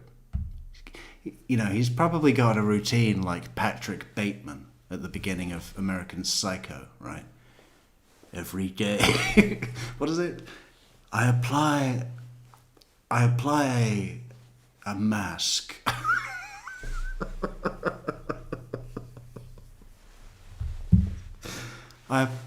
Come on, what is it? What does Patrick Bateman say? He says, I do my squat thrusts. I can do 1,000 now. That's Jeff Lacasse every day, man. Wow. See, this is what AI needs to do, right? Recreate the whole American Psycho movie, but replace Patrick Bateman with Jeff Lacasse. Okay, yeah, please hit like on the way out because that'd be great. And support the channel on PayPal. And buy me a coffee on Coffee. Thank you. Good night.